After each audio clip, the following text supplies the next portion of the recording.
Fuck. Let's up this. Come on. Hey. Hi. Hold on, I'm still getting myself up. I'm still getting my shit together. Hold on a second. I gotta turn on my music and stuff.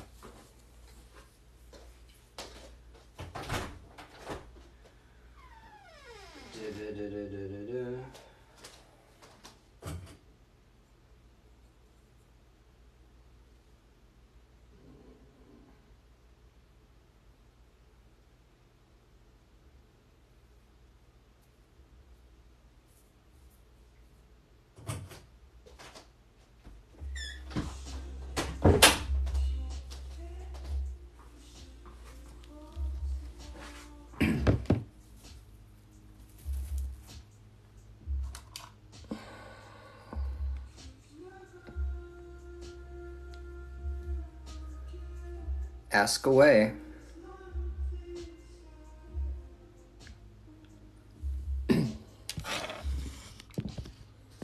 Thank you.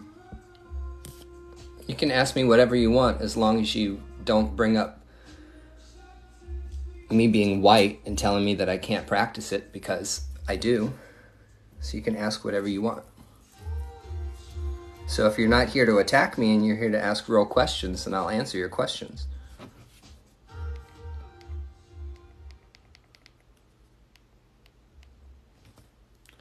Waiting for my edibles to kick in, yo.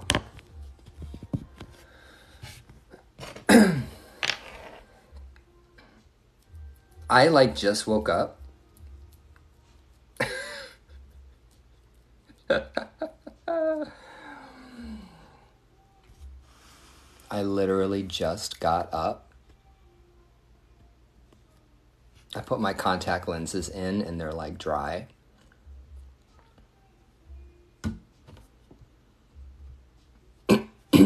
How are you guys doing today?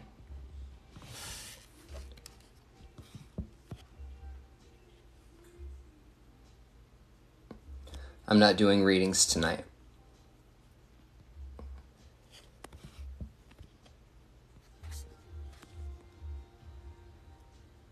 You re-injured your shoulder. That's not good. So let me tell you something about dreams. No one can interpret your dreams except you. Philosophy. My philosophy in life. No one can interpret your dreams except you. Hold on a second, people. Can you guys see me? Can you hear me?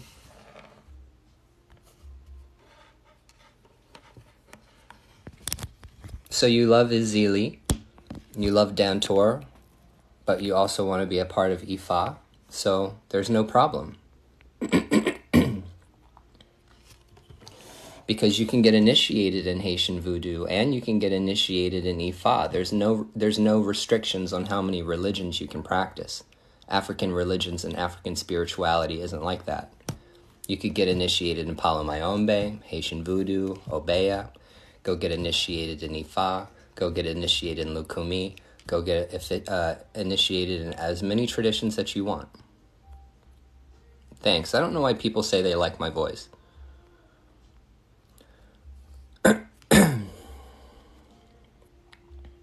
Yeah, so this is my opinion, and people might not like this opinion, but people don't like my opinion in general most of the time, which is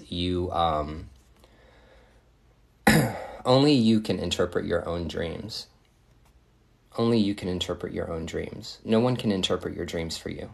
That's a direct connection that you have with spirit.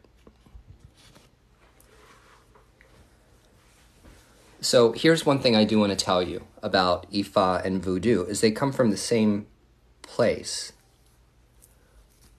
And the Ifa or Fa system that's practiced in West Africa is practiced all over West Africa. Okay? By many, many different cults. It's not just African spirituality isn't just one thing. It's not like Wicca, or it's not like Catholicism, or it's not like Christianity, or it's not like Norse paganism. There's many different cults in different geographical regions. Well, here's the thing. If you're interested in studying voodoo and you're interested in studying these traditions, buy books, watch a lot of videos on YouTube, read, study, learn, study, read as much as you possibly can, and then decide whether or not, after you read a lot up on it, whether or not it's the practice that you're interested in. You need to know exactly what the practices consist of before you decide to go join a religion. Okay? Because whenever you join voodoo or whenever you join the Ifa faith, there are, there's things you have to do. It's not like I'm going to go get baptized like Christians get baptized and then they don't do anything. Look at that. I love that. I'm going to create a panel. Yeah, so here's the thing. I should give you book recommendations, okay? You want some book recommendations? My book recommendations on Ifa and voodoo? Hey, honey, Magda. I'm actually going to make this I'm going to open this up for a discussion for anybody who wants to come up.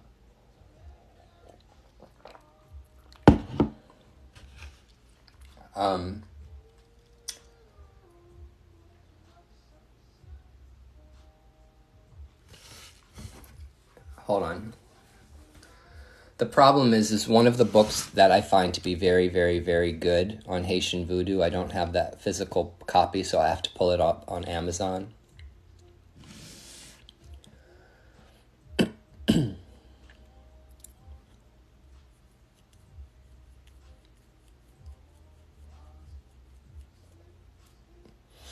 Let me pull these up on my computer for you, and you can take a screenshot.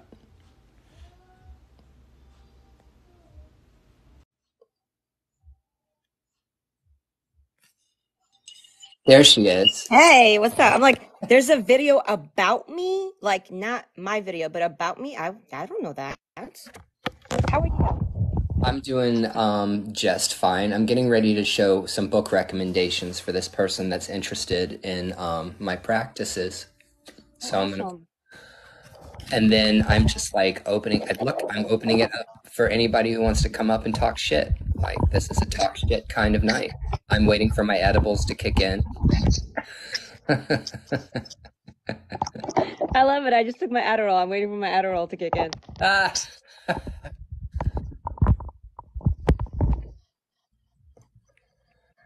So anybody who's interested in Ifa needs to check out this particular book. Let me figure out how to do this. This book is called Babalao, Babalawo, by Frank Baba Yogbe. Frank Baba Yogbe, Babalao. This is the book that you want to read if you're interested in what me and Jennifer practice, as far as Ifa is concerned. Now let me pull up my book on Haitian voodoo. I love talking about the diaspora. I love talking about African spirituality. I love talking about African religion. I love talking about these practices. And I got so viciously attacked when I got on TikTok. And I'm finally getting back around to like talking about these things because I love talking about them. Because I love them. I share what I love. Hold on a second. We got another person who wants to come up. Hold on a second. Banana Nana. I'm getting feedback. I don't know who I'm getting feedback on from. I'll exit and come back in. Wait, oh, sorry. Hello. Hey, hold on a second, okay? So the other The other book that I'm recommending to you is called Haitian Voodoo by Mamba Cheetah Tan. Okay, Haitian Voodoo, the purple book. That book is the best introduction to Haitian voodoo, period. I mean, there are many, many other books that you need to read, but if you're interested in getting the history, because there's one thing about that book on Haitian voodoo that I love the most, which is the whole first part of the book that literally talks about almost the entire history of Haiti, so that you understand like everything. Because in order to understand these practices, you have to understand the people, you have to understand the politics, you have to understand everything. Like, this is not just, oh, I'm going to decide to do something. No, you actually have to study these things and you have to learn from someone who's willing to teach you these practices. These aren't things that you do by yourself. These are things that you do in the context of a community. Can you guys hear me okay? You're good? Hey, Buna Nuna, what's up?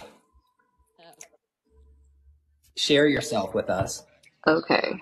Hi. Um, okay.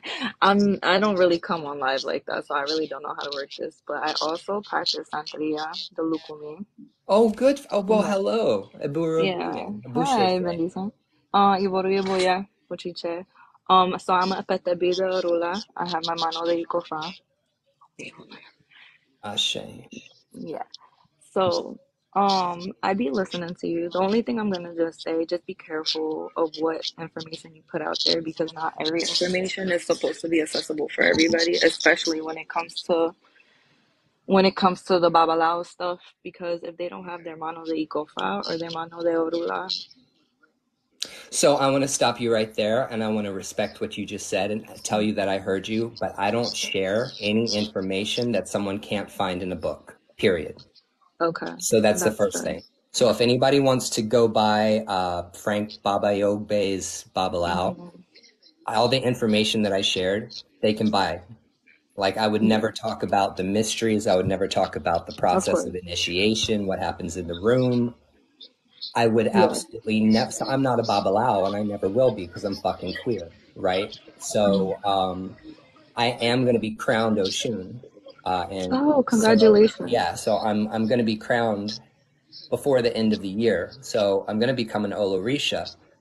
But all the information that I talk about or share doesn't have anything to do with how the mysteries are Yeah. created.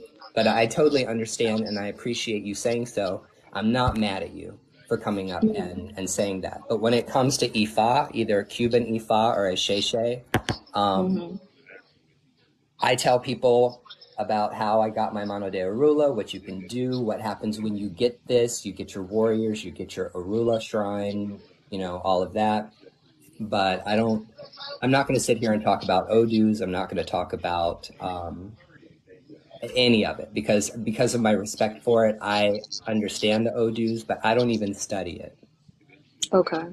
Yeah, I don't even Yeah, study it. But I'm studying the De Lagoon because I'm going to cast the cowrie shells. that's That's one of the good. things that I'm going to do after I get initiated and go through my year in white. And then the other thing Hmm. is Ifa told me that I'm going to be an Oriate, so I have to train because being an Oriate Okay. is part of my path. Yeah, I get crowned soon too. I'm a child of Yemaya, Oh, so I Ashe. thank Good for you. you. Yeah, so like just for people out there, if you're trying to go into these practices, just please, oh my God, one thing about this religion is respect, okay? Respect. And I feel like a lot of people lost that as time went by. And not everything that you read in these books are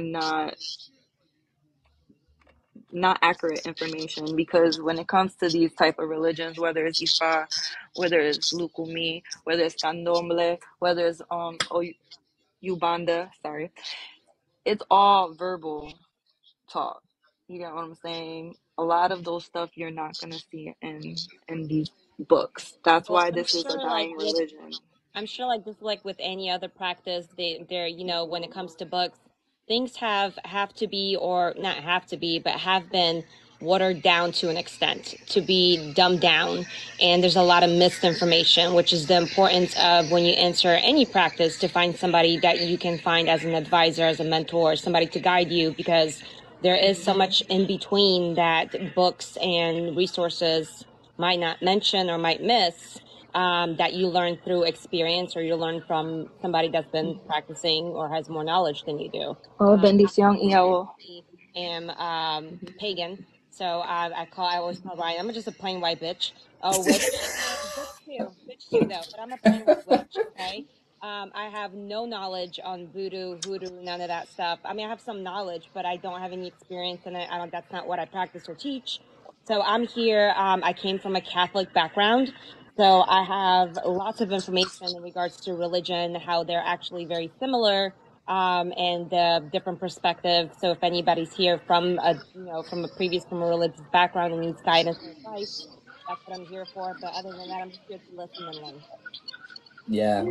Well, this is a thing. I, for one thing, I understand that people need to do research. They need to study. They need to learn. They need to learn and study and research as much as possible so that they get.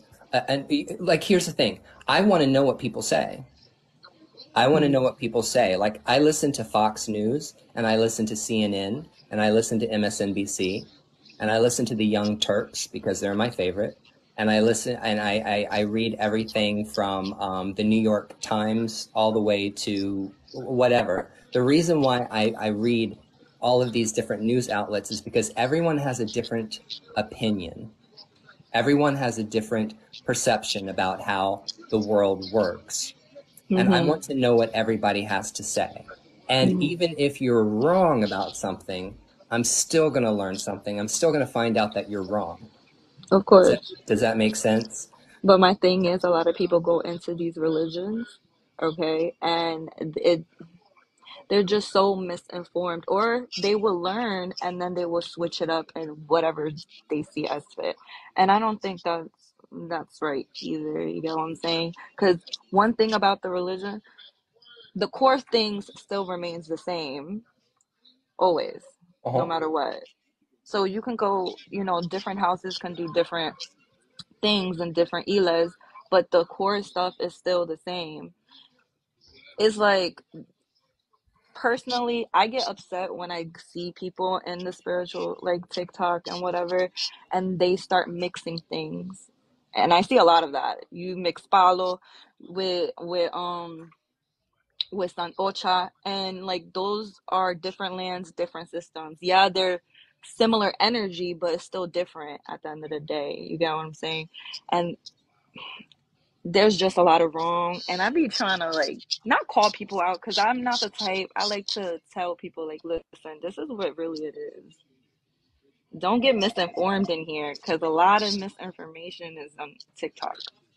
So did you come up here to call me out, or did you come up here to No, no, support? no, no, no, no, no, Okay. no. It's to support The you. reason No, why I I'm tell asking is I you. didn't I know will tell you. if I said something you disagreed with, No, or no, if no, I had done no, something that no, like made you upset. Okay. no, no, not at all. But like I Okay. told you earlier, just make sure like with the whole, especially with the babalao stuff, that's mostly for men, hmm whether we like it or not. Unless you were in Africa, Isheshe, then women are, they can do stuff like that. But Well, I'm over actually in here, both. I'm not just in Cuban Ifa. I'm also in Nigerian okay. Sheshe.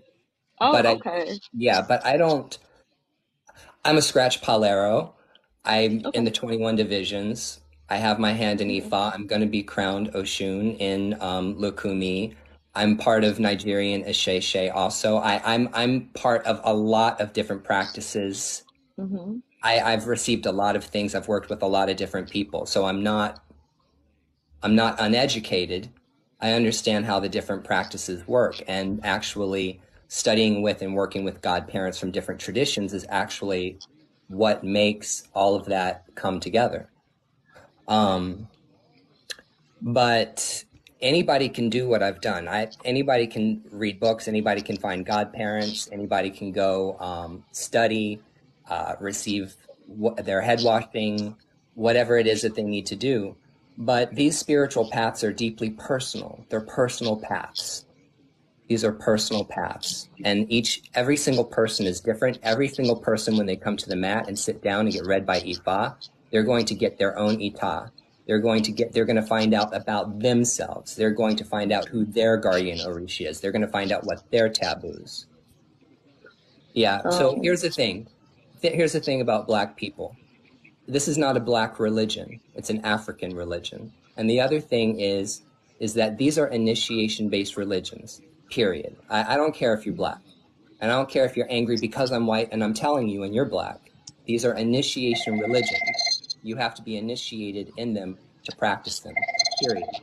That's not my opinion. That's just how it works.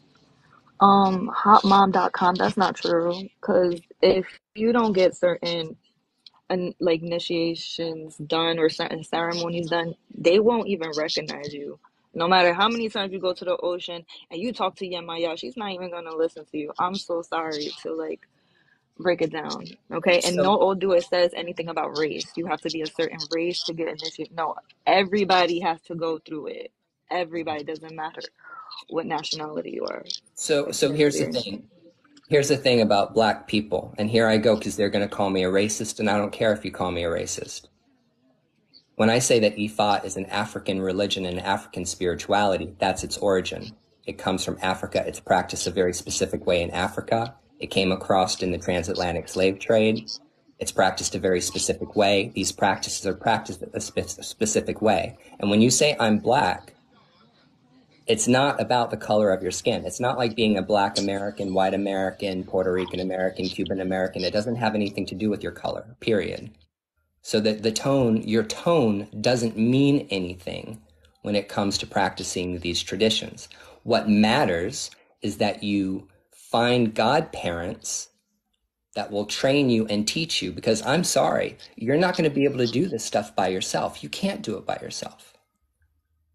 But if you want to keep running your mouth, I'm going to block you and I'm going to kick you out of my room, because there's no reason for me to sit here and argue with someone who's a moron who doesn't want to listen. If you don't have the maturity to, even though you are standing in your opinion and you have your personal beliefs and your opinions, if you don't have the maturity to be open-minded and at least hear somebody else's perspective or belief, whether it's factual or not, then you don't have the maturity to be in this room. So it's okay for you to have your personal perspective and belief and ground on what you think is the key for you and your culture or your people of the color of your skin. But if you're not going to be open-minded to hearing anybody else's perspective, then you're not mature enough to be in this room. We're having an open discussion, a friendly, open discussion about education. So again, if you're not willing to be educated or hear anybody out, you can leave. And No, we another don't. thing, We don't need to take into account any sensitivity. There's no sensitivity here. This is not about sensitivity. This is about the truth. This is called 2 + 2, 4 + 4. This is called history. This is called whatever. If you're Black and you have negative feelings about me because I'm white and I practice these things, that's not my problem. That's a you problem. And if you show up and you're like, I'm a Black American, I'm Black, I have the right to practice all this stuff, I don't need any initiations, that's also you being arrogant, and that's you being ignorant. That's a you problem. That's not a me problem. Do you see what I'm saying? And you might not like me. Matter of fact, most people don't like me on this motherfucking app, and I don't care if anybody likes me or not. I'm telling you the truth. You can go talk to a babalao. If you don't want to listen to my big fucking white cracker motherfucking face, go find someone who's Black who's a babalao and ask them. Go find a Hungan in Haitian voodoo and talk to them. Find a Mambo. Find an Ianifa. Find somebody who's educated and practices the religion that doesn't look like me, and they'll tell you the same motherfucking thing. and Okay? another thing to piggyback with a little bit what both of them were saying. And also, even if you're African or whatever, sometimes those paths are just not for you. Okay, it doesn't even matter. You can be African American, you can be from actually the motherland. If they tell you it's not for you, it's just not for you. It's not in everybody's path. You get what I'm saying? So Let me elaborate on what's your name, honey? What Buna? Tell me what your you name can is. call me Nuna. Nuna. Nuna. Nuna. Okay, I'm Hmm. sorry. Nuna. Let me explain to you how the tradition works, okay? And this is nothing that you couldn't find out on your own. Let me tell you about how to get this, okay, this Mano de Arula. Let me tell you what happens. First, you have to find a Babalao. First, you have to find a Babalao who is a priest in Ifa. That's the person who is qualified to and has the right to, or the license to cast Ifa, the system of divination. You will go to that Babalao and you'll sit down and you'll get a reading. And the reading will tell you really fucking fast whether or not you should be there or not. And when I say you should be there or not, I'm saying whether or not there's a path for you in this practice or whether you should keep doing what you're doing. Babalaos know. There are very specific signs, okay, and numerical values that come out that tell somebody what they need to do. Some people's path is to be a spiritualist, to be an espiritista. Some people are meant to work with the spirit, okay? But if initiation or, well, Mano de Arula is not initiation, getting crowned is initiation, but let's say you're invited to receive your Mano de Arula, that comes out in divination. And when you go in and you sit down on the mat, and you're getting ready to receive your consecrated items, and you get your Ita, which is your life reading, find out what your Odu is, what your path is, okay? They'll tell you what it is that you're going to, what you're going to receive, like what you should do. Like all of this stuff is divine. This isn't up to any individual person. It's not even up to the Babalao's interpretation. It means whatever it means, because the Odu, like Nuna said earlier, some of this stuff never changes. The meanings of the Odus don't change. They just are what they are, and they will tell you what it is that you need to do. Normally, if you are going to go into the whole Santeria Lucumí religion, what I can say is Mano de Orula is very suggested for most people because that's the only way you would know what your signal is, because that's who you are and what path are you supposed to do. Sometimes you have to go to Palo, and not everybody's meant to go to Palo, or you have to be a Spiritismo. Not everybody is meant to be a Spiritismo.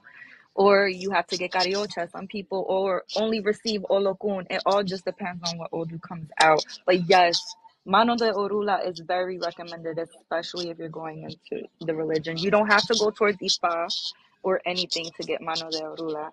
But it is. A lot of people go the other route and go to Oba or Oriate to get crowns and stuff, or sometimes they get their guardian angel pulled by Oba or Oriate, but you got to be careful because at the end of the day, Orula's words don't hit the floor, okay?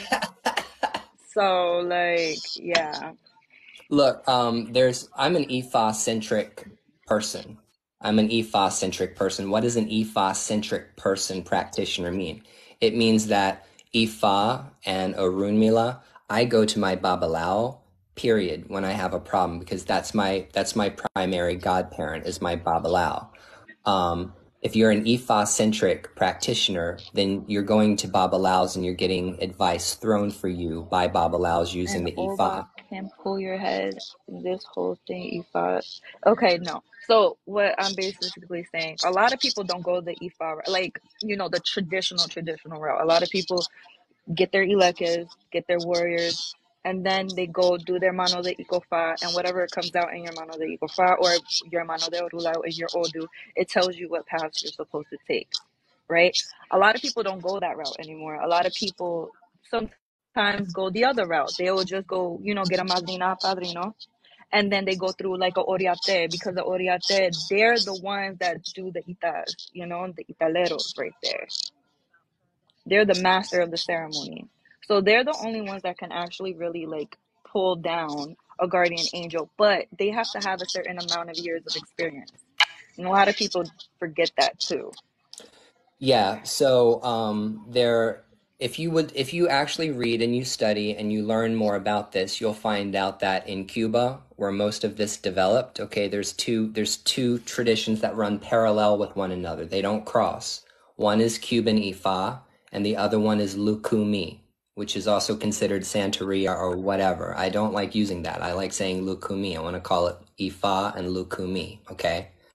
I use that pejorative term because people understand it, okay? They understand what they're looking at when they see it. But Ifa and Lukumi are different. They're both Orisha, but they're practiced differently.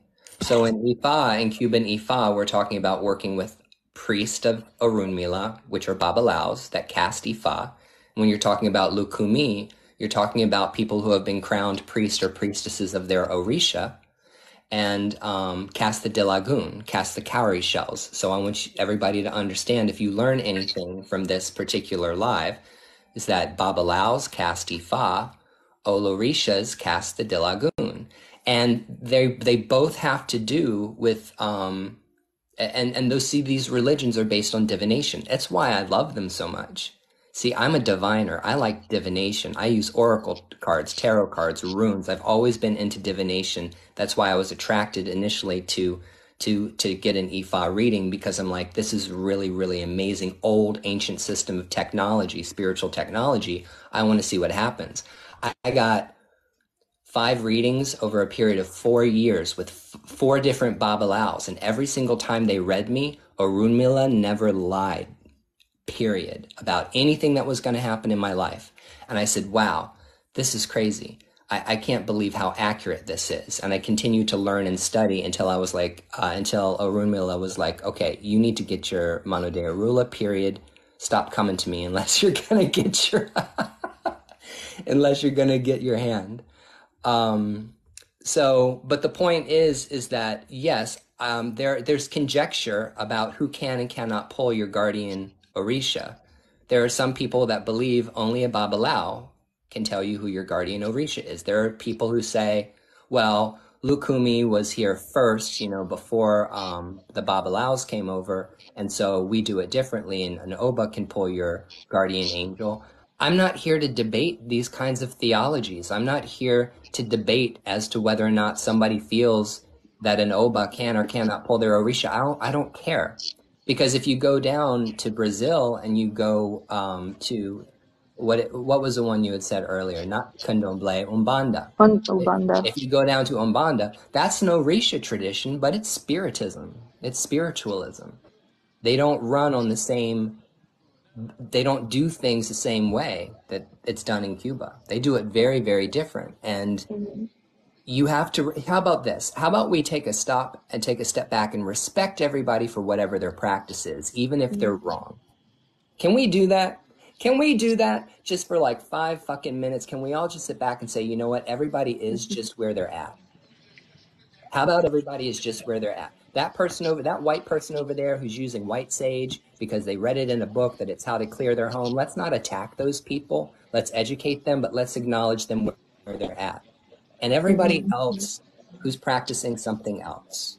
And if they continue to do it, even though it's against your belief or the belief of the majority, then that's on them. That's at that point, if you're offended, to keep getting offended and then you taking it personal, that's a you problem. We need to stop being offended about everything. Exactly.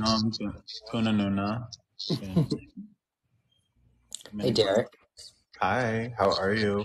So I was going to ask you a question. Who, me?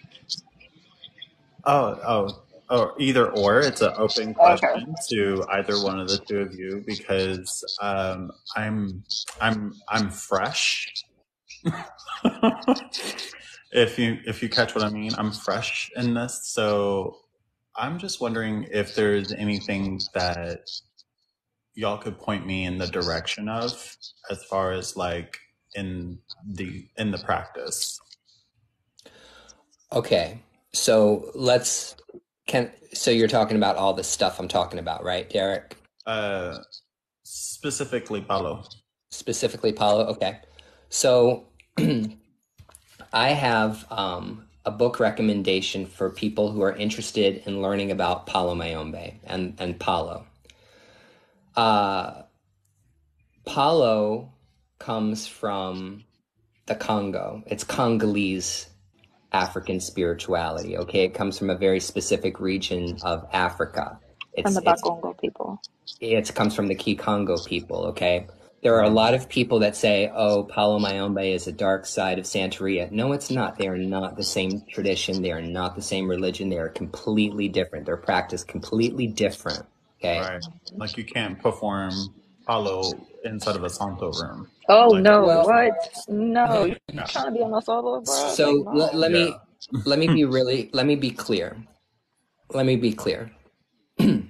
You can understand where the practices come from by reading a book. You people, why is everybody against reading books? When the fuck did No, everybody get no, no, no. upset It's not about about reading reading things? books. Is that okay? Not So practicing. No, yeah, you're not going to practice anything until you not from a book. actually meet a godparent and you have the license to be able to do anything. But Yeah, yeah.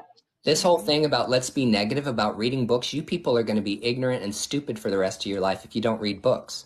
No. That's why books exist. But hold on a second. Mm-hmm. Mm. Hold on a second. Let me be really clear. Okay, Mm-hmm. because there are practices that I'm not going to talk about. There are practices that are practiced in Palo Mayombe that you can read about in a book to find out really quick whether or not you want to be part of that practice or not. Mm-hmm. Okay, so there are things I am not going to talk about, but I'll recommend books for people to read so they understand what the practices are. You might not agree with the practices when you read about them. So there's no point in going and getting a reading from a Babalau if you don't believe animals should be sacrificed, because animal sacrifice is a key feature of all of these religions. You also need to understand that when you read books, you're going to find out more about these practices, and you need to decide whether or not you want to be a part of this or not. And Yep. do you know what I'm saying, Nuna? Right? So here's the thing. Let's talk about what Derek is talking about. Mm-hmm. There are 5 traditions in the diaspora, 5 traditions that are considered to be the top, 5 traditions that are practiced in all of the Caribbean and everywhere on the Western Hemisphere of the world. The first one is voodoo. Voodoo is the first African spirituality to organize itself in the New World, in the Dominican Republic and Haiti. Voodoo is the oldest. The next one is Orisha tradition, okay? The Orisha tradition, Lukumi, that came over with the Yoruba people that practiced Orisha, okay? Ifa, Cuban Ifa is practiced in Nigeria. It's called Asheshe, the tradition. But Lukumi and Ifa are not the same, but they still deal with Orishas. The fourth one is Palo Mayombe or Palo Kambisa or Palo Briomba or any of the Palos. That's Congo. That comes from the Kikongo. That's Congolese spirituality. That's also where hoodoo comes from. Hoodoo is Congo also. Okay, that's why they're similar to one another.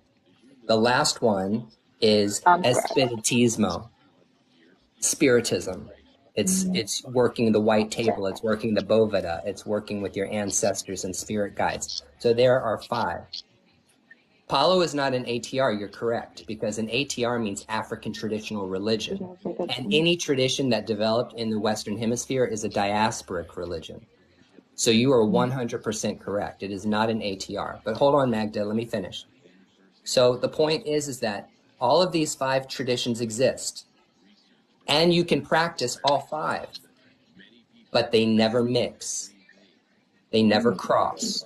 They're all individual standalone practices by themselves. So you have to get a godparent in Ocha.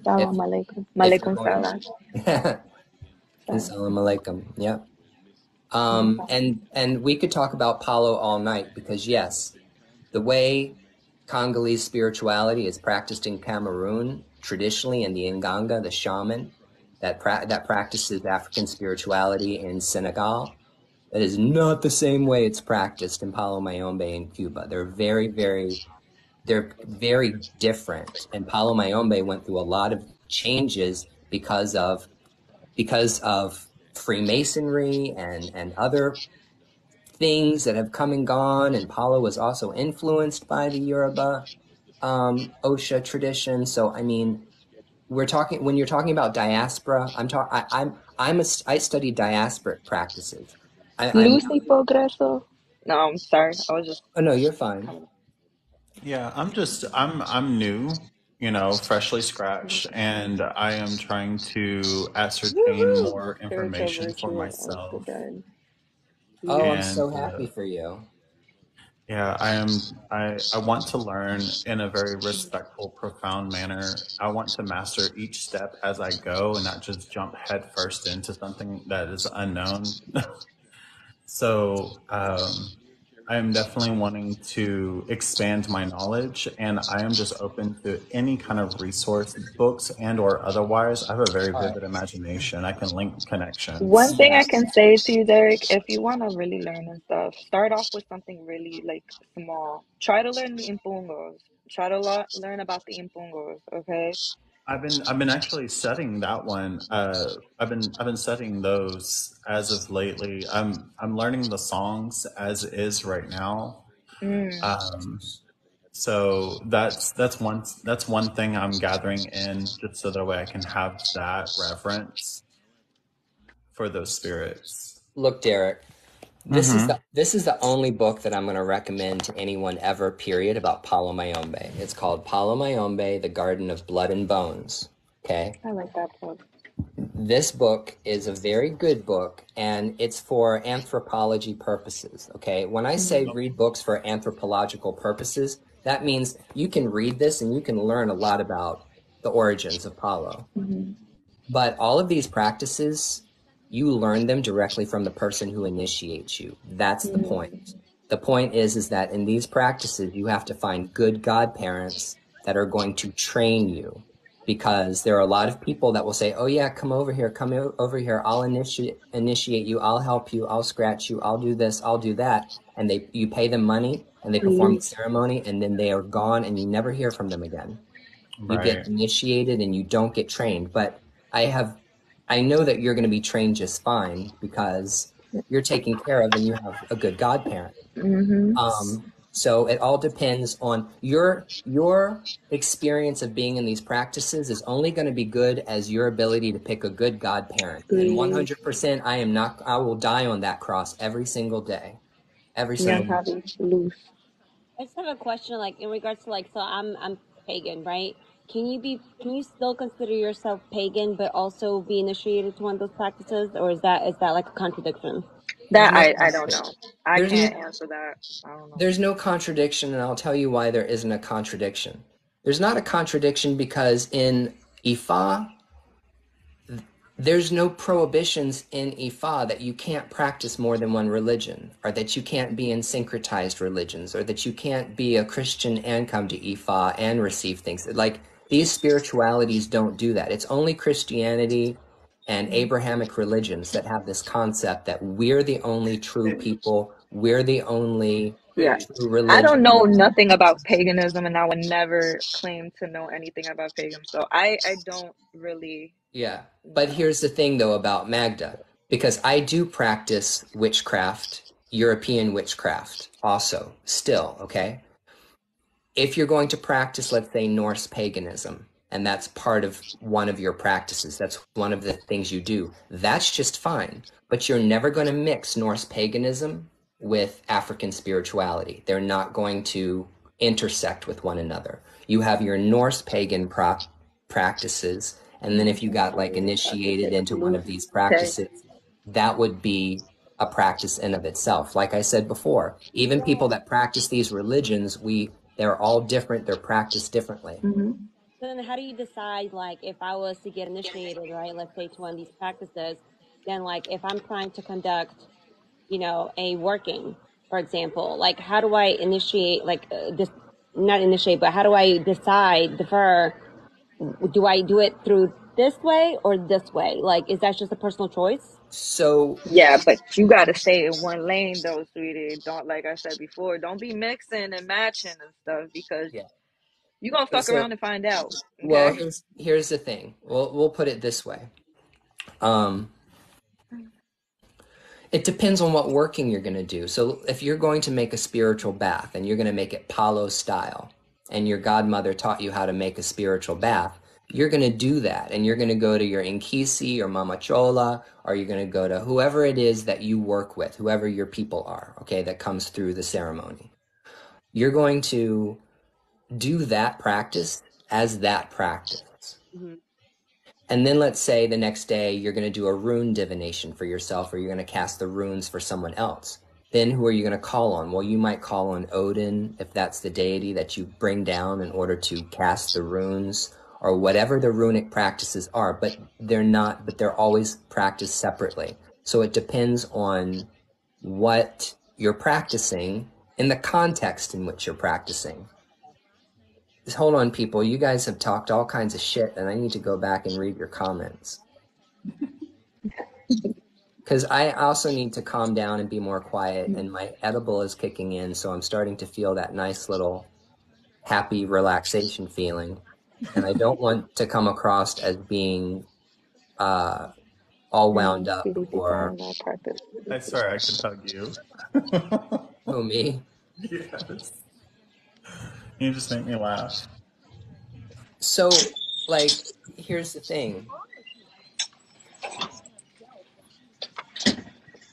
The thing is that there are practices that are closed because they're based on initiation. That means you get the initiation that's like getting your driver's license.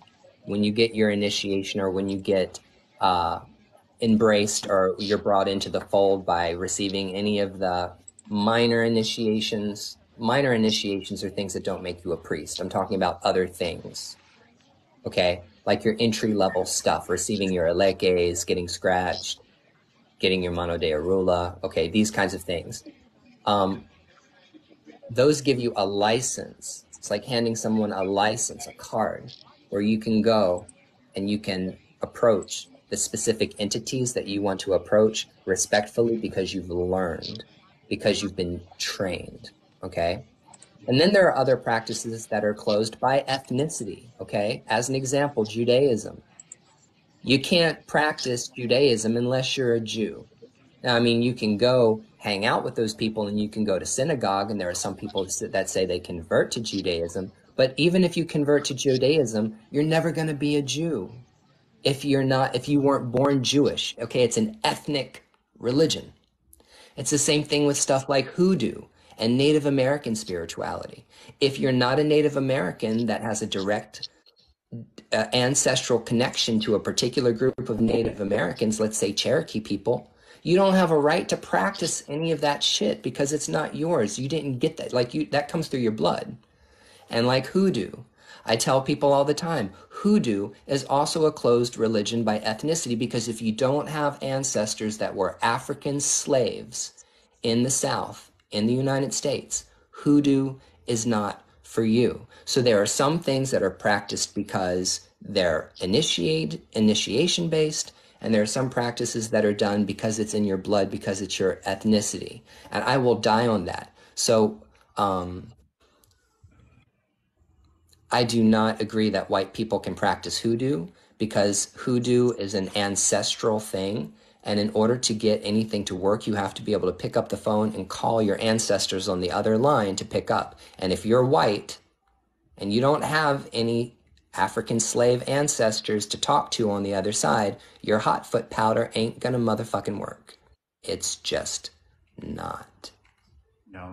It's like myself, I actually have African black slaves in my family, and I don't mean like 6,000 years ago. I mean like literally within the last 250 years. Within. And those spirits come to me. I don't Everyone have does. Oh, I'm sorry, Derek. Go ahead. I'm gonna shut up. I think like every single one of my bloodlines is all either African, Irish, Native American, Mesoamerican, and South American. That's also including Haitian. I have Mm-hmm. Haitian blood in my body. Mm-hmm, And mm-hmm. if the blood's not there, then the magic flows through the blood. It does. I don't want people to think that I practice eugenics in any kind of way or that I'm someone who wants to separate people by ethnicity. I'm not trying to do that. I'm not trying to segregate black and white people from one another. Absolutely not. I'm saying we all need to come together and acknowledge each other's practices and appreciate everyone's practices and realize there's some things you just don't do because you don't have the right to do it. See, the problem is America. That's the problem, no matter what your ethnicity is. The problem is Americans think they can do whatever they want, period. And they think they can take whatever they want just because they like it or because it's shiny or because it's new. As If an you immigrant, I can attest to that. But Okay. here's the thing though. Hold on a second. Let me go back here. I'm not paying attention to all y'all's comments. What is the thought It's crazy process? because this all used to be like Oh, go this ahead. all used to be very like on the down low. Like when it comes to like Santeria and stuff, it was more like on a private level. You get what I'm saying? Ever since TikTok came around, everybody and their mama, it just became a trend. Everybody wants to be this and wants to be that. And it's just so frustrating because, like I said, the misinformation is the misinformation everywhere. And people self-initiates and all this new shit that's just like coming out, and I'm just like, oh my god, Oh Dios yeah, mío. it's a mess, and it's going to change it's going to change everything. No, It's going to change everything. they think that they're gaining power by being initiated or being crowned by something, you know. And the truth of the matter is that it actually makes you accountable for your own power. Like you need to take initiative whenever you're initiated. Like really hear that part. You take initiative in your work Yeah. whenever you're initiated. Yes, So and let me, people got to be careful because there's a lot of scammers in these religions. Okay, everybody wants to claim to be a santero. Everybody wants to, say, "Oh, I'm a this, I'm a that, I'm a that." Have all these titles, and they don't have anything done. So Fact. please, just all of you yeah. guys, do your research, okay? Make sure if you're gonna go to a house, any email or whatever, that you actually build a connection with that person. Don't let anybody just be your godmother or your godfather. It once they put ocha in your head, if they put the wrong thing in your head, the wrong orisha in your head, your life can go upside. You can kill somebody like that. All right, like people don't understand that too. And if you get scratched wrong or you get scratched even with malintentions, like yo, you can turn crazy. Like Mm-hmm. people don't talk about these things. Like it's It's not a everybody wants joke. to just have a These title. these people think it's a It's joke. They not. think it's like Wicca. They think getting scratched or getting any kind of receiving anything in these traditions is like getting a Reiki attunement. They they have no idea No. what goes into all of this. And I want to bring up something Raven said. She said, "What is a thought process for Like people who have conflicting ethnicities? You mean like people who have both black and white ancestors or black and white family members? I'm talking about your ancestry, your genes."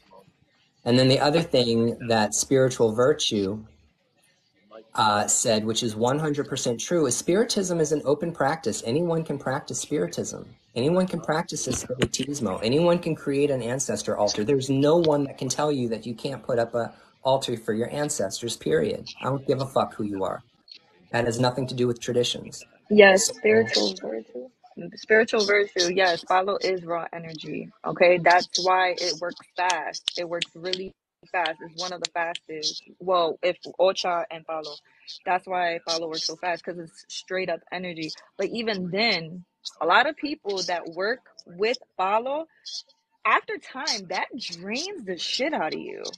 Okay, because of that oh like yeah. raw energy, and Oh people yeah. just like don't talk about that shit either. The I, phone I calls were very like brutes. Like they're I really got like, scratched. ugh. I got scratched They for my health. I got scratched for my health, but I was told specifically that I'm not to practice Palo magic. That is not what I'm here for. I got scratched to appease my egun, but I am not, I don't actively pursue practicing Palo. I will never be a Tata. I will never be a priest in it. It's not my path, but it's something that I had to do as part of my path. Do you guys understand what I'm saying? And here's the yeah. thing.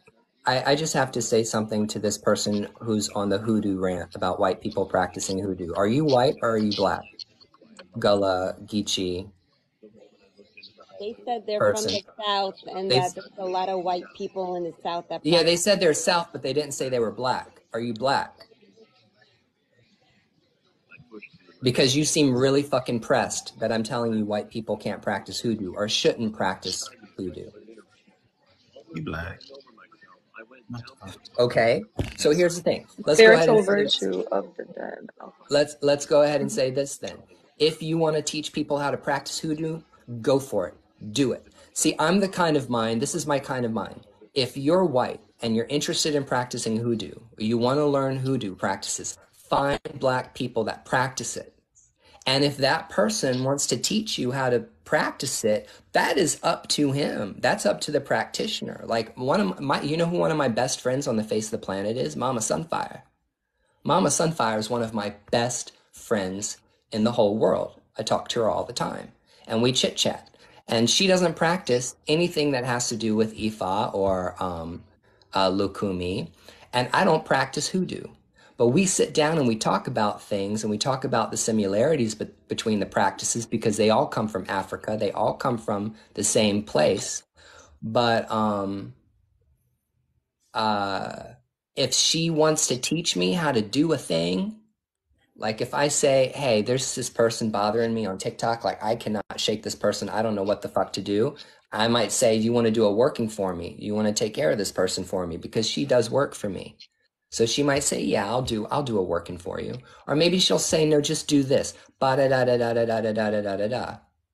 And I'll be like, so this is hoodoo, can I do that? And she'll be like, yeah, you can do that. So talk to the people that actually practice this stuff. Don't just think about it in your head or try to figure it out by yourself. And salam alaikum, alaikum salam.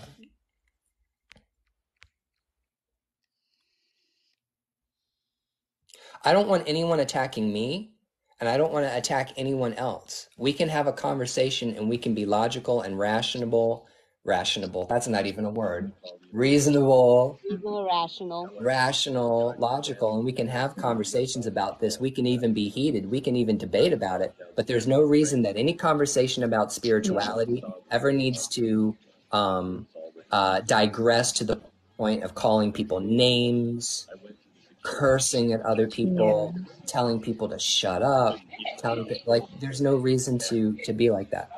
Oh, I know nobody attacked me. I know nobody attacked me. And I had to ask though, and asking that person, you know, where they're from or what they do, that's just a question. Yeah, and I want to piggyback what spiritual virtue of the dead said. First, you have and follow. Like, okay, when it comes to anything, when it comes to your spiritual court and stuff, you have to get in tune with your spirit guides, your spiritual court.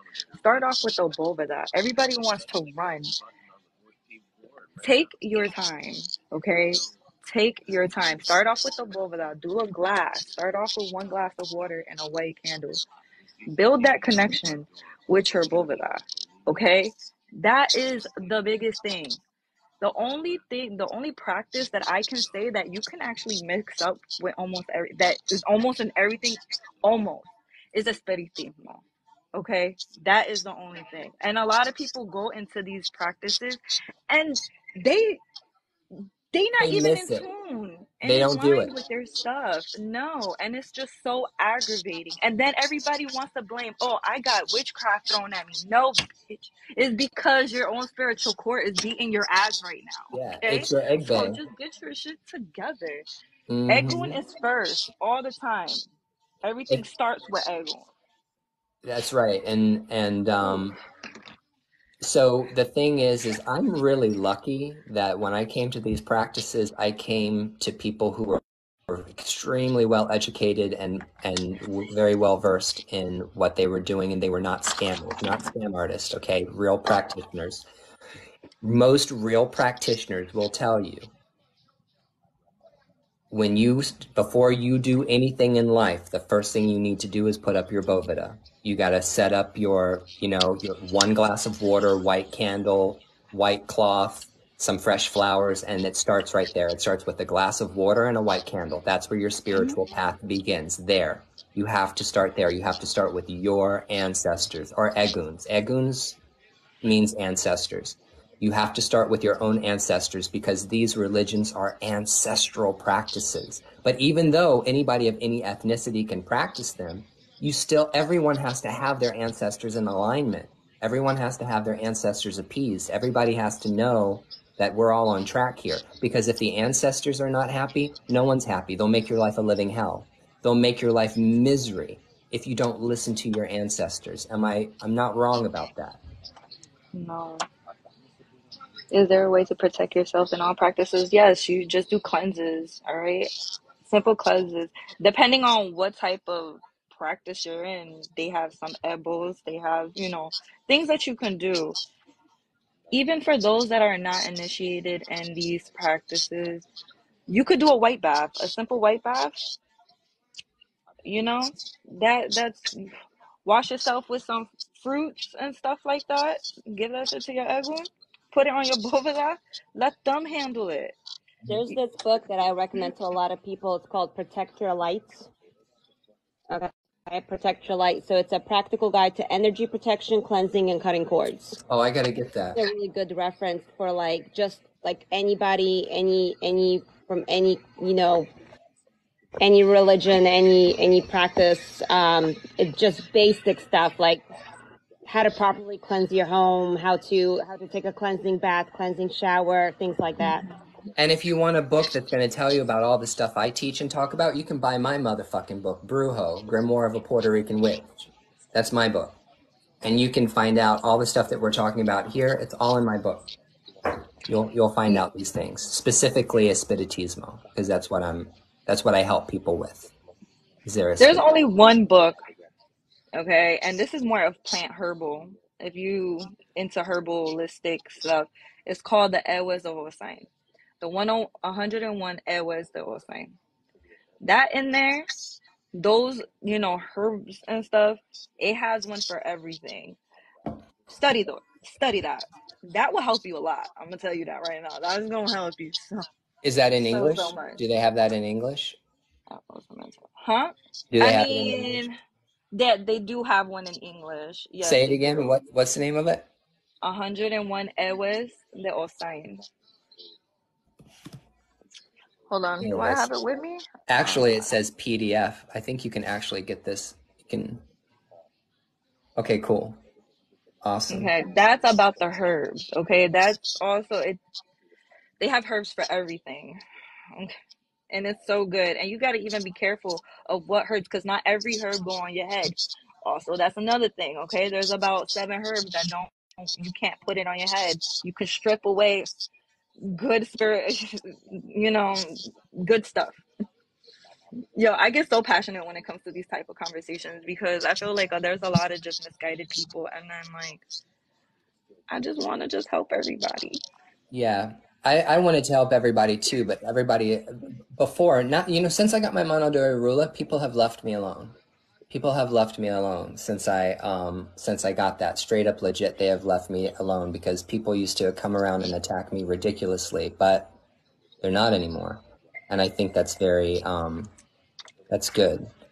I'm just going back and looking at this because someone just asked a very good question, which was, what if a person is not into espiritismo? How do you honor your ancestors? If not in one of these traditions, let me explain to you how ancestor veneration works.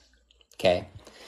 Ancestor veneration, there's one practice that is globally universal with ancestor veneration and ancestor worship. I don't care if you go to China or Mexico or you go to Japan or you go anywhere in the world.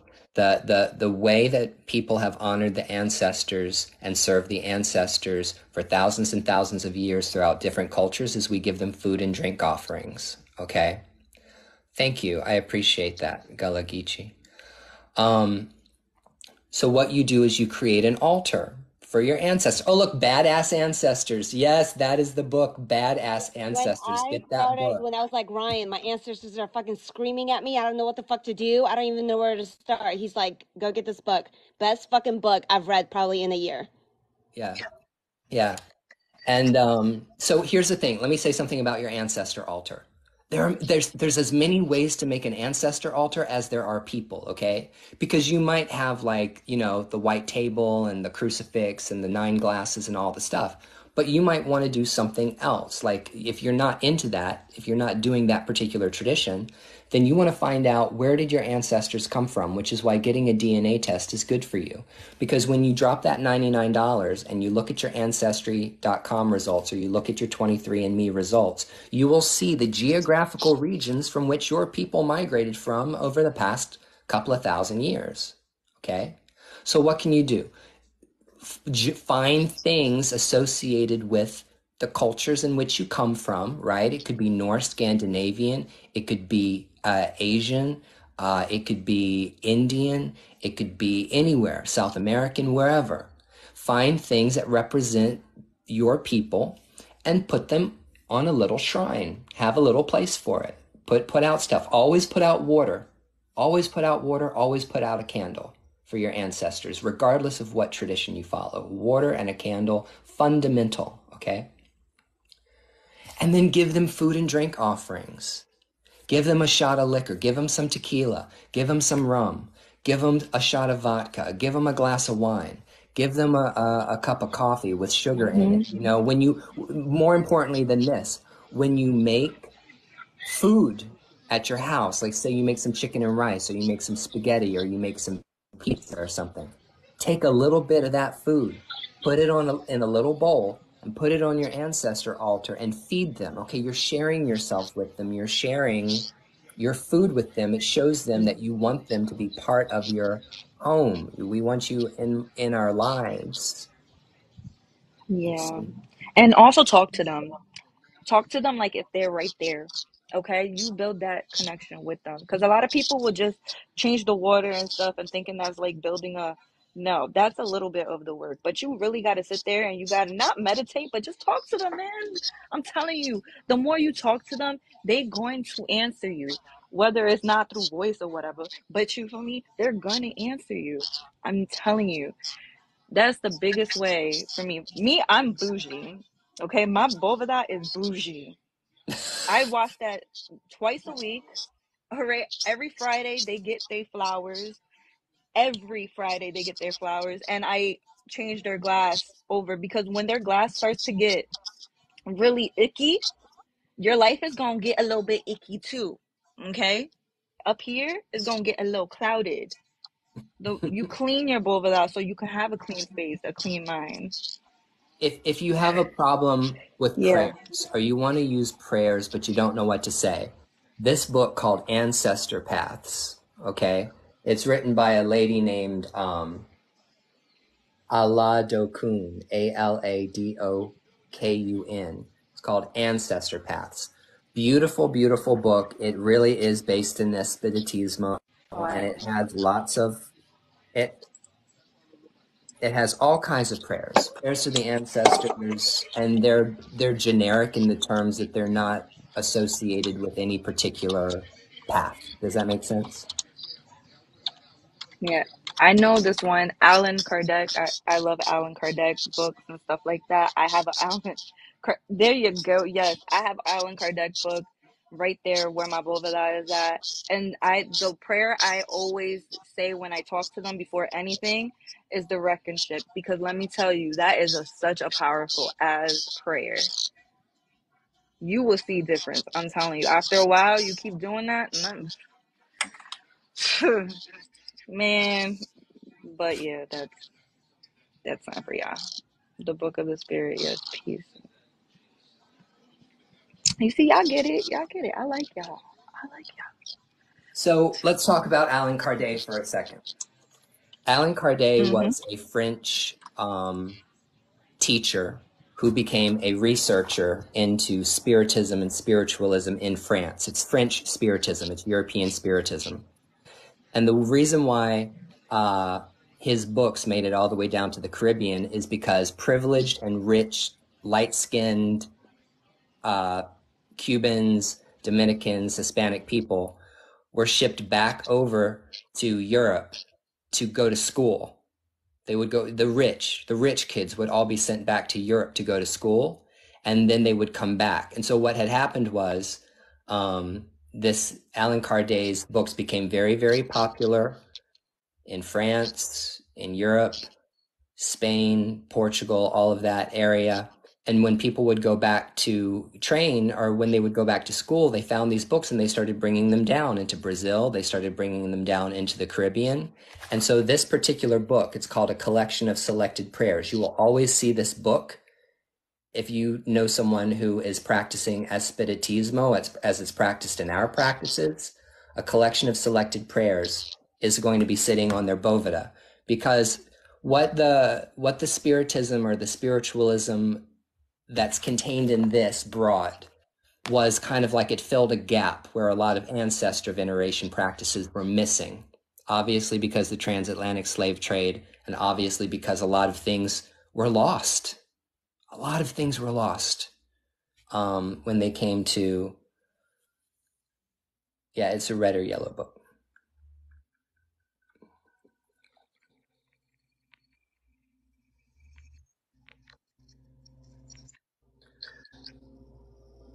So, any other questions? Liz said, can I ask what a bovita is? What is a bovida? I'll show you mine. I'll show you mine, and I don't have a problem showing you guys mine because my people Is are it like taking an altar, care of. basically? It's a very small altar.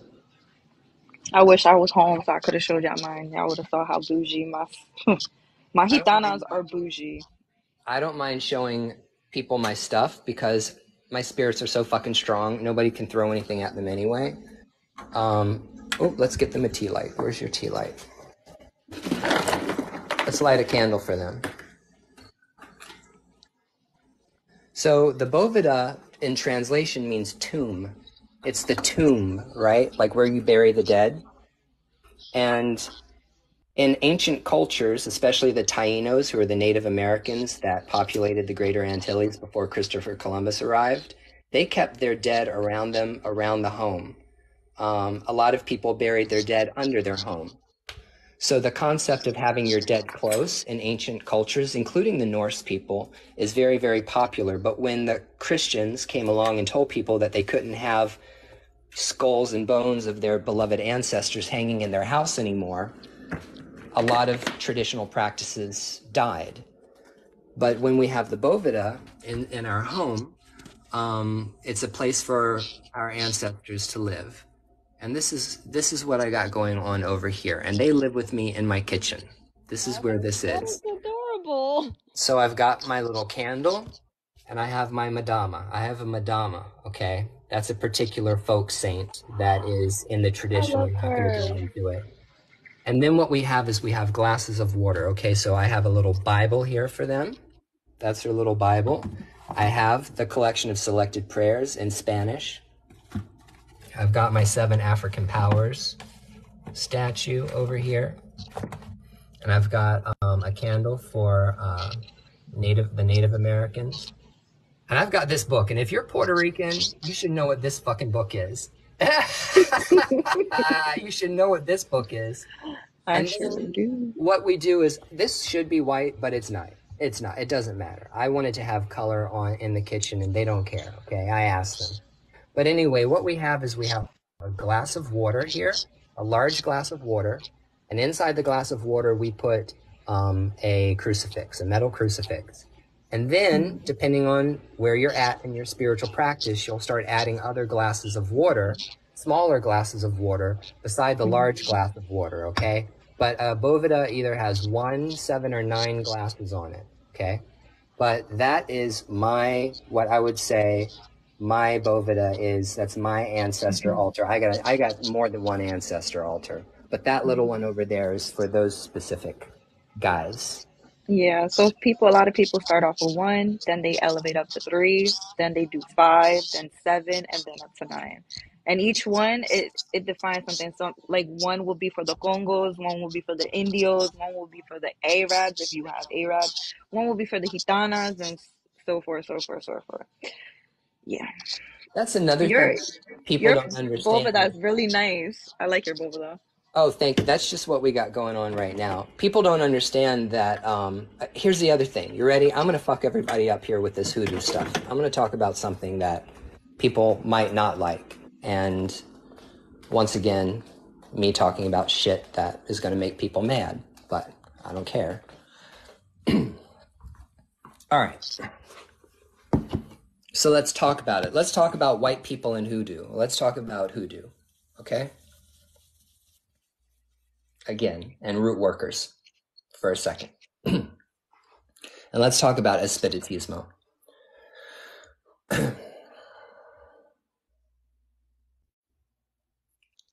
Before, when I said there's very important that you have a connection by DNA or by blood with the people that practiced hoodoo, let me give you an example of something that might be an interesting scenario. Let's say I go to an espiritista. I go to a medium or someone that practices what we practice. I'm talking about the white table, Alan Kardec, Espiritismo, Criollo, the Creolized Spiritism. And that person tells you that you have a madama that's with you, okay? Or you have a Congo, okay? This is a very simple terminology that we use. When we say Congo, we're talking about an African person that came from a very particular part of Africa, okay? Or when we're talking about a madama, we say madama because the madama is a folk saint, like the image of madama is a folk saint that represents a particular kind of spirit, which are the African women that worked inside the homes on plantations and cared for the children and cooked and cleaned. They were the mammies, right? That whole Aunt Jemima and Madama and all that look, that represents a particular saint, a particular kind of woman that died and was elevated, okay? She's a saintly person. Let's say that you have a madama. Let's say that you have a Congo, okay? So all of these images represent groups of spirits, not one specific person, but groups of spirits. Let's say that you have a madama in your spiritual court. Let's say that you have a Congo in your spiritual court. Well, it's that madama or that Congo which is going to guide you to what you're supposed to do, and it's also going to have a say in how you practice your spirituality, okay? So let's say your Congo tells you however you're communicating with them. I want you to buy that book on hoodoo. I want you to buy that book on hoodoo. I want you to read that because there's information in that book that's going to be helpful to you. Benedición, Hedy. Blessings to you, Heidi. So let's say that your madama or your Congo is trying to point you in the direction of reading a particular passage in a hoodoo book because they want you to do a particular spell or they want you to do a particular thing that is going to utilize those techniques in order to do a spell cast. Who's to tell that person not to do that? Who's going to tell that person not to work? So that's where it comes down to working with your spirits. That's what it comes down. Oh, you know who I love who came in here? Where'd he go? Hey, uncle, I love you and I love your stuff. I really love all of your stuff and I'm a huge fan of everything that you do and your hoodoo. I'm not telling white people to practice hoodoo. Not. We are on the same page with that stuff. We're talking about something completely different. We're talking about espiritismo. We're talking about spiritism. And why reading books and learning things and being guided by godparents and also working with your spirits is complicated. It's not just one thing. It's a lot of different things.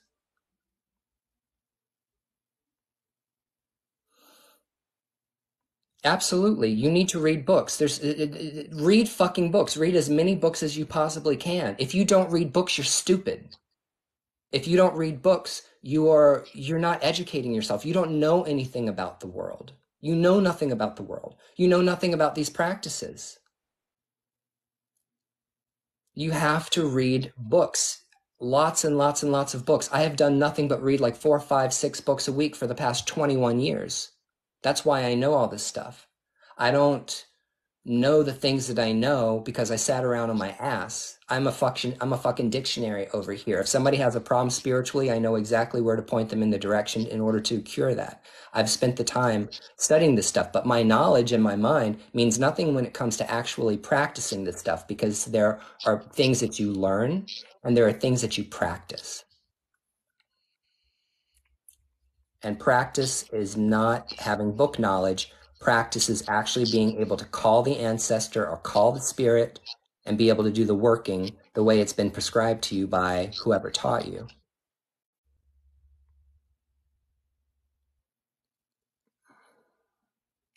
If you guys don't follow Uncle, you need to follow him because he's awesome. And I also love your dolls. I love your dolls. Here's the thing, though. Let's talk about some of the bullshit aspects of these practices. When Nuna said that there are a lot of scammers, I am not even lying to you. You have to be really cautious about who you run with in these traditions. If you're talking about Lukumi, if you're talking about Ifa, if you're talking about Voodoo, if you're talking about Palomayombe, if you're talking about those four traditions, okay, the ones that everybody is like getting all thirsty for and they want to be a part of, you need to meet whoever it is that you're interested in, and you need to know them for a period of time to observe them, meaning like you need to meet their family, you need to meet their wives or their husbands, you need to meet their children, you need to show up at their events, you need to actually go get readings from them, you need to be invited to show up to Date them before you participate have in sex with anything. them, okay? Date them Yes. first and then have sex. Right, Okay? because just like Then not. well, let me Oh, just say rather. this. It's just like fucking someone, okay? Because every single person you sleep with, you're going to have a little bit of that person on you for the rest of your life. Once you mix fluids with that person, you're going to have that. You heard your mama say, you're going to sleep with every single person that other person slept with when you're getting ready to sleep with someone. It's the same thing spiritually. Okay?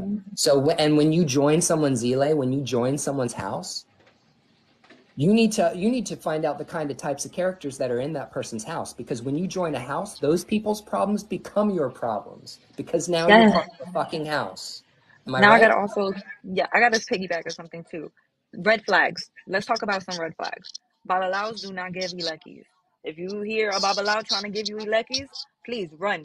Run the other way. They do not give ilekis. Okay? Number two, babalaos don't also give eleguas. No, you see eleguas, run. Run the other way. Okay? Another thing, babalaos cannot crown you. They cannot. They could do Ifa stuff. They can't crown anybody. Run. That's another thing. You run. Another thing too that gets under my skin. All right. If somebody tells you that, like just say if you go to get a mano de orula or ikofa, there has to be 3 or more babalaos there to actually confirm stuff. Yo, there's just so much things. Oh, also, if you're gonna join the ile, they have to ask their orisha if you could join their ile. That is the biggest respect. Okay, like that's But another thing that gets me. You have to bring your coco, your plato, your bella. That is the first thing you're supposed to do. And just say things don't work out, you leave, you give coco, plato, bella. So yeah, that was just some red flags and some things, just in case whoever is in here trying to get into that. Okay, I get so passionate. Sorry, y'all. no, you can be as passionate as you want. I'm glad that you're as passionate. See, I'm anal. I'm a real asshole when it comes to this stuff, which is why people don't like me. Because I'm all about structure and I'm all about rules. I am fucking OCD. I'm neurodivergent on some kind of autism spectrum that allows me to be completely insane when it comes to doing things correctly. That's why everything that you're saying and I'm saying is so good, because these people need to be listening to us. They need to listen. They need to sit down, they need to listen, and they need to listen to other people that actually practice this stuff so that they know. But the point is that you want to be careful with the people that you run with or who you decide to touch your head. who's going to touch your head, who's going to do things over top of your head, okay? Regardless of what tradition it is. You need to know the person, at least, and I don't mean like you got to be best friends. That's not what I mean. I mean, there are a lot of people in these traditions that they do initiations by day and they deal drugs at night. That's just the truth. That because these practices, this is not Christianity, okay? We have different morals and ethics in our tradition. Our tradition is not Christianity. We're not Christians. We don't hold Christian ethics and belief. Our taboos and how we practice and how we work with the orishas and the ancestors, that's up to each individual person. Yes. No, this is about diaspora. We're talking about Like diaspora for tradition. tambores and stuff, like especially like if you go to a tambor, you're supposed to be clean the day prior. You're not supposed to drink. You're not supposed to have sex. You're supposed to come in as a clean vessel, okay? But you know, a lot like I'm very traditional when it comes to a lot of these things. But a lot of people don't do that. And then people be drinking in tambores. This is not a palo place. You know, palo, you could do stuff like that. You could drink rum and palo, like toque de palo and stuff like that. But I see people drinking in tambores. Like, keep that away from each other. Like, no, like, what are you doing? Stop it. I'm not going to. Okay, so I'm going to go ahead and tell you guys this, like how I am. Let me just tell you about how I am. Even though I'm an asshole when it comes to my opinions about how things should be practiced, okay? Today, I literally was going through my FYP and I came across a black woman, lovely, lovely, lovely lady, who says that she's an Ian Ifa and she's casting Ifa. She is with the kola nuts. She's doing a keen. She's casting Ifa and she's taking, for $85, you can send her 2 questions and she will cast Ifa for you with the kola nuts. So I ask her on her video, excuse me, are you casting Ifa and are you using, no, she's not a scam. She studied Ifa. She says she has a womb. She says she is Odu. She says Odu is the womb and she is a womb holder. So as a womb holder, she has, and spirituality doesn't belong to anyone. Ifa doesn't belong to anyone. And so she casts Ifa, she casts with the keen, she does the whole thing. She even uses the opele, she does the whole thing. And I said, okay, well, how do you feel about babalaos and other people in these traditions that say women can't cast Ifa? And her opinion was it's nobody's motherfucking business. And I said, Ashe, have a nice day. Take care of yourself. That's just fine. But here's the thing: is like you're gonna find, but this people are gonna find the people that they're supposed to work with. And there are a lot of people that are spiritual people that don't like the concept of religion. They don't like the concept of rules. They don't like the concept that there are initiations and things you need to do. And for those people who don't follow that, whatever's going to happen is going to happen. Okay, so I want to say something. I'm gonna give you a little story time because I feel like this is where the whole origin of Ifa came from. So Orula used to do readings in his house, and this is in the Pataki when him and Yamaya was married. Okay, so the reason why Ifa was created was because Yemaya started to pick up on how he did his readings. So when he go out and do his travels, okay, she was doing readings behind his back, and she got so good. Let me tell you, my mama Yemaya, she was a beast. Okay, she got very very good, and then people stopped going to Orula, right? Then one day he noticed like, yo, like, why are people not coming with me? Because it was because my mama, she was doing all of that. She was using the caracoles. Anyway, moving forward, he was home, and then somebody came to get a reading, and they was like, where's Yamaya at? Because you know Yamaya is here, and you know she's better than you. And he got upset. And then she fled. She fled out of there because she wasn't about that. Like, she was not trying to hear him or anything. And that is where he gave her the Deleguns, because she is the owner of the Deleguns, all right? Because he gave them to her, and he made that his Ifa, the whole 16, the other old dudes and stuff like that. That's where that came from. No, And I a lot of have to people ask don't you, know that. what zodiac sign are you? Huh? What zodiac sign are you? I'm a Gemini and an Aries moon. I'm a Gemini and an Aries moon, and I was like, she's like the same. She is just. I get the way you are right now, literally the way you are right now. How passionate you get. You can ask my followers who are in the room. Okay, I am the same exact way when it comes to spirituality, Catholicism, and witchcraft. Like when you attend my live, I'm like, no, like this is the way you, and you're like your same energy, and I'm just like, God, I feel like I'm looking at myself in the fucking mirror right now. No, but it just gets me upset because a lot of people like don't even know these patakis, and it's just like it just gets me mad. And on top of that, Orula wasn't the first diviner. Actually, he was gifted with dance. Chango was the first diviner. He was the true diviner, okay? And he gave that to Orula because he was jealous that he was the, he was the dancer and stuff like that. So they switched. So that's why Chango's kids they're actually really great diviners, Chango's children. So Mafere from Chango. But yeah, that's a little bit of history for you guys, There you go. So let's talk about gay people in these practices. Let's go ahead and open it up to that conversation for a second. Let's go ahead and do that. All right. There are things gay people cannot do in these traditions. Period. They're not allowed to do. And that's just life. Get over it. So every single tradition, every single religion, every single spirituality has their taboos, has their rules about who can and cannot do certain things, okay?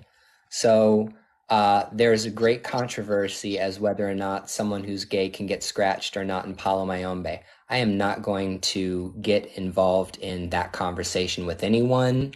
I'm not going to have that conversation with anyone, okay? I think you just can't have an inganga. I think you guys could get scratched as Spiritual in like, pots.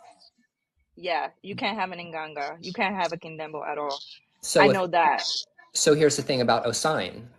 If you get sworn into Osign or you receive Osign in the Lukumi or Yoruba tradition, if you're gay, you don't receive all of Osign's shrine. There's a big shrine that they give when you receive Osign, and there's a little ball, or what do they call it? What is it called? It's a Oh, calabash. It's the calabash, right? no, it's another word for it too. There's some other word for it. Yeah, when they comes here, I'll let you know. And that's filled with the Makuto. same stuff. I The think it's a inshe, makuto.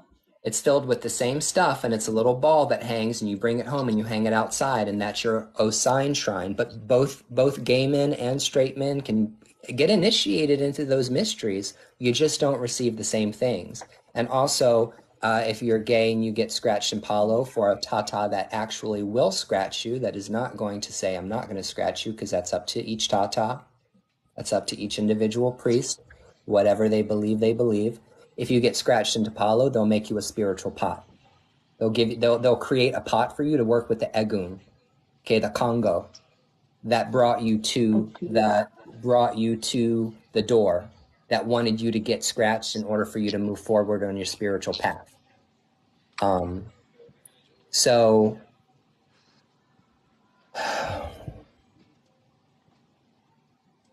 okay. See, I had a brain fart. I don't know why I thought it was a makuto, but maybe. Yeah, I've got Congo on both sides. Ashe. Believe it or not, I have Senegal. I have ancestors that came from Senegal. And you know who else was from Senegal? Dr. John. You know who Dr. John was? He was Marie Laveau's teacher. Dr. John was an African slave that was taken from the Congo, taken from Senegal, brought down into Cuba.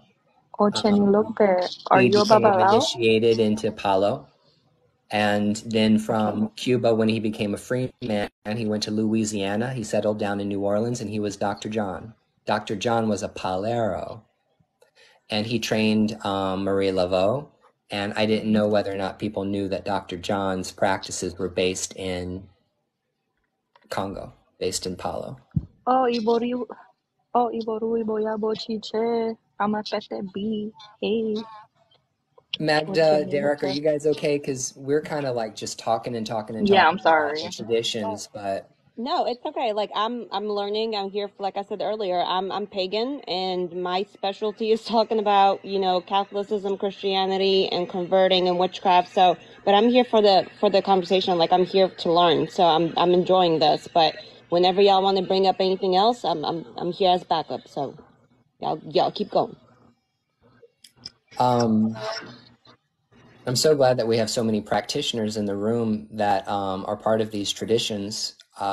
It's really great to have you in here. And I want to tell you right now, if any of you have a problem with anything I have to say when it comes to anything, then say it. Tell me exactly how you feel about it. And if you want to say it to my face, you can come up and say it to my face. But if you feel like something I said is out of place or I'm overstepping my boundaries or anything like that, you have a right to an opinion as long as you don't yell at me and curse at me. I can handle just about anything a motherfucker can say to my face unless you start yelling at me and cursing. No, I'm not at Yanifa. I was just like brought up around a lot of babalaos and stuff like that. Like I know a lot of babalaos. Wow. And I learned a lot growing up, even though I was not supposed to know as much as I do for someone that's not crowned yet. Yeah, I just listen and retain all that information. Yeah.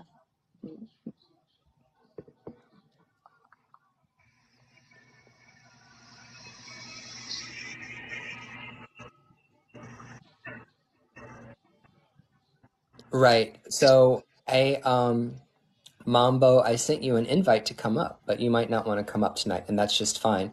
What's interesting is that are you talking about who's my godfather? Rene Gonzalez of Springfield, Massachusetts. If you go back through my TikToks, you'll see I introduced him in one of my videos. You can go watch him. He's been a Babalao for like 16, 17 years, and he's completed his path. He has all of his things, and he's a great guy. And that's my Babalao. Yeah, no, it's Hmm. fine. So, oh, okay, okay. Oh, me? Oh, no, no, no. So I used to be in an Ifa house. I had a godfather. I had a padrino before. He was babalao. But I'm actually in a new Ile. Um, and I have a godmother. And nobody ever needs to feel pressured to reveal the identity of their houses or their godparents, period. That's if you don't feel comfortable saying that on TikTok, you shouldn't make people feel like you're forced to. And I'll tell you why. Because people on this app are shit, period. And you don't want to give out, like Renee is on TikTok. So if anybody wants to communicate him directly or go tell them how much they hate me because they have, I will point you in his direction so you can go talk to my Babalao. Yeah. But not all of the people that practice these religions want to be on Facebook. They don't want to be on Twitter. They don't want to be on Yeah. Instagram. They don't want to be on TikTok. They don't Yeah. want to be I a have part a of these apps. respected godmother though. My godmother is very respected, but a lot of people do not like me. You get what I'm saying? So I just nip it in the bud. Just know that she's a very loving godmother and we love each other very much. Yeah, I But yeah. saw you. You said Renee is amazing. Yes, he is. He's a great guy. He's the perfect Babalao for me because he's so he knows his shit, and I love that. He knows his shit, and I love that. Someone who is super educated, and his wife is wonderful. His Olorisha wife is a wonderful person, and their kids, and they have a normal life, and they're normal people, and they're not insane. They're not insane.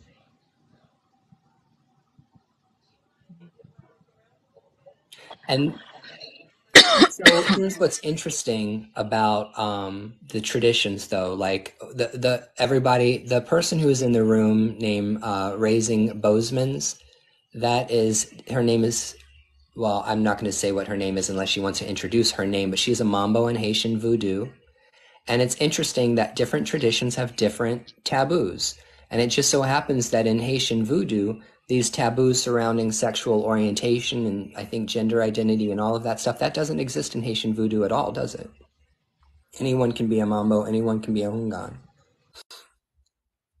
There's no restrictions about who can and cannot. Aye, boo-boo. No restrictions on who can and cannot practice or do anything or do any working at all, right? And I think that's interesting. And the reason why I think that's interesting is because voodoo is the oldest tradition in the islands. Voodoo was the first established traditions when the first African slaves were brought over to the Dominican Republic. Voodoo, I think, is the oldest of the traditions. And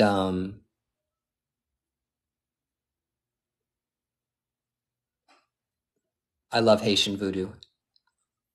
It's just such a beautiful, amazing, incredible spiritual path.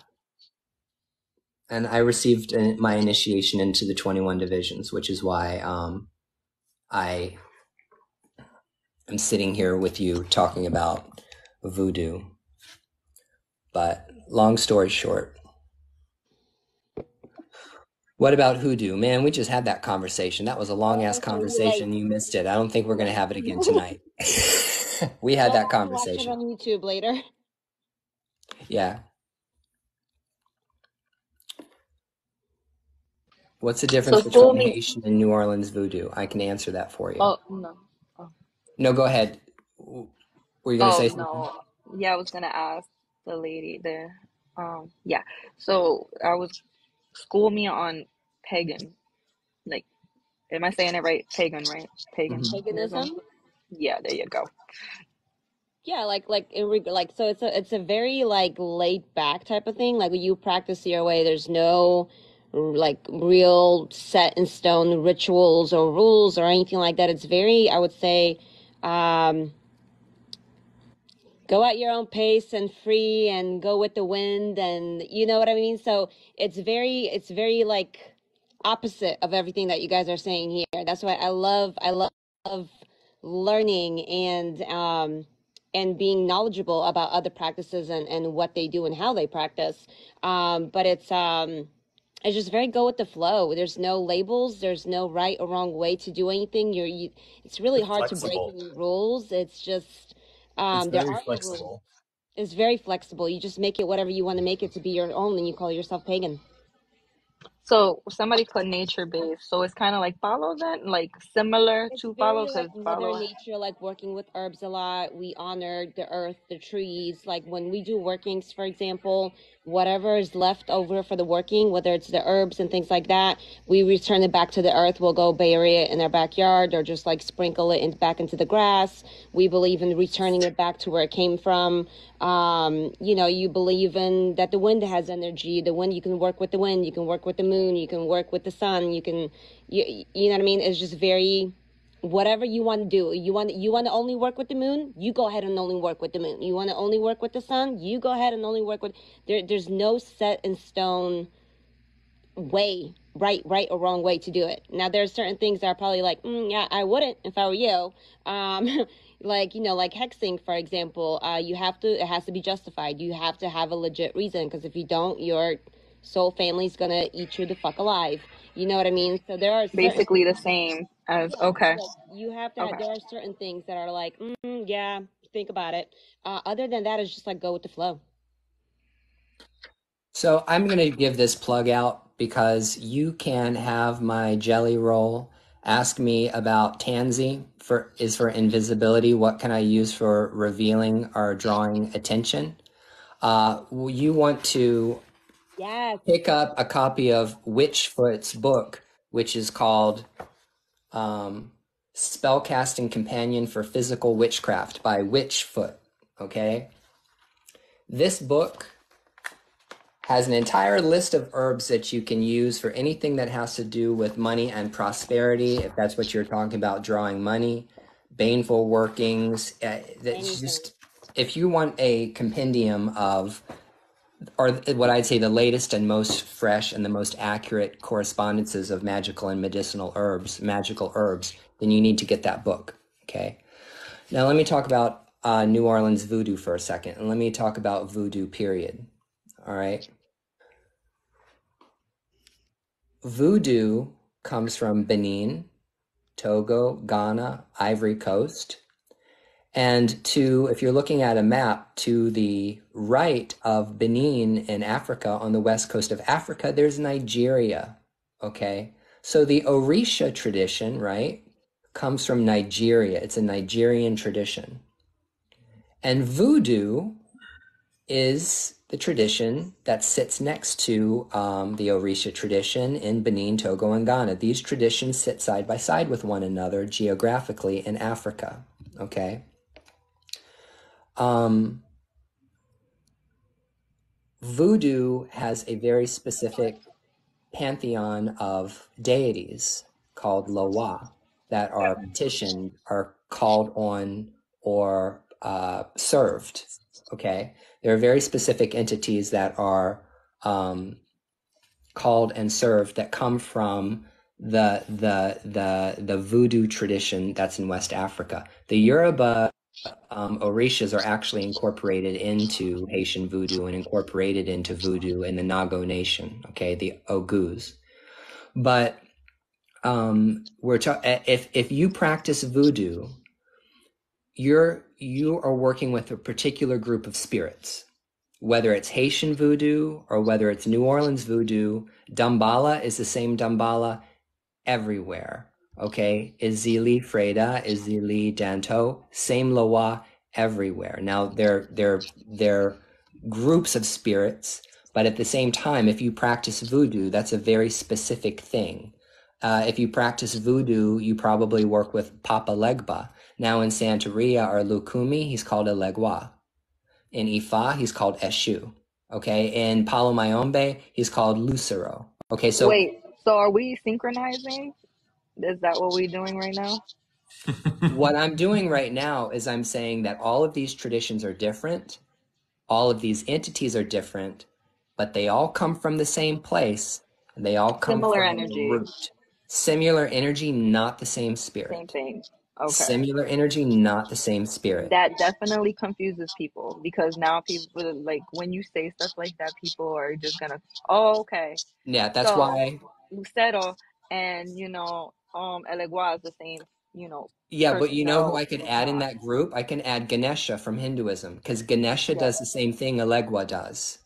So when we're Basically. talking about spirits and we're talking about deities and divinities, in Mhm. every single culture that you go to, there's always going to be a deity that's going to do the same kind of function. That's what I'm saying. I'm not saying I'm syncretizing Yeah. the deities. I'm saying every religion is going to have, every religion, every tradition is going to have a name for and a way For to it. serve the Yes. spirit, okay? So if Yes. it's in Hinduism, then it would be like Ganesha. If you're And practicing Catholic. Lukumi, and if it's Saint Anthony, is it, or Saint Yeah, Peter? Saint Anthony. No, it's Saint Anthony and Child of Otocha.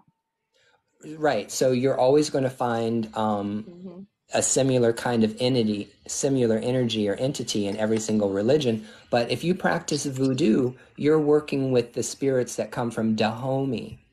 And you're working with the spirits that came from the Dahomey Empire. And there's a great book that you can read that I'm reading right now, which is called, this book is ridiculously stupid amazing. It is called A Transatlantic History of Haitian Voodoo. What is the name? John? Is it John? Benjamin Hebblethwaite. Okay, but Transatlantic History of Haitian Voodoo. This is a very, very, very, very good book that discusses the origins of the origin stories of the Loa that come from Dahomey and the Alada and the Aja people and all the different ethnic groups. So I don't think that people who are not, thank you, I appreciate that.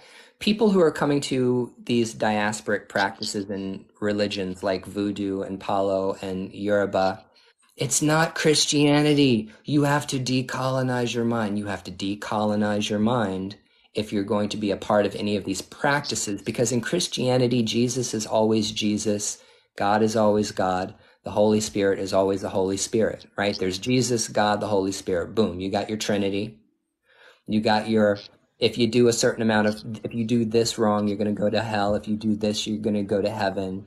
And we are so used to being indoctrinated into a very rigid, religion or we see deities as, like, as an example, even in paganism, we talk about Hecate, the Titan. She's not a goddess. She's a Titan, by the way. The Titan Hecate. Okay. That is someone who everybody wants to work with. She's the patron deity now of all witches. She's not a triple moon goddess. Okay. She's a triple goddess, but she has nothing to do with the moon. So I can't stand it when I see TikTokers talking about Hecate and hashtag triple moon goddess or moon god. I can't. But the point is that in paganism, most people will look at this image and statue of Hecate and be like, that is one Titan. That is one deity. That means everyone that practices, everyone who calls on Hecate is calling on the same entity. Don't work like that in these spiritualities. They're different. There is an innumerable amount of spirits. And when we talk about Elegua, we talk about Papa Legba, when we talk about La Madama, when we're talking about, there's an innumerable amount of these entities out there. And every single individual is going to work with a different one based on who you work with. And you will not find out who that is unless you go through the initiation process.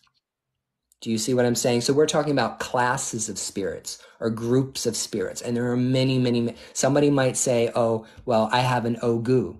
Okay, that's great. What does that mean? Well, you have an Ogu. You have a Nago Loa, a Loa that comes from the Yoruba side of Haitian voodoo. But that could be Ogu Balanyo. It could be Ogu Farai.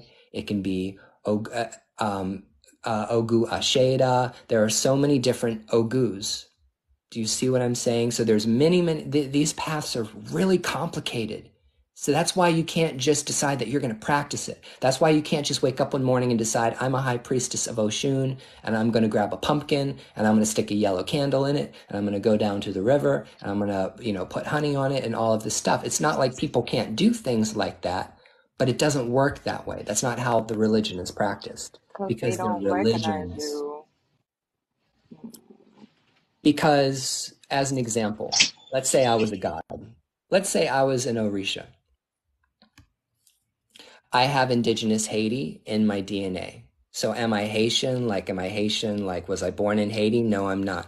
But I have indigenous Haiti and indigenous Dominican Republic in my ancestry, in my DNA.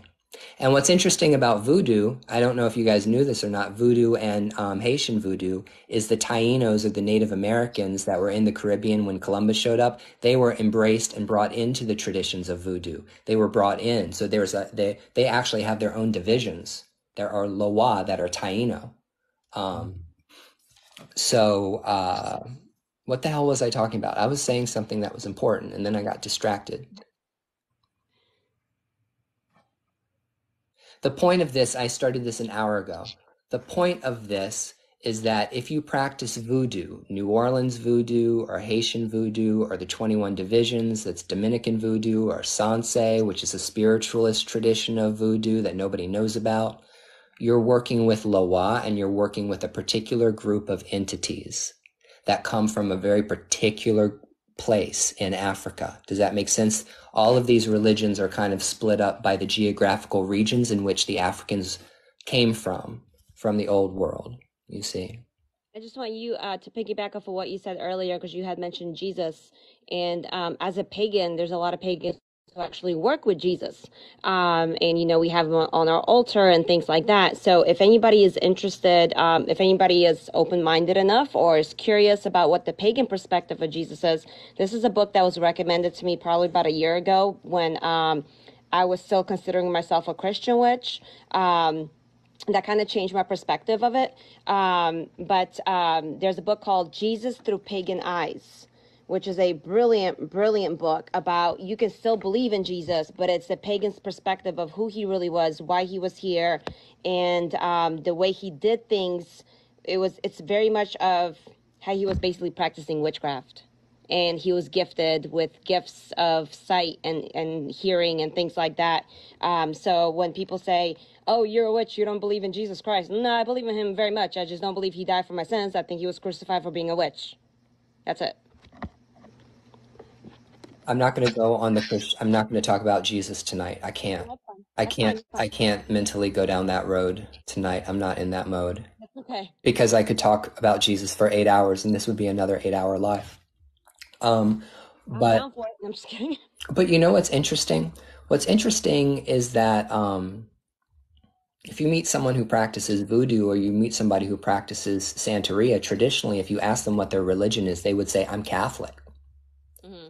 They would say, oh, I'm Catholic, because it was just so ingrained into those people that, you know, in order to be a good voodooisant, you had to be a good Catholic.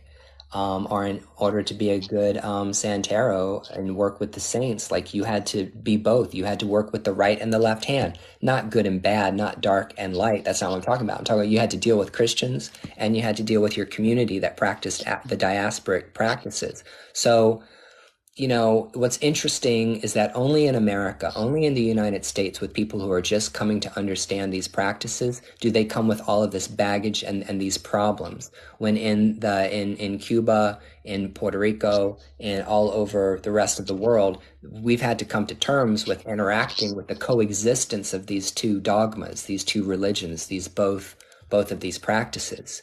And no one's going to judge anybody. You're a good Catholic? Okay, you're a great Catholic. I hope that makes you a good person. If being a good Catholic means that you're going to be a good person, then that's great. I'm going to sit over here and I'm going to practice my voodoo. I'm going to sit over here and I'm going to follow Ifa and I'm going to do my thing. Don't attack me, okay? Don't try to burn me at a stake. Don't tell me that I'm evil. You see? It's all about mutual respect. There's nothing wrong with being like, this is what I believe, this is what I stand for, but you do you. But like, you have the maturity to be able to sit at the same table and have an open discussion. Which is what no one can do anymore. Especially not on this app, no. Here's another thing that's interesting about like Ifa, Lukumi, and Voodoo, okay? And when it comes to what's interesting is that for people that don't know, what we believe is that everyone has a guardian Orisha or everyone has a guardian Loa. We're going to put it within the context of the culture, but we believe everyone has this entity. You're born with that. Your holy guardian angel or your guardian angel or your primary guide in this life, all old traditions of religion believe this concept, okay? So what is it that you find out when you go to get your mano de arula, okay, or ikofa? What do you find out? You find out who your guardian orisha is. If you get a lave tete in Haitian voodoo and you get your head washed and you see a mambo and you go through that ceremony, you find out who your guardian loa is. Okay, But what's can I say interesting, something? I'm so sorry. When you were saying that everybody has the guardian angel and stuff, yes, he is absolutely correct. Even if you believe in the Orisha practice or not, you do have a guardian angel. Now, let me just say this. Just because you act like a certain guardian angel does not mean that person has your head, okay? Because I feel like a lot of people be like, oh, I act, I have all the qualities of a daughter of Ochun. And then next thing you know, like Elegua is your father. Or people be acting like Chango and then Obatala is your father, even though Obatala is the owner of all heads, okay? But people just think that they get to choose their Orisha, and that's not, they choose you. Mm-hmm. Okay, and then you have some that stands up for you, yes, because there's some that stands up with like for you more than your own own guardian. Pero does not mean that they're your guardian angels. Just want to let you know, just because you act like Yamaya doesn't mean that Yamaya is your mama. Maybe Oba's your mama, you know? But yeah, I just wanted to say that because I just need to stress that out there. Okay, go ahead. Yeah, and that's the whole purpose of ceremony. That's why somebody goes through ceremony. Because when you go through ceremony, a priest or a priestess that has the license to call those spirits will call on those spirits, and they will tell you through divination, or the spirit might just come down in possession and tell you directly to your face, or a spirit will come down and tell you to your face who your who your guardian Orisha or Loa is. But what I'm trying to get at though is that everyone has that entity. Everyone has that entity. Everyone has ancestors. Everyone has spirits of the dead that are around them. Your Egbe in Yoruba is your heavenly companions. That's like your spiritual court in Espiritismo. It's your heavenly companions, the people that walk with you in the spiritual realm, beside you. They're your group, your soul grouping. Is that the same as what paganism when we call our spirit guide? Yeah. Okay. And sometimes in African tradition, when it comes to Egbe, if you come to Earth and you're fucking around and you're not following through with the commitments that you told your Egbe back in heaven that you were going to do, they get pissed off and they'll come after you. You'll have your own spiritual court will come after you. If we're talking about right, so you're only going to find out who your guardian angel is if you go through the proper ceremony in order to pull that particular entity. Yeah, you don't get it pulled down by no tarot, okay? Not a regular santero or santera. No. You have to either go through a babalao or a very, very, very, very experienced oriate. And another thing too that people kind of forget is that a cambio de cabeza can happen. So just say, if a person was sick and just say, okay, my mom is Yamaya, but just say I got really, really, really, really sick or something. And Obatala was like, you know what? No, I'm going to save you right now. That can happen. Okay. But when stuff like that happens, is still you have to go through a babala or something. But yeah, that can also happen. You can have a cambio de cabeza too. You only need 3 babalaos. You only need 3 babalaos for the ceremony to be official. I had 4 babalaos in my ceremony. I had 4 babalaos on mine. But 3 is the only ones that are necessary. Okay. And it's a 3-day ceremony, y'all. Don't let them fool you. I'm gonna look into them. I'm gonna put that on my list of things to look into. The lave tete, which is performed in Haitian voodoo, which anyone can have, anyone can get. There's no commitment to be a priest or anything in that tradition. The lave tete is the head washing and ceremony that's performed to pull your guardian loa. And metet means master of the head. Metet, the master of the head in voodoo. Yeah. And it's the same thing. Your lave tete is also a 3-day ceremony. So what you'll find out if you look at voodoo practitioners that practice the Fa system, because Ifa is Ifa in Yoruba, but in Benin, Togo, and Ghana, in the voodoo system, it's called Fa. The same kind of deity, deity of destiny.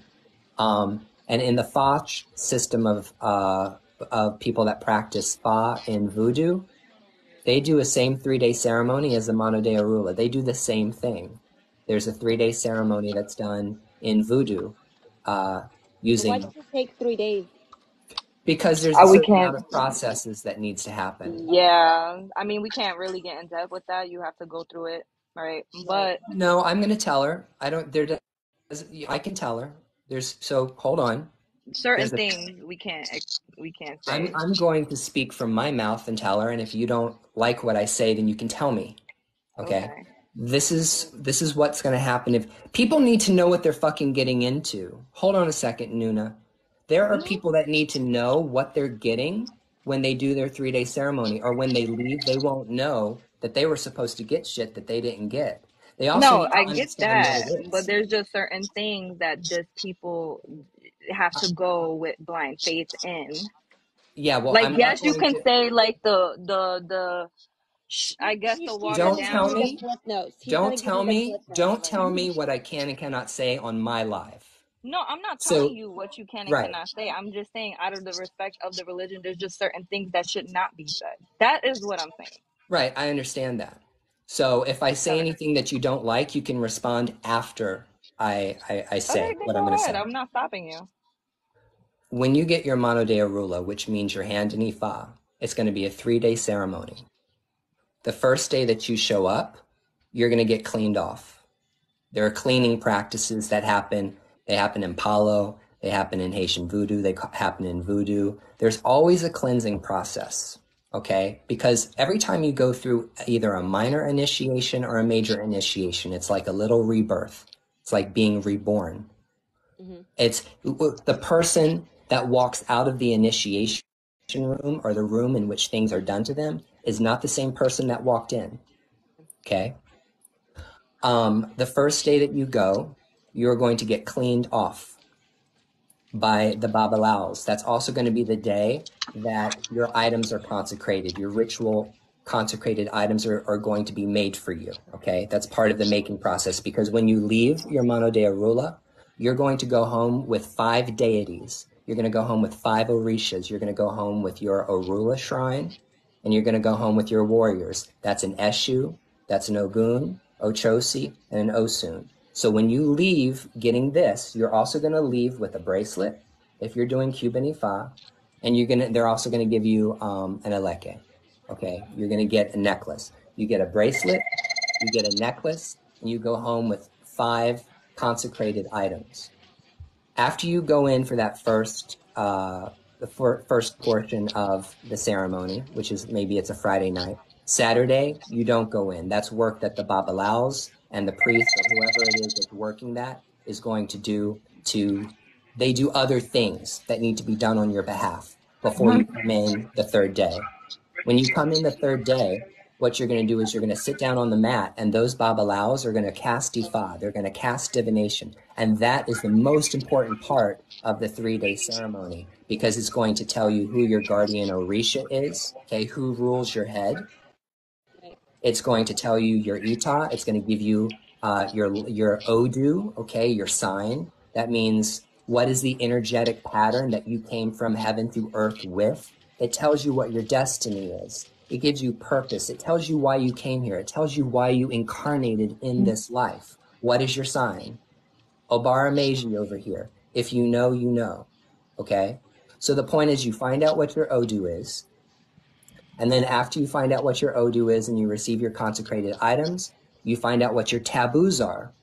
What are the taboos? Well, that's what the Orisha says that you need to not those are things that you need to restrict yourself from or hold yourself back from indulging in, either particular activities or eating particular foods or whatever it is. I'm not allowed to jump over holes. I can't jump over a hole.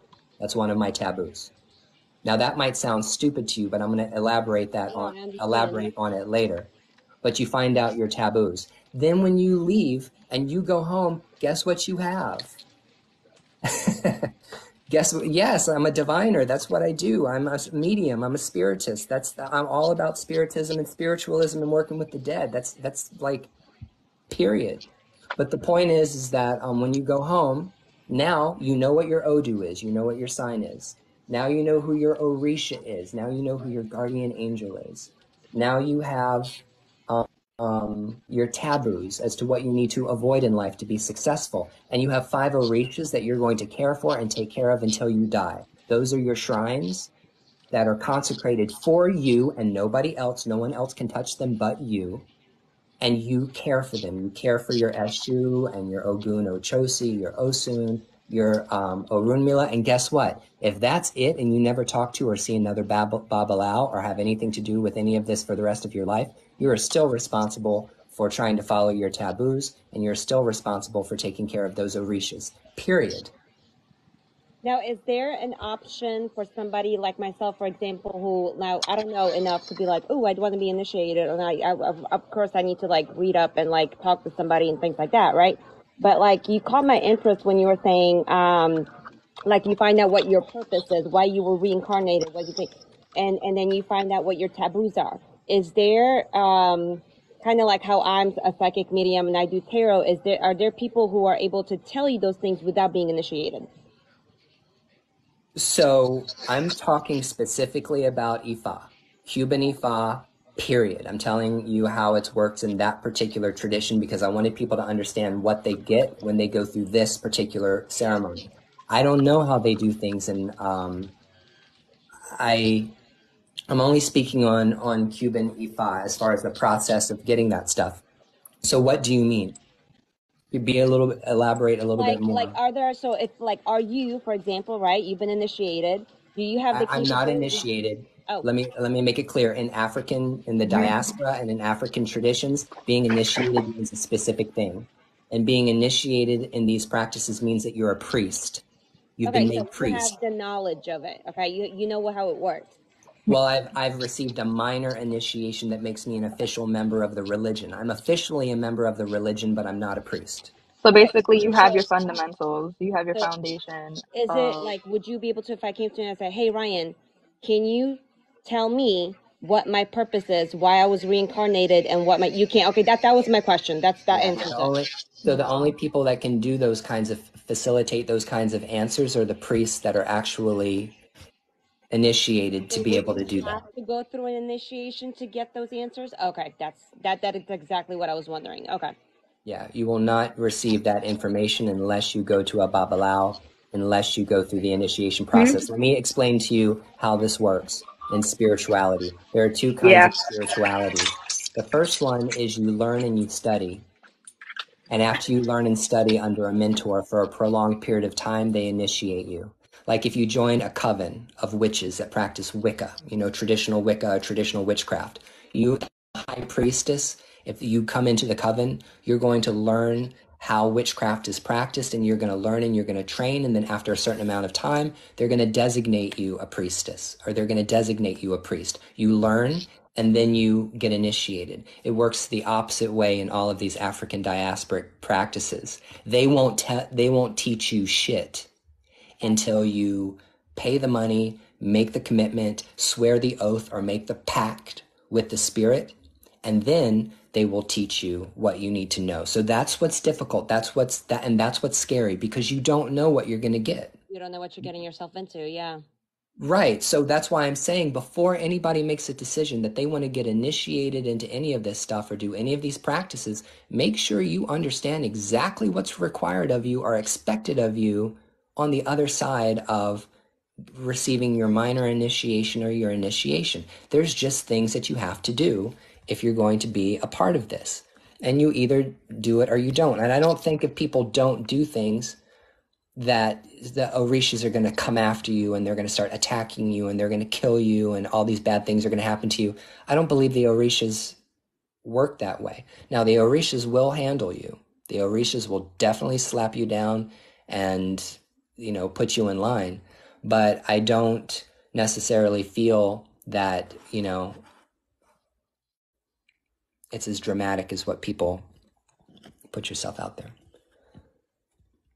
My taboos are related to my sign. So as an Abara sign, that's my Odu, there are certain taboos that come with that sign. And there are a lot of taboos. And so what happens is those taboos there's divination done to find out which one of those taboos specifically apply to you. But do you see, once again, we're talking about divination, that everything is practiced and everything comes out. The Orishas speak in absolute terms. There's no ambiguity when it comes to when the Orisha says something with the Dilagun, with the cowrie shells, or with the divining chain, or with the kola nuts. The answer is the answer, and there's never a wishy-washy answer. You get yes, you get no, you're supposed to do this, you're not supposed to do that. Yeah, that was my question. It was kind of like, so like me being a psychic medium and a tarot reader, people come to me all the time, like, what's my life's purpose? What am I here for? Right. And I tell them what I get. So I was like, are there like tarot readers, not necessarily with tarot, but are there divinators out there that you can go to within that practice, or they're just going to tell you what your taboos are and things like that without you actually being part of it? So you answer that. So I get it. I'm totally following you. Yeah, and like Ochanli Lobe said that Ifa is it's not super complicated. It's not super complicated. Ifa or Orunmila, the Orisha of destiny and good fortune. They say it's Orula who helps you make your path straight. Um, uh, Orunmila is the maker of good destinies. Why do people go to Ifa in Africa? Why have people gone to the Babalao? Because you go to the Babalao when you have a problem, and that Babalao finds a solution for you. He goes to the Orisha and he asks about your job. He asks about your husband or wife. He asks about your children. He asks about this. He asks, people will go with problems, and Orunmila will come back and say, this is what the situation is. Here's the remedy. Here's the medicine. So whenever you get a divining reading from a Babalao, there's always going to be an ebo or a sacrifice that has to be made on your behalf in order to realign you with your destiny. So readings with Babalaos are two. There's two components. The first one is paying for a reading, and then whatever comes out in the reading, you might have to pay extra money in order to have an ebo. There will be an ebo or something that has to be done for you. It might be as simple as them sitting and chanting over top of consecrated items on the board, or it might be a pigeon, or it could be an egg, or it could be a chicken, or depending on the severity of what comes out, there might be a four-legged animal. So I mean, sacrifice is a part of these traditions. Mm-hmm. And Noonie left. Where did she go? Oh, maybe she got mad. I hope she didn't get mad at me. Hope not. Here's the thing about freedom of speech and speech. There is no prohibited speech in my world. None. Period. There's no. I do not tell people what they can and cannot say. I watch what I say and what I cannot say, but I'm not going to tell other people what they can and cannot say. I got a real problem with people coming around telling me that I have to use particular pronouns or I have to refer to myself as a cisgender male. Fuck you. I'm a man. There's no cisgender anything over here. I'm a man. Call me what I asked you to call me. He, him. If you can't tell that I'm a man by fucking looking at my face or seeing how I dress or how I walk, how I talk, how I act, or my facial hair, if you can't look at me and determine that you're talking to a male person, you're mentally ill. There's something wrong with you, okay? When it comes to that conversation, it's like the same people who are fighting so hard for them to be accepted for who they are now forcing a label on others who are already what they are. And I'm like, you yourself are asking us to call you a certain thing, but you're going to tell me I have to call myself. You can go and tell me I have to refer to myself as a certain thing, but you have the option to refer to yourself any way you want to.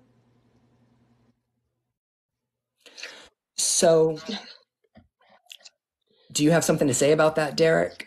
Or you're staying out of that conversation? Derek is being really... it's just...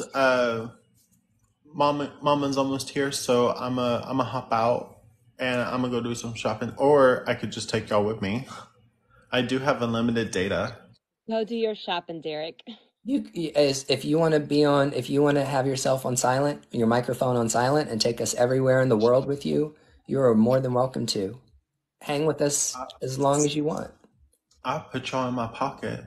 Put us in your pocket. Slide me right down beside that big hung cock of yours. I'll be real happy down there. Just kidding. Well, I know I'm not kidding. No, you can slide that phone right in down there. But don't tell Ben, okay? Don't worry, it'll be our secret love affair. Yeah, but see, Magda's going to be down there too, so. There was a once upon a time for me. Once upon a time, I like that. That's funny. But anyway, the point is I feel like this whole thing about giving trigger warnings. There are things in life that are upsetting. There are things in life that are upsetting. There's experiences that are upsetting, and you have to be able to cope with those things. You can't go to a college and you can't tell professors, oh, you have to give me a trigger warning anytime you're going to talk about rape, or you got to give me a trigger warning anytime we're going to talk about slavery, or you're going to give me a trigger warning anytime we talk about anything that has to do with whatever. Fuck you. That's not how real world works. The real world works like you have to be able to talk to people. You have to be able to disagree with people. You have to be able to agree with people. You have to be able to find a common bond with people. You have to be able to find a solution, or you need to be able to come to agree to disagree or to agree. But the thing is that you can't be triggered about you can't be triggered about speech. You just can't. You just need to grow up and be a goddamn adult. Lex said, my triggers are my problem. So we had this whole discussion at last night's live, and I think it was the one with Derek. We had like a 2-hour live, and I was like, at the end of the day, if you are getting offended, that's a you problem. You need to find out, why does it offend you? What is it? Where did that come from? And figure it out. Like, the fact that I'm posting a video that offends you, either keep scrolling or ask yourself, where are those feelings coming from? Because I didn't ignite those feelings. I triggered something. So why is it triggering you? Where are those triggers coming from? It's a you problem, not my problem. Don't tell me I need to explain myself and apologize. That's a you problem. Yeah. And so what Magda just brought out was a absolutely 100% perfect point. And I say this all the time because when I first got on this app, God, I created so much trouble when I got on this app. I had women come back to me like 6 months later, I had someone follow me and they're like, look, they booked a reading with me. And when I got on the reading, I'm like, hey, how you doing? Because I'm much different when I'm doing readings one-on-one with people. I'm actually really, really nice when I'm not on this app. I'm only a hard ass when you see me on this app, okay? Off the app, I'm actually really kind of nice. And so she was like, I have to tell you the truth, Ryan. She said, when you first started coming across my FYP, you triggered the hell out of me. Like, I just felt triggered by you. Every time you would come up on my screen yelling, go fuck yourself, or get the fuck out of here, and talking about this and that, she said, I would get a sharp stabbing pain in my rectum, and I was like, oh God, that's really, really bad. I'm sorry about that. But she said, no, I had to go back and do my shadow work, and I needed to go back and ask myself the question, is it what he's saying that's triggering me, or is there something about him that's triggering feelings in me that I need to go resolve? And the truth of the matter is I'm a white man with a big mouth, and I get in people's faces and I talk shit. And there's a lot of people that are triggered by people like me, that talk like me, that act like me, that talk about the kind of content that I talk about. And I say whatever, you know what I'm saying? And so you need to go back and ask yourself the question, why is what this person's saying bothering me so much? Why? Right. So, like, as a woman myself, I can say that from a woman's perspective, not all women, I don't speak for all women, but just, from my perspective, okay, my father was very opinionated. He was very strict. He was very stubborn. He was set in his ways, and he believed what he believed, and he could not have a constructive, conversation with anyone ever. Okay. So whenever I would come across people like Ryan, for example, who were very, not that Ryan's not open-minded, but who were very kind of like, this is what I believe, it is like this, yada, yada, yada, I'll be turned off. And I'll be like, oh, fuck you, you're an asshole. But I had to stop and ask myself, are they really an asshole? Why does it bother me so much that they talk that way? Well, when I did my shadow work, I found out it was because it was a trigger. It reminded me of my father. Once I addressed it, I acknowledged it, and I factually said to myself, the men that speak this way are not my father. That is him. That was just him, and they are their own individual. It changed my world. Yeah, but that's valid because you know what? If you are walking down the street at night and you got assaulted by a particular group of people of a particular ethno demographic, you have a bad experience. And so if you're walking down the street at night again 20 years later and you need to cross the street because you see a group of, I don't know, black males or Hispanic males walking your direction. Stereotypical, yeah. and you have to cross the road and walk on the opposite side of the street to feel safe, I'm not going to judge you for it. As long as, hey, if you want to keep living with that trauma and letting it affect you, that's on you. I'm not going to say nothing about it. I will, whatever makes you feel comfortable. Now, if you're ready to address it so it doesn't keep affecting you and you can get over that shit, let's talk. Like, let's figure it out. Or go see a therapist. Go get professional help. I 100% agree that people who are easily triggered do not need to be on social media, period. Yes. You know what's funny about my whole... I gotta pee. I'll be right back. Okay. You know what's funny about my whole entire life is that when I was a kid, like 5 or 6 years old, there was this goose that it flew into the window, like through the windshield. Mm-hmm. And my stepdad. Mm-hmm. And I was like, how could you have been so careless and just callous? How are you such a monster? And then I look at the past 20 years of myself and I'm like, that shadow work. When I have no spoons, I watch my favorite shows and mind my own business. See? Perfect.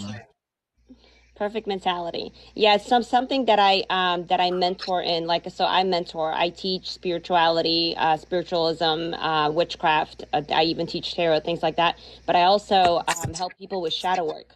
Now, I'm not a therapist. I can help you start your shadow work. I can help you bring out your shadow work. I can help you figure out what the triggers are and where they came from. Now, in regards to actually moving forward from them, that's like professional help shit. You know what I mean? Yeah, a lot of the things, a lot of the ways that we react and the feelings that we have, the way that we allow things to impact us is a form. It came from somewhere. It came from somewhere, and you can easily figure out where it came from, acknowledge it, and work to get to the point where it doesn't interfere with your daily life. Now, are you still going to remember it? Of course. You can't forget trauma. You have memory. You're always going to fucking remember it. But you can get to a place of acceptance and moving forward and not allowing it to keep coming up every time you do certain things. I don't think anybody should be doing shadow work unless you have a licensed therapist or a psychiatrist or somebody helping you. And I'm not a fan of shadow work. And I'm just going to put this out there. The reason why I say I'm not a fan of shadow work is because you need to have somebody else that's working with you through it in order to give you checks and balances to make sure that you're not going to go off the deep end. Because when you're working with traumas that are hurtful, painful, and triggering, you don't really know what's going to happen. You don't know where that's going to lead you. That's why you always need to have somebody who's checking up on you to make sure that you're in a good place. Does that make sense? Yeah. Oh, I tell so people you don't spiral. Therapy. Like, I've been in and out of therapy for 20 years. Currently have an amazing therapist for the past 2 or 3 months. Therapy is, go to fucking therapy. There's no shame in therapy. Now, when I say I help people with shadow work, what I can help you with is those people who are like, I don't know what my shadow is. I don't know where to start. I can help you get started. I can help you realize what events in your past life are making you act or bringing out certain feelings in you and why. Now, moving forward, how to heal from that, how to handle that, go to a therapist. That's where I go, okay, now go get help. Hey, Erin, honey, what's up? Hey, I just wanted to come up and say hi. And Hi. also, this is like, I agree with you. It's really important because doing my shadow work and having a therapist has been a blessing for me. I would tell everyone to go to therapy if I could. Yes. You can only heal yourself to an extent. If you don't have, like Ryan said, if you don't have anybody there to kind of like, do the checks and balances and like keep you sane and straight minded through it, like you're never going to heal. You're only going to like somebody else spiral down. It can consume you, and you can go back to that mentality and feel that pain all over again, and it can make shit worse. if you I don't. That's why I say, whenever I get somebody, I'll be like, okay, you want to find out what your shadow is? Do you currently have a therapist? I'm going to tell you within the next 2 weeks, I want you to find a therapist, because once I'm done mhm. with you, I can make you self-aware of shit, but then I can't help you. Yeah, and Oh, can I you put me through the floor real used to quick? Can you journal put me the vines? Yeah. over Derek, and put yourself on mute, honey. Okay. sorry. I would journal because I like to write all the time. And when I got into therapy, my like a couple of years ago, my therapist told me, she said, I want you to stop writing for a while. She's like, I feel like you're almost re-traumatizing yourself over and over. She goes, let's deal with some of it, then you can go back into writing more. And now that I've gone through a lot of stuff, I do write more, and I have started doing more shadow work and writing stuff again. Because I mean, I had blocked memories, I had a lot of stuff, and somebody that I meet on TikTok might not be able to help me with that. You know what I mean? Yeah, and you know what? The right Yeah. person you go to will tell you that shit right off the bat.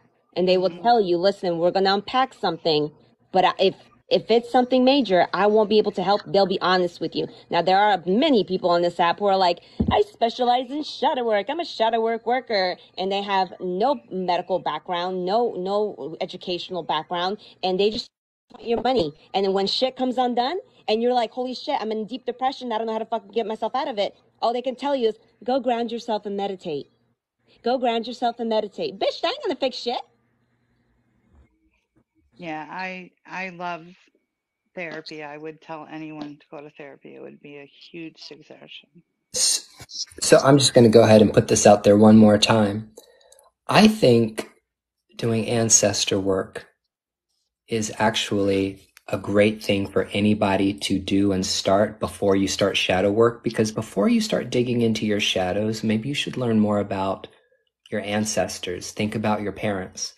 Think about your Right at the grandparents beginning. and your great grandparents, and think about your culture, because most of our problems or a lot of our traumas and things, they come down to us through our ancestry. And let me just put it Hmm. this way.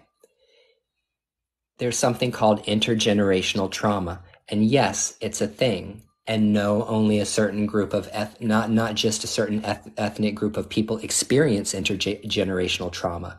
You will see families where the great grandmother, the grandmother, the mother, the daughter, and the granddaughter are all getting into abusive relationships, one after the other. One abusive relationship. Every single female in that family line gets with a wife beater. Okay, incest. That is something that is an intergenerational curse that can happen in families. It's like a disease. It's like an insidious spiritual disease that navigates itself through each generation. If you are a black person or a person of color, you have ancestors that were traumatized by the colonization process through the transatlantic slave trade. And that's on a cellular level. It comes down to you. It's in your blood. It's in your DNA. You're physically affected by it. There's something that I need to remind people. There's a very real physical, tangible, palpable aspect to spirituality that is not just in your head. It's not just in your mind. It's also in your physical fucking body. It is in your body. Okay. Hmm. So and alcoholism. I was Alcoholism is about to say another addiction is a intergenerational perfect curse. example. Yeah. Addiction is a Hmm. perfect example. Yeah. Hmm. Alcoholics usually run in families. Like, I'm an alcoholic and I come from a long line of illustrious alcoholics. Same. Same. So let me tell you something about your ancestors though. Oh, I'm sorry, Aaron. Go No, ahead. I said same. Same. Addiction Um, runs in my family, so. but let me tell you something about ancestor work. When you elevate yourself, you elevate your entire bloodline. Yes. When you elevate and you take it to the next level spiritually and you improve yourself and you practice Iwa Pele, which is good character, okay, that's what that means, good character, and you start leveling up spiritually. I've been sober since 2016. You start leveling up spiritually, you raise up the vibration of everyone in your bloodline, everyone in your family. But going back and doing ancestor work to me is almost like a precursor to doing shadow work, because you need to understand the dynamics of your family and what your family has been through. And then you can say, okay, that might actually clear up a lot of questions for you. Then you might say, okay, I'm suffering from intergenerational trauma, and I need to find a trauma therapist, and I need to try to find a way to navigate myself so that these traumas are not affecting me in life. Does that make sense? Yeah, totally. Yeah. And And somebody asked, what how do you, like, what's a good book to start shadow work? So again, once you do what Ryan said, once you become aware of, some of the things that aside from your own personal trauma, what your ancestral trauma is, and you feel like you're ready, it's a good time, right? Again, one option, go to fucking therapy. Okay. Another option, if you want to start yourself, find somebody that can help you, like myself or, anybody else that offers it. But if you want to do it yourself, if you literally go to my page, and there's a playlist right on top of my videos called, the very first playlist is called Shadow Work. I have at least 2 or 3 videos in there that have exercises on how to identify your main trauma. And then there's another exercises in like how to heal or keep an event from becoming a trauma experience if you handle it right when it happens, like within a week or two of it happening. Okay, you do these journal prompts and you can actually look at it from a logistic point of view, and it doesn't sit with you. Okay. And then so yeah, go check out that playlist. There's a lot of information about shadow work and what it is and how to get started and things like that. But book wise, I actually also have a video in there of book recommendations for shadow work. So if you're looking just to get started and need a good, like, a foot in the door, there's plenty of resources out there for you. Hey, honeybee. Miss Honeybee.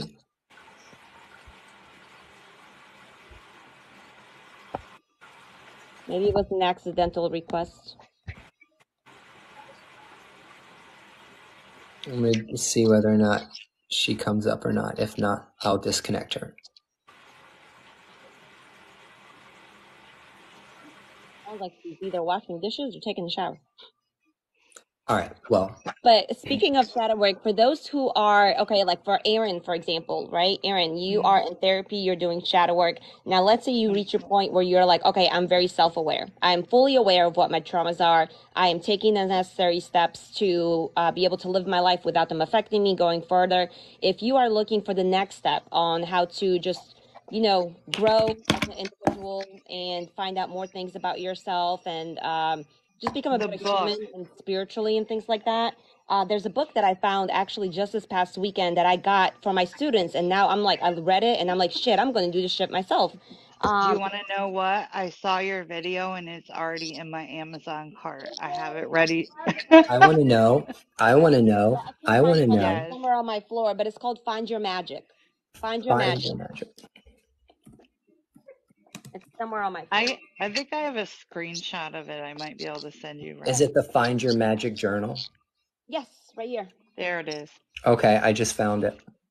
So Okay. it has things like, for example, it'll make you ask yourself questions. What hardships have you endured? Are you a better person because of them? Okay, it has different journal prompts. What qualities do you share with Mother Nature? Okay, it's definitely from a magical perspective. And like, I don't know. There was some other like really interesting. Name 5 things you can either hear, taste, smell, or see. How does it feel to pause and take that all in? It literally makes you get to know yourself better since recovering from trauma, and makes you kind of find your identity and grow as a person, not without without referencing, oh, I am who I am because of where I came from. No, Right. where you came from is a part of who you are, but it doesn't mean that you can't grow and become a completely different person and evolve. Yeah. Someone asked a question or said something. I was going to respond to it. Which is why you need a therapist too. Yeah, exactly. Talking about re-traumatizing yourself with Oh, okay. shadow Okay, I work. remember what I was going to say. This is a little deep. I need everybody to hang with me for a second when I say what I'm about to say. From my own shadow work, from my own ancestor work, from my own therapy, and dealing with the tragedies of my life. Predominantly alcoholism, because alcoholism does a double whammy on you when you're a drunk. Okay, nobody will understand alcoholism. It's horrible. What I'm trying to say is, And I need everybody to meditate on what I'm going to say, because I'm not saying that I'm right and I'm not saying that I'm wrong. This is something that I have found from my own experience. Okay, this is my experience. This is not based on any book. This is not based on any revelation from any deity, and it has nothing to do with anybody I ever worked with spiritually. Okay. Hey, what's up, Mama? What's up, Mercedes? Much love to you. There are some traumas you'll never be able to fix. Yes. Because the traumas go so deeply, so far back into the back of the brain, and on a cellular level, that some of those things won't get fixed.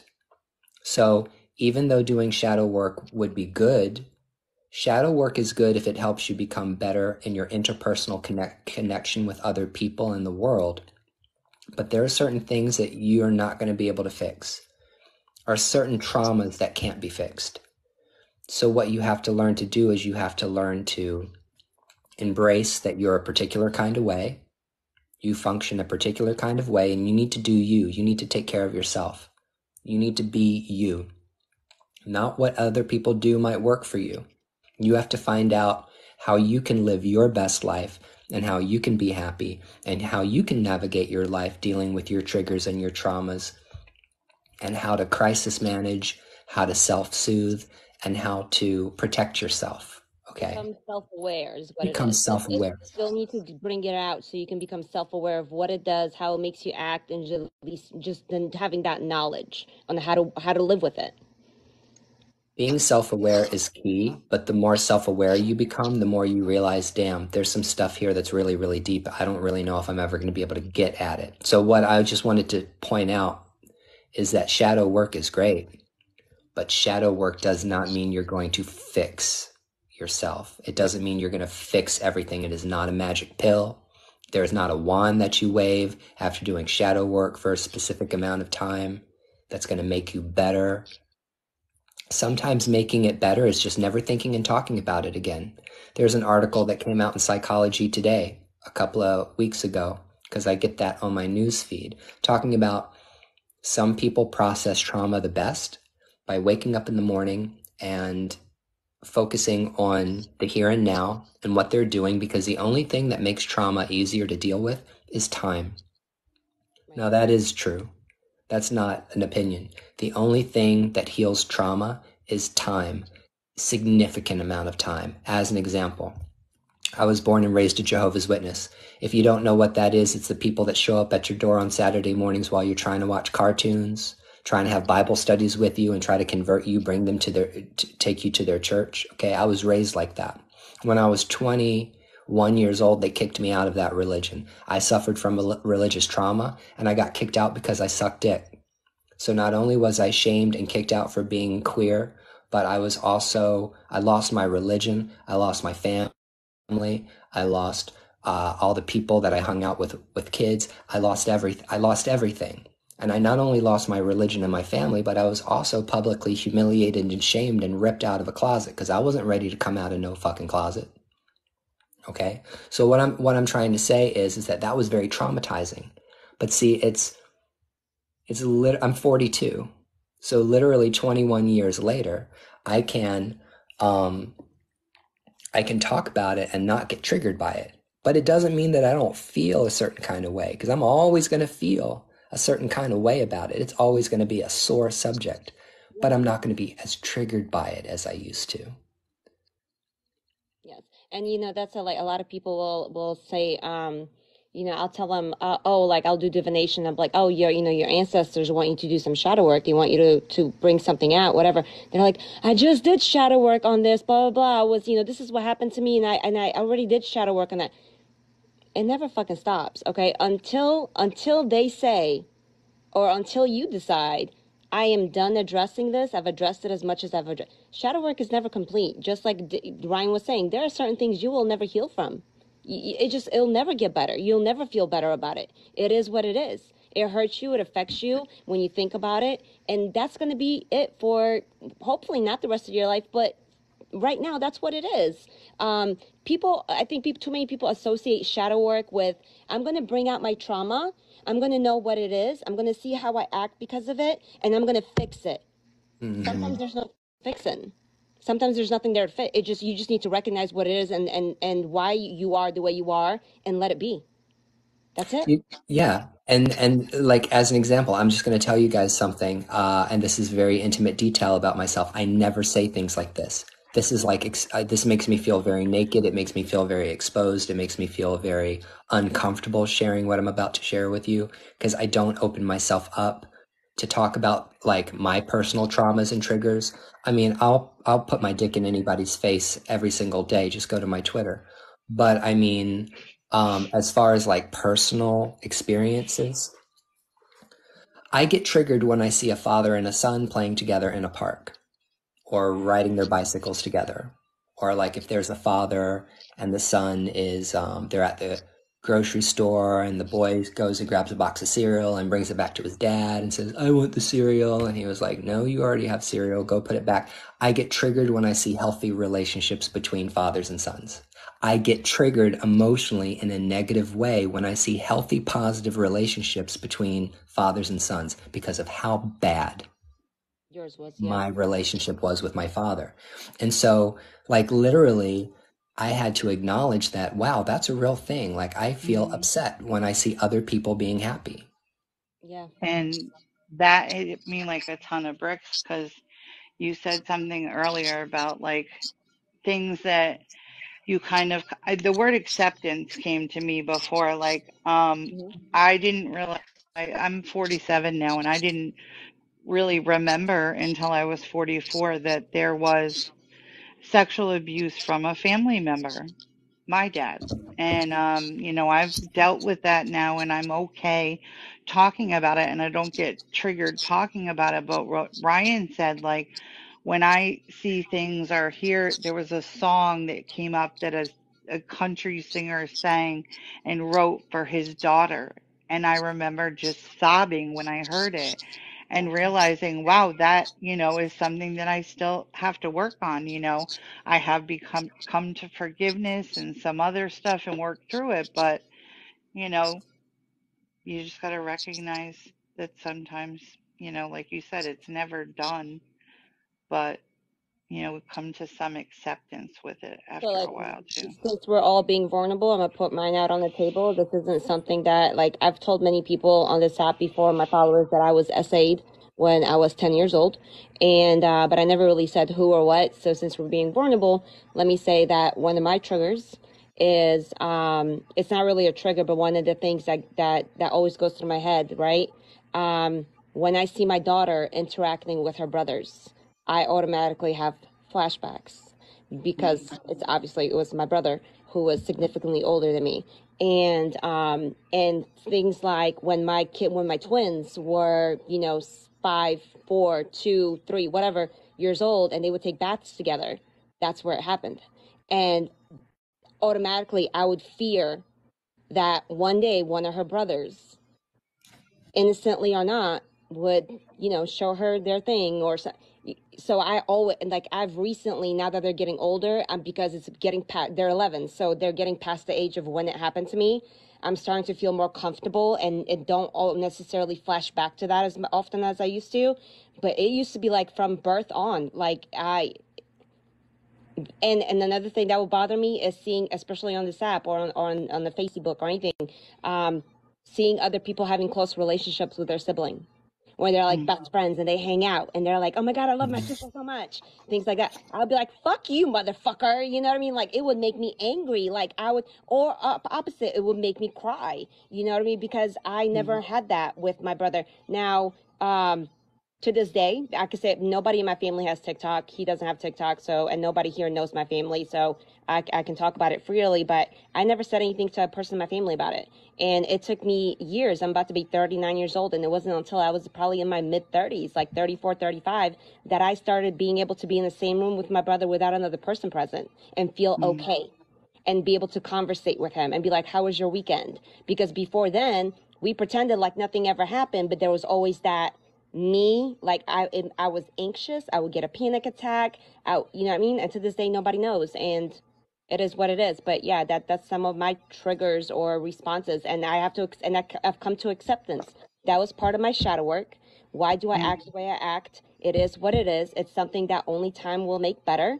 And there's no fixing it. There's no quick fix for that. No matter how much therapy I get about it, no matter what exercises, journal pumps I do, I feel the way I feel, and I'm gonna feel that way until I fucking don't feel it anymore. If I ever get to that point. Thank you for sharing that. Thank you. Thank you for sharing yours. The worst thing I think would be is if, like, as an example, because of what happened to you, you took it out on your son. Because that's the worst. It's when people who are traumatized or hurt start projecting that on their kids. That's the worst. Well, Oh my you God. mentioned intergenerational stuff, and I didn't find out certain things through mediums and other stuff that the stuff that happened with my dad was also done to him, intergenerational curses. And, My mom is mentally ill.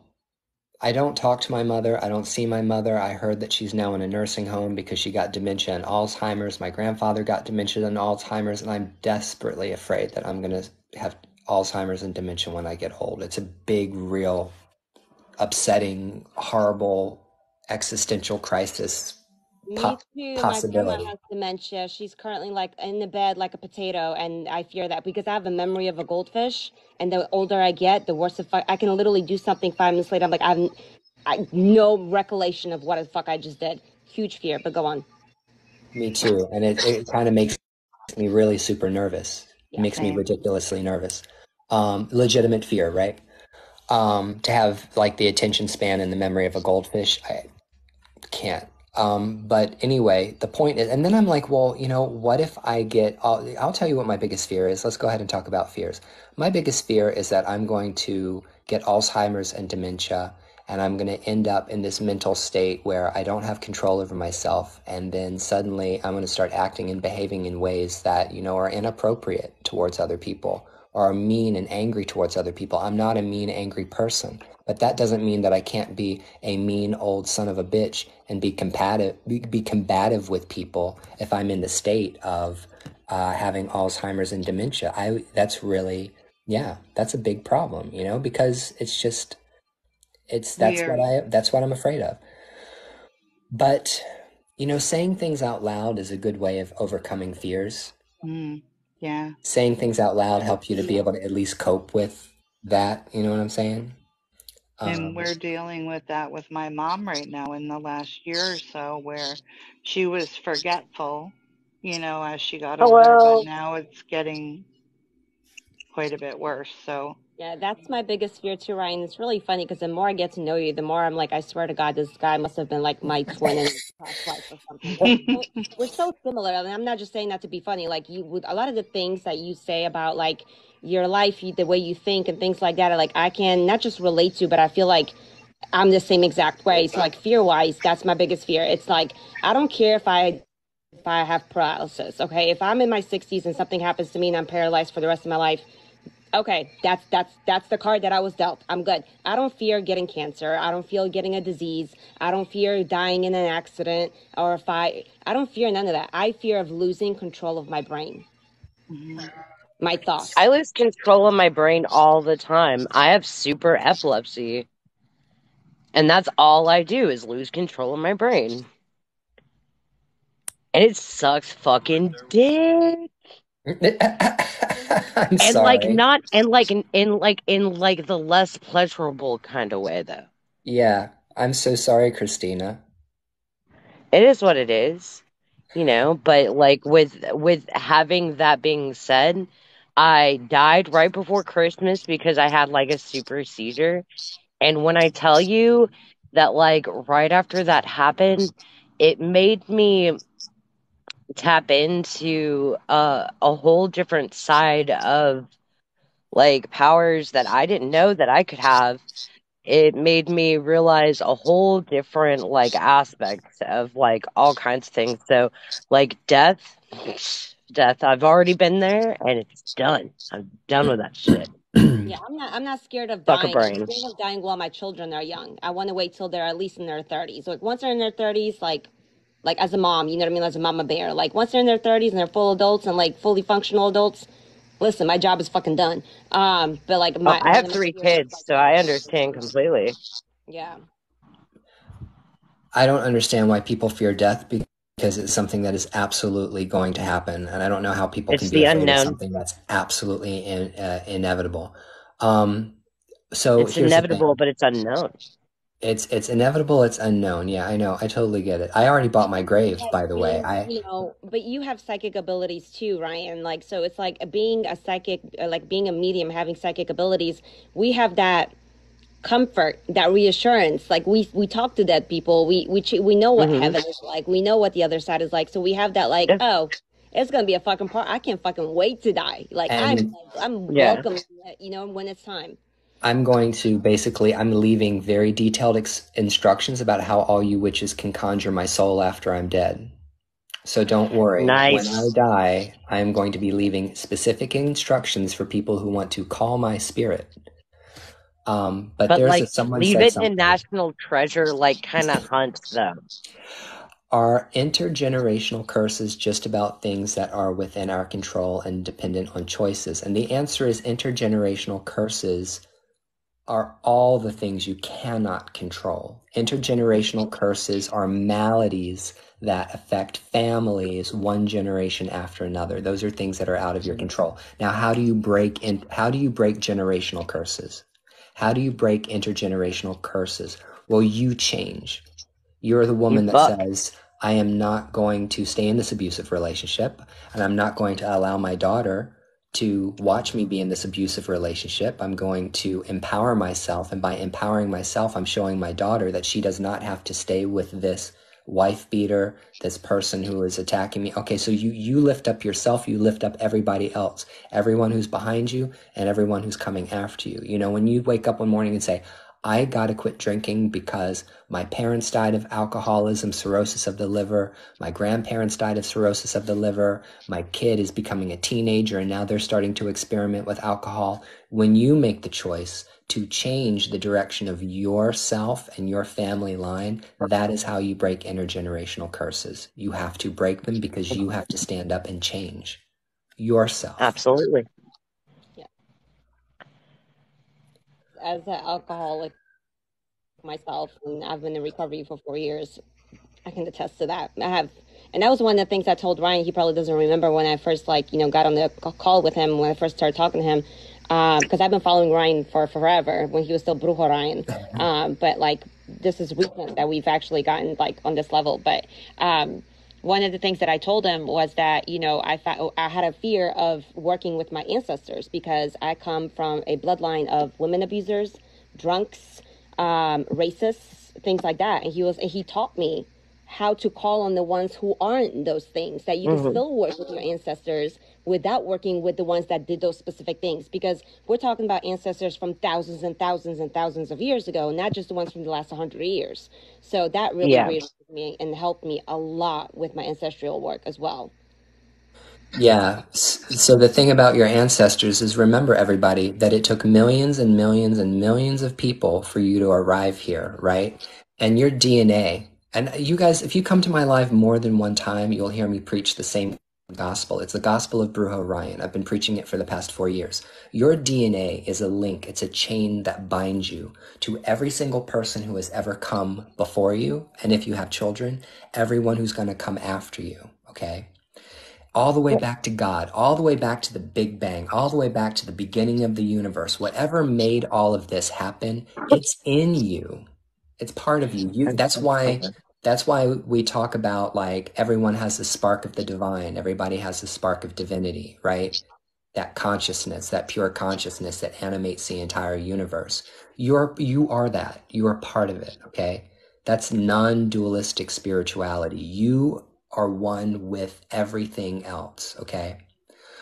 Um, but the point is that if you're going to do ancestor work and you sit down in front of your altar that you've created for your ancestors, there's a very specific way to call on the ancestors that you want to talk to, and that's being very verbal and being very, very, I don't want to say verbally aggressive, but being very, very adamant about the ancestors that you're calling on, right? You're calling on your highly elevated ancestors. You're calling on your saintly ancestors, or your whatever tradition that you practice, whatever those people are called, your Buddhas, whatever they are. I'm calling on those highly elevated spirits of the dead that walk with me, that want to see me progress in life, that are not here to harm me, but are here to help me, the ones that know what's best for me, blah, blah, blah, blah, blah. And you call on those ancestor spirits. Doesn't mean you're not going to get ancestor spirits that come around that are those unelevated ones. They will.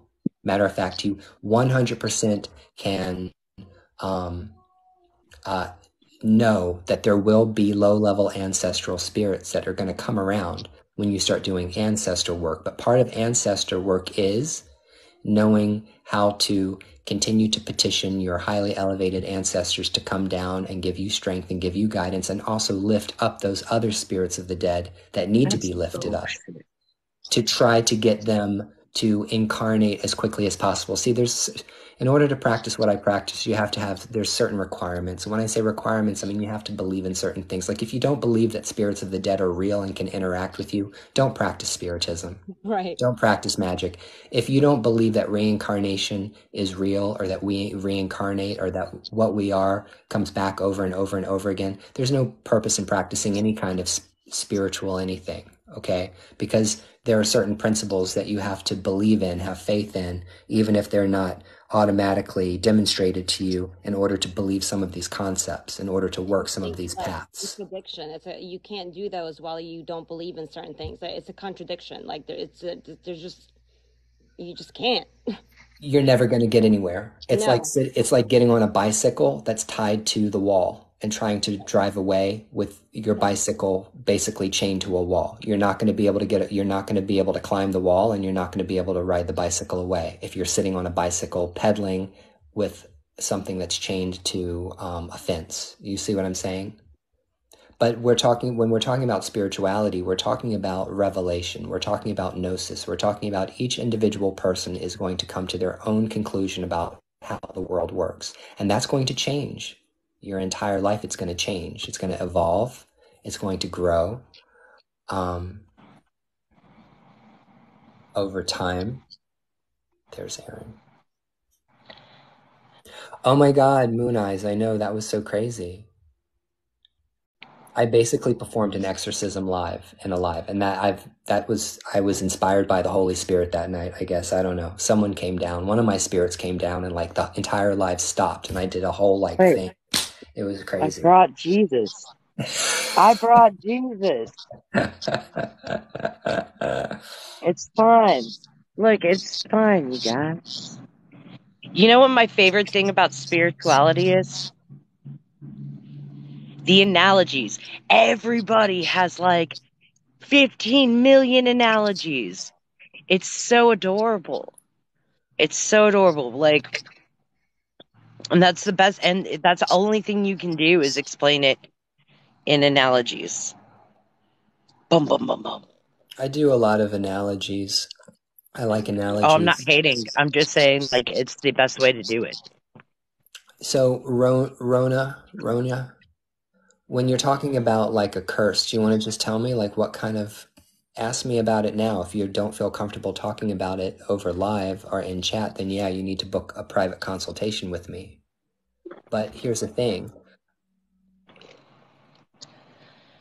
If I can't answer your question, or if I don't know how to fix it, then I need to go to a witch or a Santero or my Babalao or someone who's more capable than me in order to answer that question for you.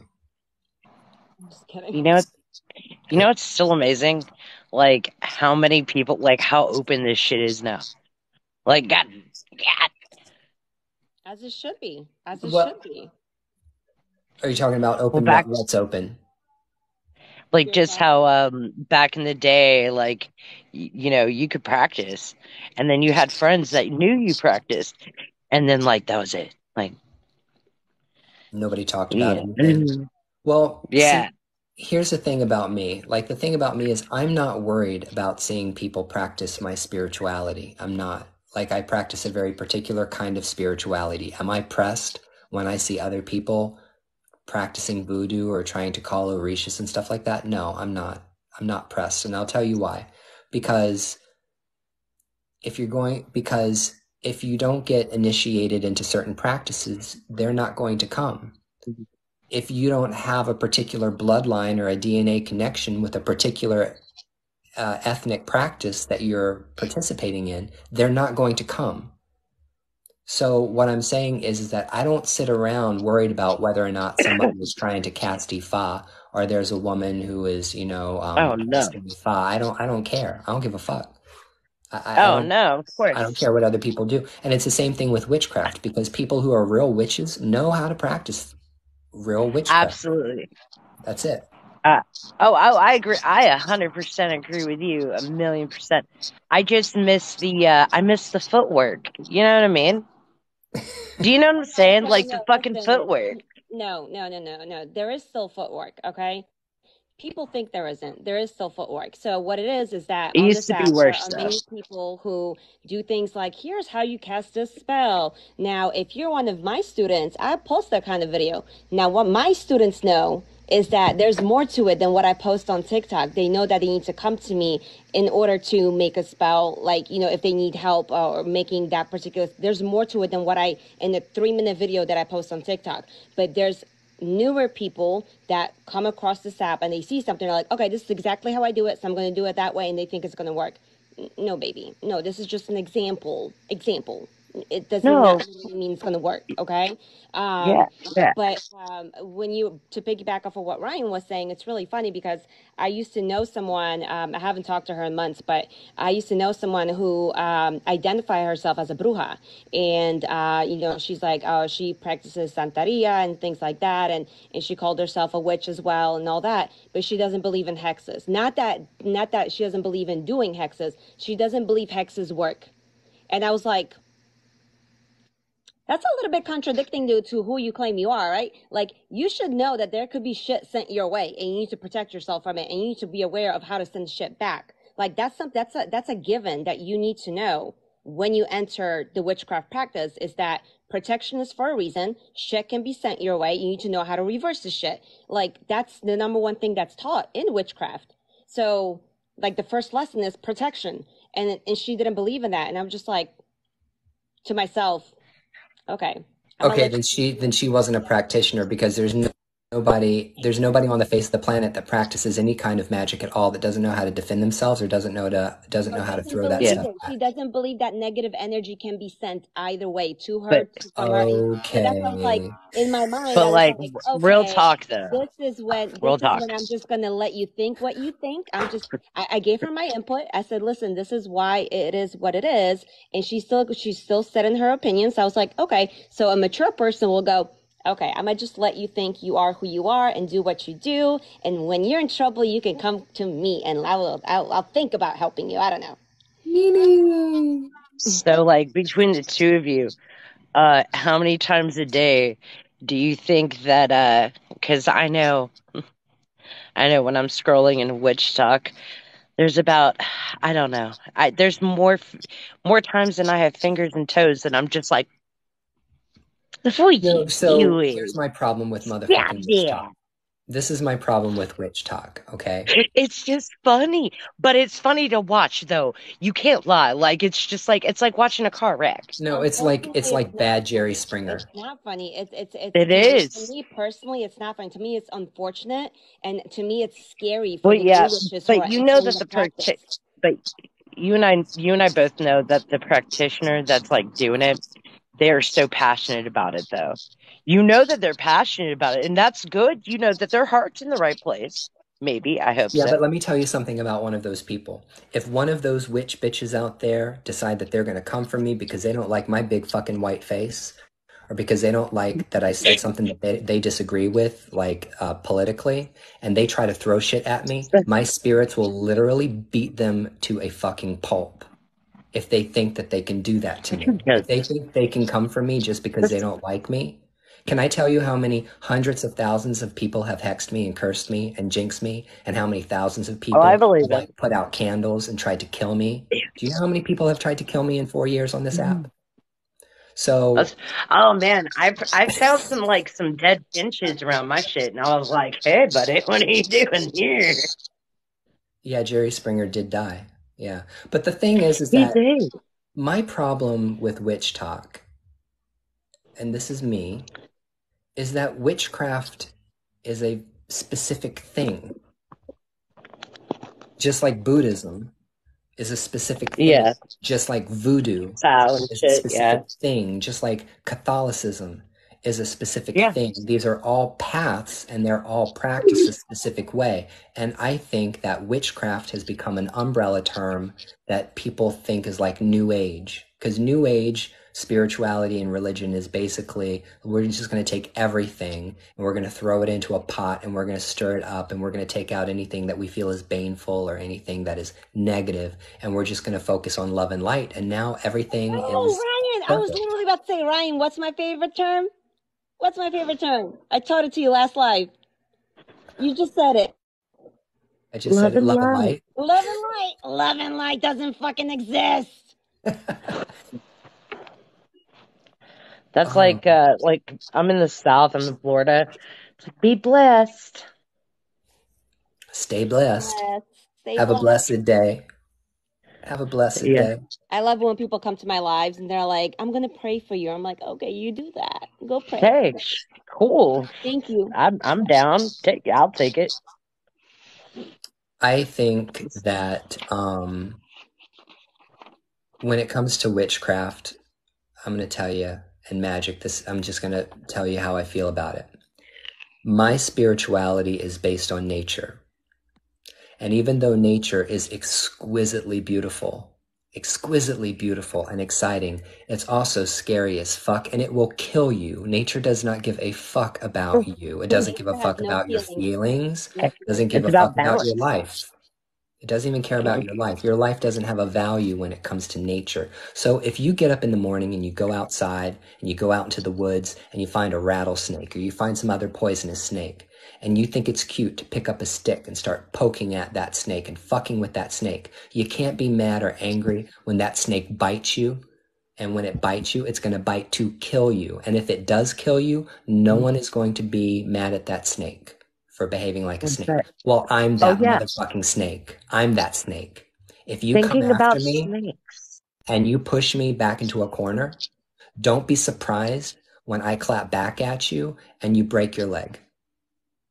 I That's can't all I clap have to with one say. hand. Oh yes, I can. Christina, we're having an intellectual conversation. Stop. No, Sorry, I'm sorry. No, I'm very. I completely am coherent. Sorry, I also had a seizure earlier, so like my brain really isn't working that well. Um, so the point yeah. is that witchcraft is it's based on nature. That's what this Mhm.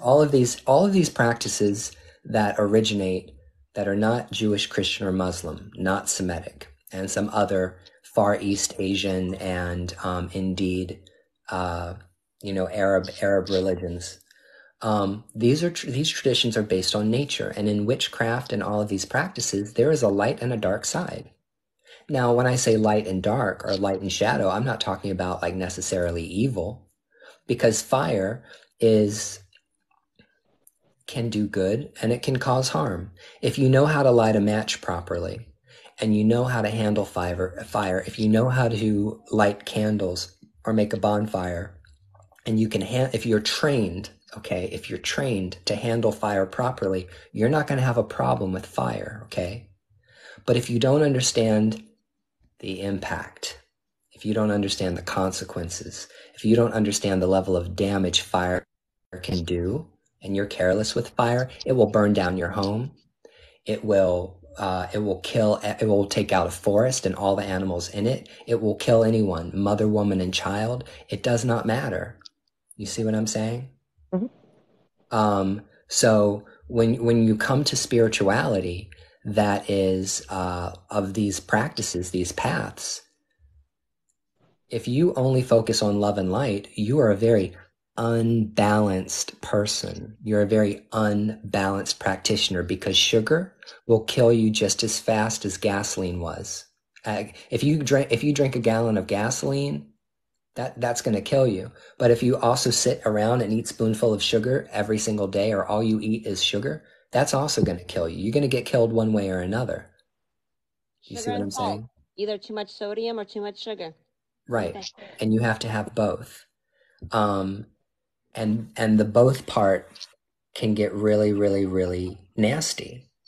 And then Yeah. what happens is people decide, well, I'm not going to be a Christian anymore because Republicans.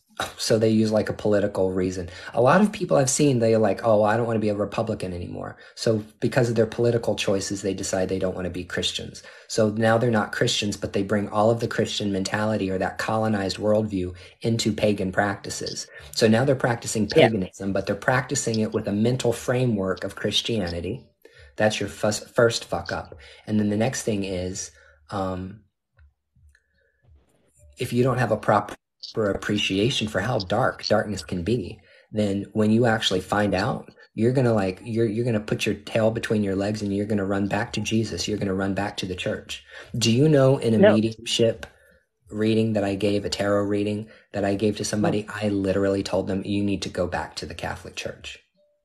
Oh, You and need, sometimes that's the case. Yeah, for I sure. have I mean, sent people back to church because sometimes, that's what they needed. yeah. No, Ryan, I've been meaning to ask you, what's your views on the Kabbalion? Let me pee and I'll respond to you. Hold on a second. Okay. Let me do a So bathroom I'm just break. going to piggyback off of what Ryan said. So, like, I came from a Catholic family. I was brought up Catholic. I was baptized, confirmation, communion.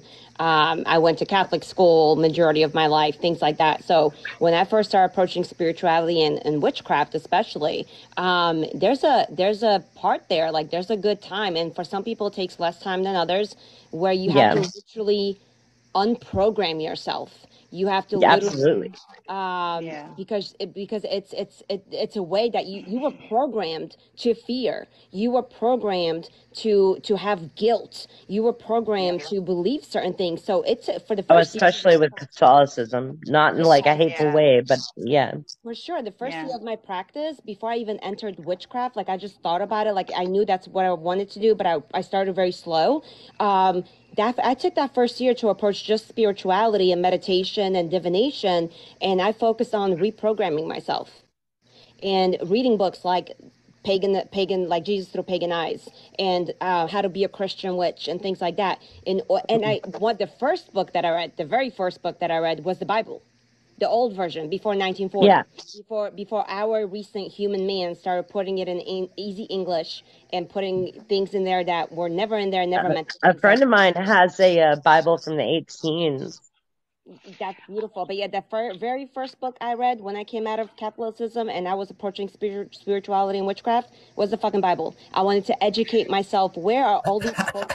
You were shocked of what was in there, You right? know why? Well, Because I knew my mentality the going into it Kabbalion's like was. right in the middle of that. So my mentality was, if my parents ever found out that I was a witch, okay, Hmm. I wanted to have backup. I wanted to have ammo. I wanted to have facts. Mm. So when they threw out phrases at Yeah. me like, "Thou shalt not you worship any gods before me."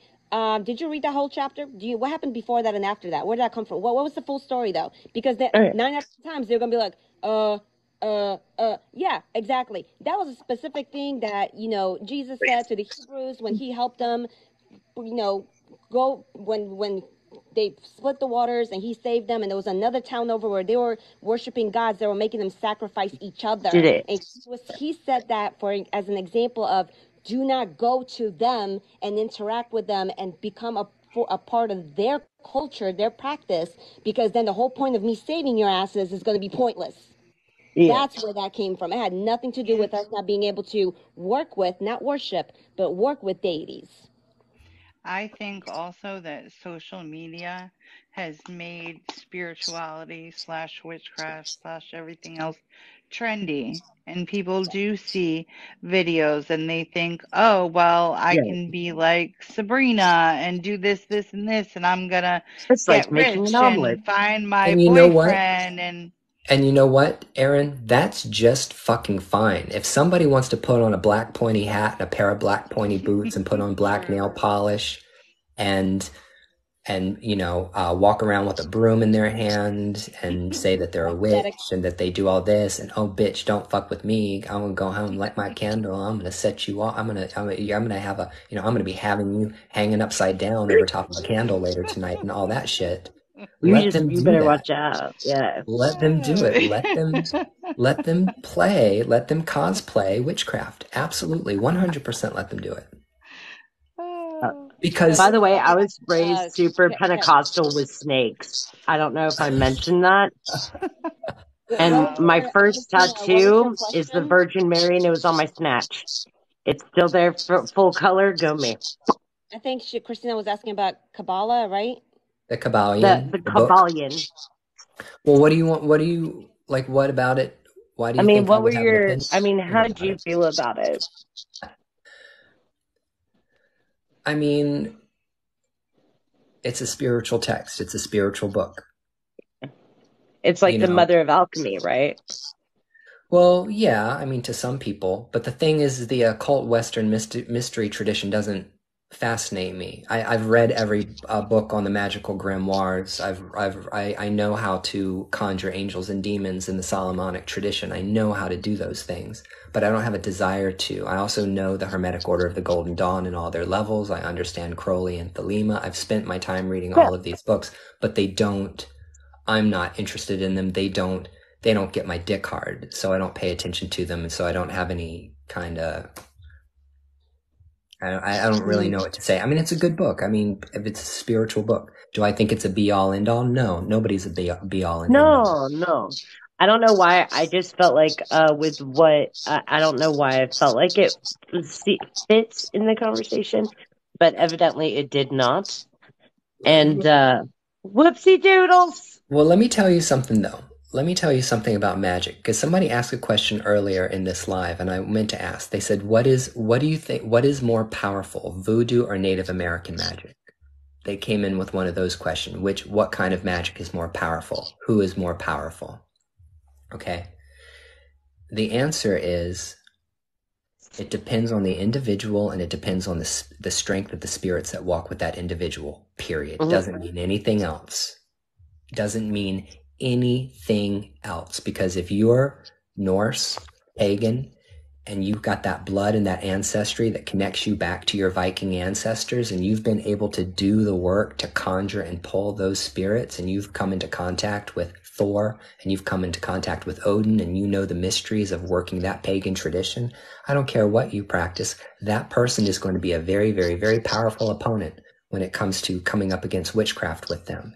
If you practice hoodoo and you're connected to your ancestors that developed this tradition of magical and medicinal herbalism and protection magic and baneful magic that comes from the heart of the Congo, and you have a connection with those spirits, are you going to be a formidable opponent in witchcraft? Absolutely. But every single individual person is going to be powerful or not, depending on their own practice and depending on the connection they have with their spirits, always. So no system of magic is more powerful than another. Each individual practitioner is more powerful than another, because I can bench a certain weight spiritually, but I know there are people that I would like run in the opposite direction of. Right, and then the same thing goes in regards to witchcraft. Like, just to have a witchcraft perspective, I have a lot of mentorees that have basically asked me these questions in different terms, and then one thing that I've said to many people multiple times is, listen, don't idolize me. Don't think that I'm any better of a witch just because I'm practicing longer. Don't think I'm any stronger of a witch, because you could be a beginner and you're going to go and cast your first, let's say, road opener spell. Let's just use it as an example, road opener, right? And you can see shit unblocking in front of you within a day. Whereas I've been casting that shit for 3 fucking months and I'm still waiting for shit to open. You know what I'm saying? So, and I've been practicing, I have years on you.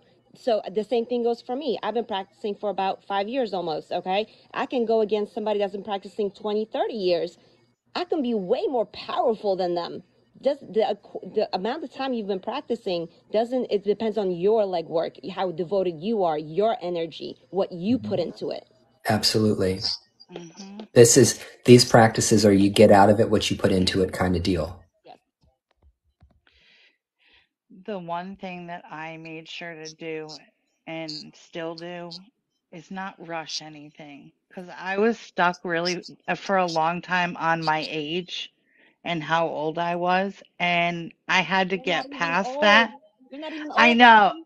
I know. I had to get past that. That and my health issues kind of was like screwing with me this last year. And I had to come to terms with it and go like, who the hell cares? Like, you know what? I'm gonna take things slow and steady, like slow and steady wins the race. I don't have to jump in and, be the most powerful this or know this everything tomorrow. I've There's read a no million age books. limit. There's Yeah, absolutely no age limit. You know what I'm saying? And I told you that yesterday, Erin. I was like, I have a yeah, student that's 73 years old. She's been with me for a year. 73. That yeah. 72, she decided she wanted to walk the spiritual path and become a witch. There's, you are never It too was young or some too old. right, and it was something over the last year that screwed with me, and I got by that and was like, you know what? I don't have to rush. I can take things slow because why not? I don't want to that's the other thing. People want to know everything tomorrow and they want instant gratification. Like, you know how long it was before I even did like a candle magic thing? Because I wanted to make sure I knew about protection and about this and about that before I did anything. They want this. They want this right here. They want you to, Hi, they want to be Ryan. spoon It's fed. fantastic to see you live. Hey, Burnt to Ashes, thank you for coming up, and I'm more would love to answer your question if I have the ability to answer your question. So, okay, so I've kind of like had this thought come to me, and I just really want to know what your thoughts are on it.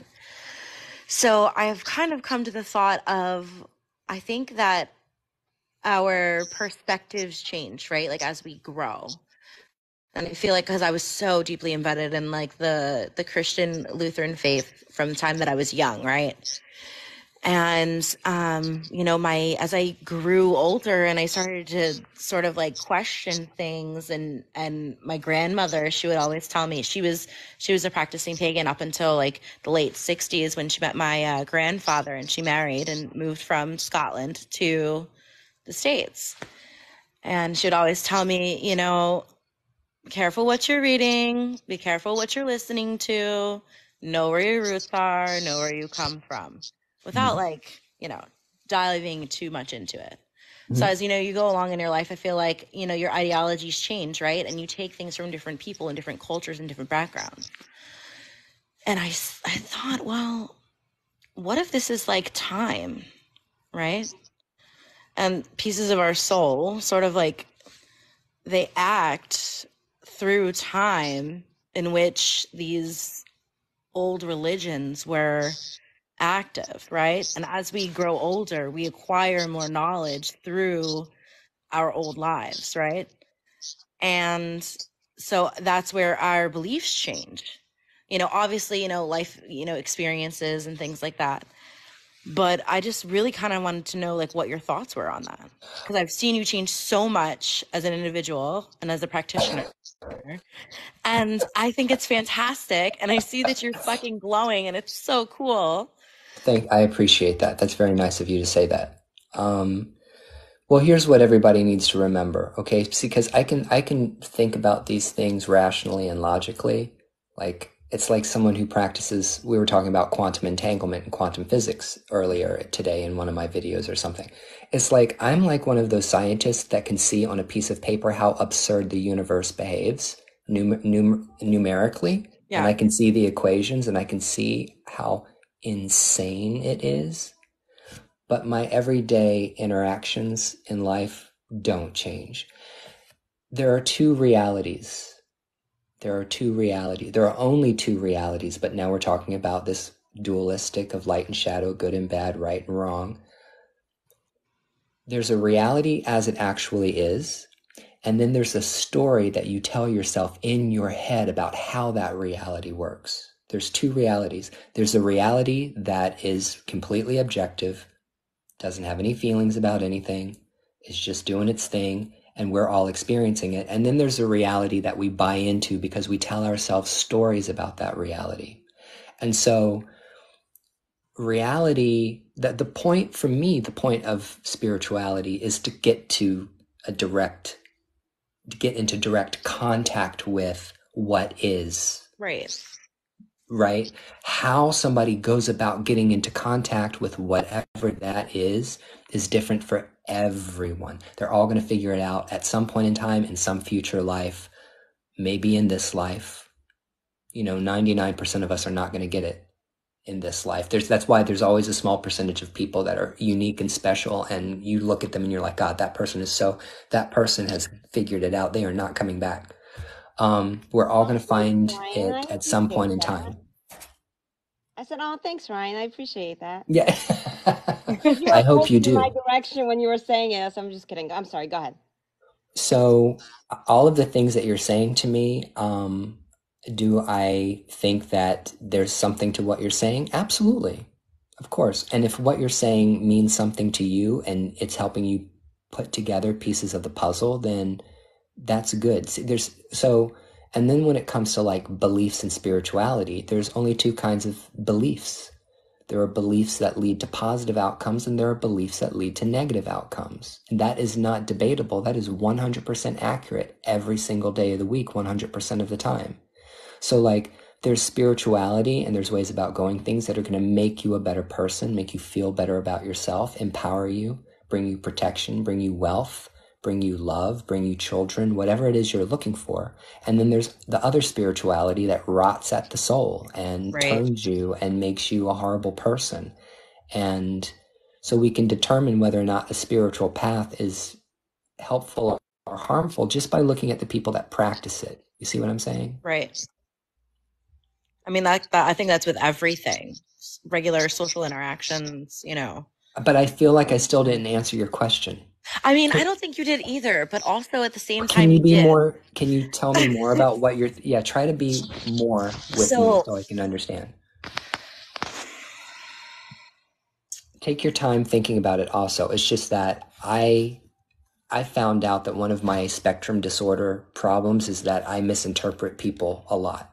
Like I've gotten really, really mad and angry at people, and there was absolutely no goddamn reason for me to be angry at them. I just didn't understand them. So I definitely have a communication barrier when it comes to understanding what people are trying to tell me. It's just one of my issues. One of the things that you said earlier, and correct me if I'm wrong, and of course I'm going to let Ryan answer because that was a question for him. I'm not putting in my input, but I think one of the things you said earlier when you were telling us your story is about, if I'm not mistaken, you had a question in regards to does he believe in people growing and changing over time, like you take bits and pieces, and what I mean is like in order to sort of like develop into like your own personal divine path, right? So that you can ultimately align your soul to like go wherever it needs that you need to go. Mm-hmm. For whether it be for just good in general, whether it be for greater good for your personal soul's alignment, or for just good in general, right? Is that the question? Yes. I'm not understanding the question. Why the hell do I not have the ability to understand the question? Clear. I hear you talking and I hear you saying beautiful things and I agree with everything you're saying. So I'm trying to understand where's the question part. Like, what am I supposed to respond to? Basically, like, do you think that that's what we do as human beings? Like, as like in this certain existence. In this existence, in this very existence. Those of us that are looking to level up, those of us that are searching for that ultimate enlightenment, if you will. Mm-hmm. That ultimate enlightenment is called know thyself. It's absolutely not going to come from any external source. So basically, I am answering my own question. Your spiritual journey is who you are. You are what you do. We are the things that we do. What we do and how we act and how we behave and how we talk and how we manifest, everything we think, everything we say, everything we do, everything we feel, everything that we're doing, everything that we say and everything we do is going to lead to a particular result. It's going to have an end result. By me getting on live tonight and talking with all of you, that's creating a chain reaction of all kinds of things. It's who knows what's going to happen. And everyone that comes into this live and interacts with us, when they leave, their lives are changed just by the virtue of the fact that we all came together tonight and we all decided to talk to one another. Okay. So Every single person is experiencing this world completely subjectively. This is a subjective experience. It's impossible for you to be objective about your own life because you don't see all of your lives or your future lives. You listen to what I'm saying. Whenever I get really upset about my life, I have to remind myself, wait a minute, this isn't the first time I've done this, and there's all these other lives in my past that I don't know. I don't have the ability. I am not psychically adept enough to be able to recall all of my past lives. They say when you become enlightened and you become a Buddha, you know what all your past lives were, all of them, like all of them. And then when you're thinking about your future incarnations, your life is a little dot on a really, really, really big timeline. And I say timeline like a universal timeline. Do you see what I'm saying? Yeah. So what I'm saying is that I think that everyone should be here to enjoy themselves. I think everyone should seek peace and harmony and balance. And I think that we should all try to be as kind to one another as possible. Like that's the purpose to me of spirituality. The purpose of spirituality to me is not being an asshole. It's like literally growing and developing and becoming a better person. Like that's the end result of spirituality for me. It's not judging anyone. And I'm super judgmental, which is why I'm coming back. You know what I'm saying? I didn't, that's one that I might never get in this lifetime, being non-judgmental. I am very critical of other people and I'm very opinionated. So I realize that is it. I realize that is an obstacle to my own enlightenment. Me being opinionated and me having having discrimination or prejudice or this or that, I realize that those things are a barrier to my entry into whatever the great beyond is. I know that. So why do I continue to live this life anyway? I don't have any other choice. Because if you read the Bhagavad Gita, if you read the teachings of Krishna, if you read the teachings of Buddha, if you study this stuff, you realize that we're all incarnated to play a role. We all have a role to play. We're all here to play a role. I'm Ryan. This time around, I'm Ryan. And this time around, Magda is Magda. But, like, we are part of a interwoven story that goes on and on and on, and there's no end to it. There's no end to it. There's no end. Not until the end of the universe, whenever that's going to happen. Whenever the supermassive black hole at the center of our universe starts sucking everything into it, okay? And the entire everything that we know in the galaxy starts going to shit. We're going to continue to incarnate on this place until we find our way off of it. See what I'm saying? Yeah.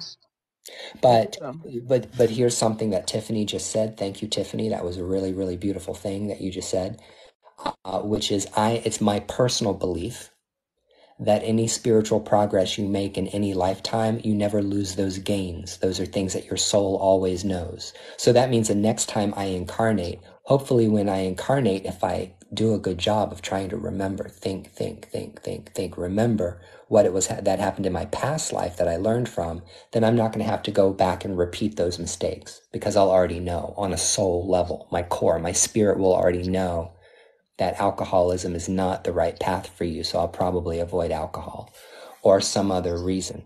But the thing is that in spiritualism or spiritism, we believe in an upward evolutionary journey of the soul. That means the soul never goes backwards. It never goes in reverse. It only goes forward.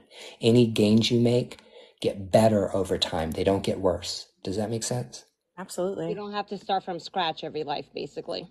You're not starting from scratch every single life because whatever it is that you and I are is pure consciousness. And it's that pure consciousness, which is the self that travels from one lifetime to the lifetime to the next time to the lifetime that experiences this thing called existence and life. And if you believe in the afterlife like me, or you believe in the realm of spirit, then when you die, you're going to go to wherever your source is, wherever you came from. And we don't all come from the same place. We don't all come from the same place. And when we die, we don't all go to the same place. Amen to that. Okay. That's interesting. Right. That's an interesting perspective. So I've been studying comparative religion for 21 years. And believe it or not, the religion that I spent the most time studying and meditating on was Buddhism. which is funny that I'm a witch and I practice like, African spirituality, but I spent a lot of time studying Buddhism because those motherfuckers are not wrong. They're not wrong. You really want to understand how the brain works, study Tibetan Buddhism. You will learn a thing, And I know the Dalai Lama stuck his tongue in some kid's face and all of that. So I'm not talking about all that. I'm talking about like Buddhism is actually a very, very practical spiritual path for anyone and everyone who wants to start to alleviate themselves of this baggage that you carry around with you in your brain, in your mind. You practice Tendai Buddhism? Well, guess what? Shingon Buddhism is my favorite form of Buddhism, which is, as you know, esoteric, tantric Japanese Buddhism. And the Tendai school and the Shingon school are like, side by side with one another. Yay! Those who have a curiosity of, like, if you don't have the gift of sight, the gift of, psychic mediumship, which I believe that we all do have the capability of bringing it out. But anyway, some of us, it just comes more natural than others. But anyway, if you are truly, genuinely scared of death or of what's on the other side, go watch the movie. As a psychic medium, I can confirm to this, okay? It's actually, and this is before I brought out my gifts and made them stronger. So it's funny because this movie was my favorite since it came out, and I had no idea why. Now I'm like, oh, fuck, now I know why. It's with Robin Williams. It's called What Days May Come. What Dreams May Come? Is it What Dreams May Come? Yeah. That is the closest depiction of what happens after we die that I can say as a psychic medium is the most accurate man-made depiction. Okay, it's not to the T. There are some differences, but if you want to know, like, we create our heaven. We all go somewhere else. You create your resting place until you reincarnate. Who we meet with, what happens when you commit suicide, what happens for those who go to hell, like from the white perspective, hell, right, from the Christian perspective. Oh, hell is real. These pagans don't want to hear it, but hell is a real place. No, I'm a pagan and I know hell is real. Yeah, hell is very real. See, I feel like hell is this existence. I feel hell, we're here to like do well bidding and until we get to move on. No, this I feel like we're stuck here. This is definitely a form of not ideal, but no, hell is a real. It's just not the Christian perspective of hell. Okay, hell is an actual. I don't want. It's a hell. Let's put it this way. Okay. So I like to describe reality as being a cross. Okay. And in my spirituality, the cross represents horizontal and vertical spiritual development. So the cross to me represents a horizontal plane and also there's a vertical plane. Okay. And when I'm thinking about the horizontal plane of spirituality, I'm talking about me and all the other versions of me that are traveling the multiverse, just like Doctor Strange, right? Every time you make a decision, whoever it is that makes that decision goes down a particular path. But if you make a different decision, you go down a different path. So there are many, many different branches of your existence, okay? Because there are many, many innumerable possibilities and probabilities that you can be on, okay? I believe that when we go to sleep and we have dreams, they are kind of like a preview of what's going on in our other lives that might or might not be in the past. They might be running parallel with us. So I might go to sleep and have a dream, but sometimes I feel like that dream is me in another reality right now that's basically walking parallel with me in another, I guess you could say, reality.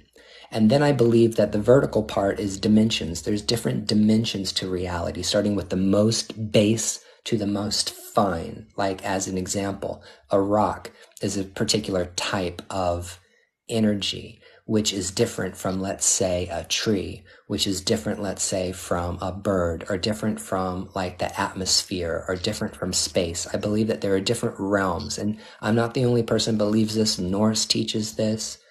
Buddhism teaches this, Hinduism teaches this, African spirituality teaches this. This is just a common knowledge if you study the world's religions, that people believe that when you die, depending on how you die and the state of mind you're in when you die and what you've done in life is going to determine how much you're going to experience pleasure or regret, which is pain and suffering, in the spiritual realm.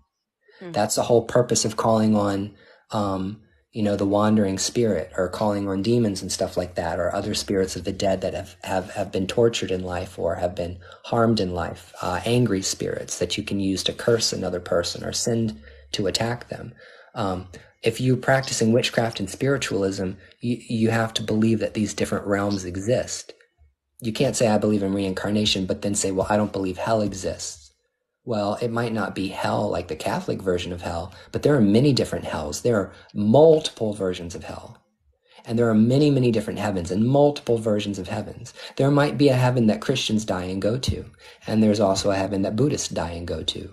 And there's also an ancestral realm when someone who practices Ifa dies and hopes to make it into the realm of the ancestors. Or if you practiced Egyptian religion, 6,000 years ago, you believed when you died you wanted to go to the field of reeds, right? But you still had, after you died, had to go before the deity and give an accounting for your life, and the scales of putting the heart on one side and a feather on the other side. And if the feather is, if the heart is not,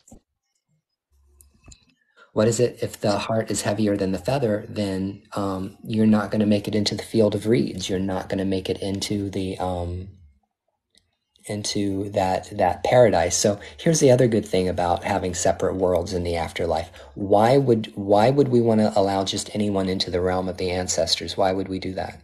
If we had a beautiful paradise or a heaven to go to, where there was a place to relax and chill, and like my version of heaven, be naked and smoke weed all day and fuck a lot. Like if that's my version of if that's my version I of agree. heaven, right? Why would I want anybody else showing up? This is why it's important that you know who you're walking with spiritually and who you're connected with, and where you want to go. Like you should have an idea about where you want to end up in the afterlife. That's a thing. You should really think about it. Like where am I going to go when I die? What do I want to do then?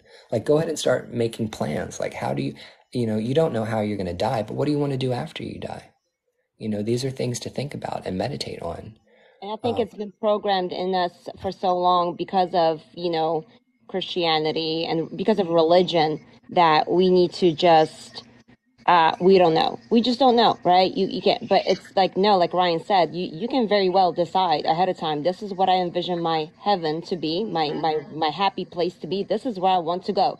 Like reprogram yourself. It's part of the reprogramming from man's doing. Okay. You can very much design your own afterlife. She says I'm gonna haunt my enemies. I'm That's like, freaking profound. Thank you for that. I needed that. That was Well, baggage I didn't know I had. what baggage, what? The baggage of like not having that plan, not really thinking about that, you Yeah, know? have you? you should think about, and here's the thing. This is the other thing people ain't gonna like. You should think about how you're living your life. Like how you live your life is important. Like how you live your life is important. Are you having a positive impact on the people around you? Because the spirits are watching you. Like I believe that I'm never alone. I am never alone. There's always somebody around here. Okay, I got a lot of spirits. I work with a lot of spirits. If you walk into my apartment, you're going to feel like you're in a crowded room. There's that much energy in my place. It's that fucking crazy. Like I had somebody come over to my house, and as soon as you walk in, you feel like somebody's watching you. Well, yeah, somebody's watching you. And those are my spirits. You know what I'm saying? So they're watching you. They're paying attention to you. Why would they allow you into a really beautiful place or the realm of the ancestors when you're just a problem person? Problematic people don't get to make it into the realm of the ancestors, and People don't I'm get to talking about decide on their myself heaven. included. I was It's saying interesting. problematic people don't get to decide on their heaven either. You can design your heaven and say, this is where I want to go. But if you're an asshole of a person and you go around killing people and essaying everyone and stuff like that, Oh, facts. you ain't going to get it. Facts. And That makes that's a lot of sense. And if you haven't seen that movie, really watch it because it is a beautiful, Great movie. beautiful movie. Well, because it's interesting, because I've had Krishna come to me during meditation.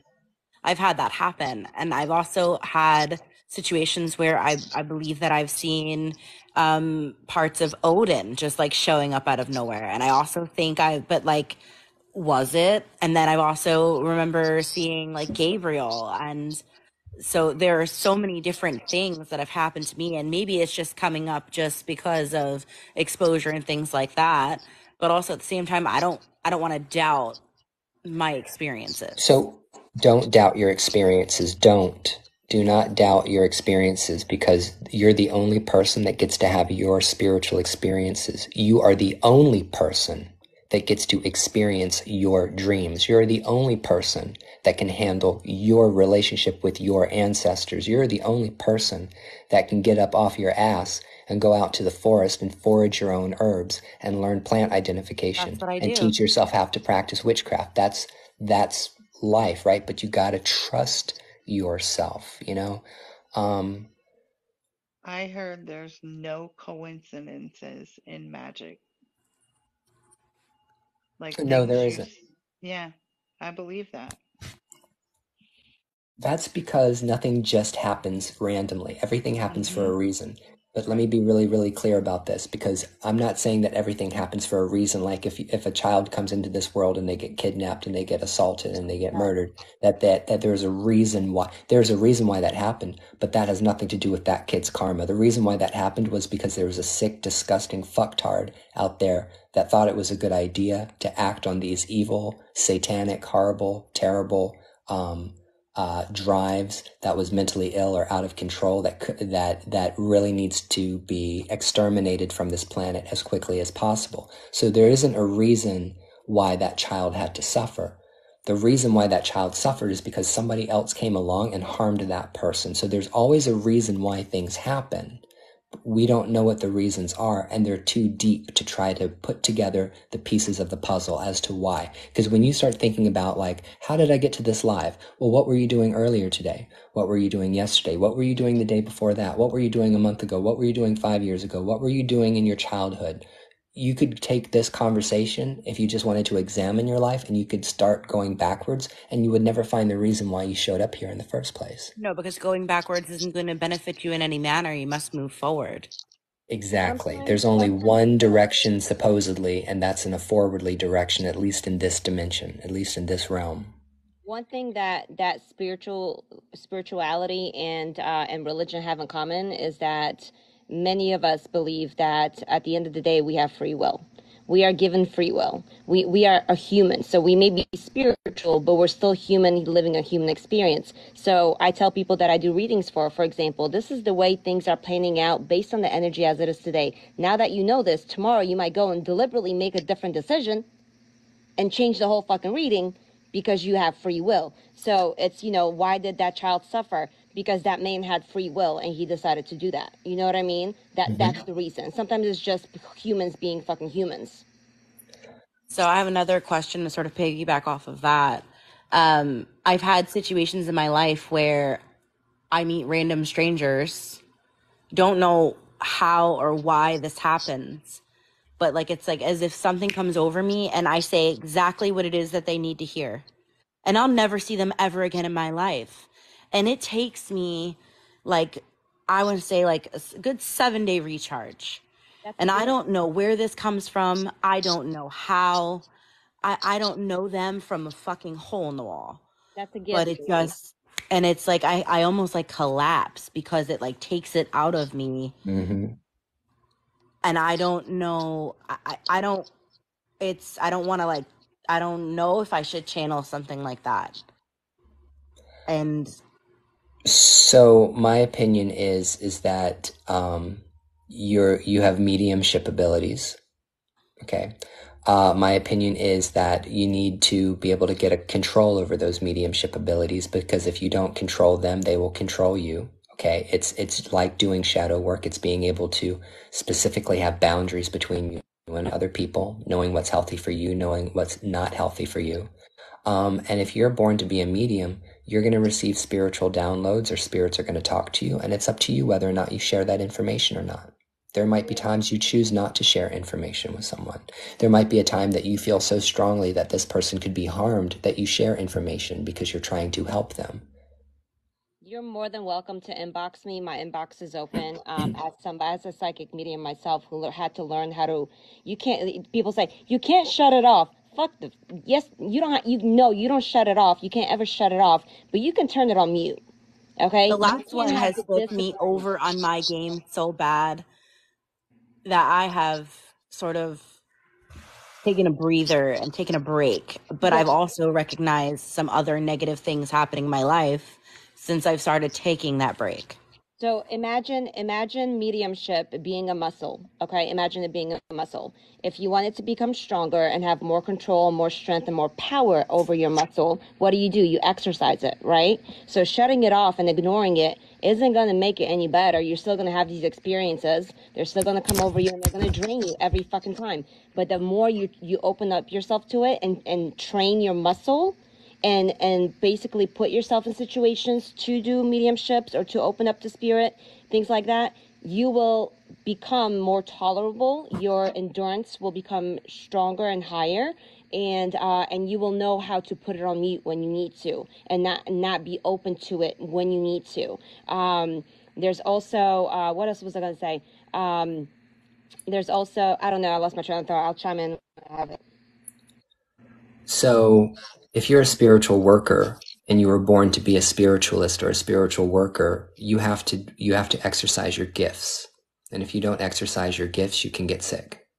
And if you don't fulfill your life's purpose or your life's destiny, you're also going to be unhappy. You're not going to Like feel like you're having a rewarding life. that can come in forms That's of like that's depression. that's And what I'm talking about with you. That's what okay. I'm talking about with you specifically. I feel like you should be doing spiritual work. I feel like there's a time and place for you to do spiritual work, and you 100% should be getting paid for doing spiritual work. Are That's the you other thing. are you not a reader? You don't read people? Like you're not a tarot reader or anything like that? I do tarot reads. Last one I did was for a friend of mine, and Oh that's no, what kind of set sweetheart. me up for a spiral. No, sweetie. And I'm not talking, when I say sweetie, it's my southern thing. I'm not No, trying no, to no, talk you're about fine. that, You're fine. okay? It's not like, sweetheart, baby girl, listen. I'm No, from like, Jersey. I call everybody baby, and they all get mad. okay, It's cool. fine. So let me repeat. Bitch, listen. Okay. Um, what the fuck were we talking about?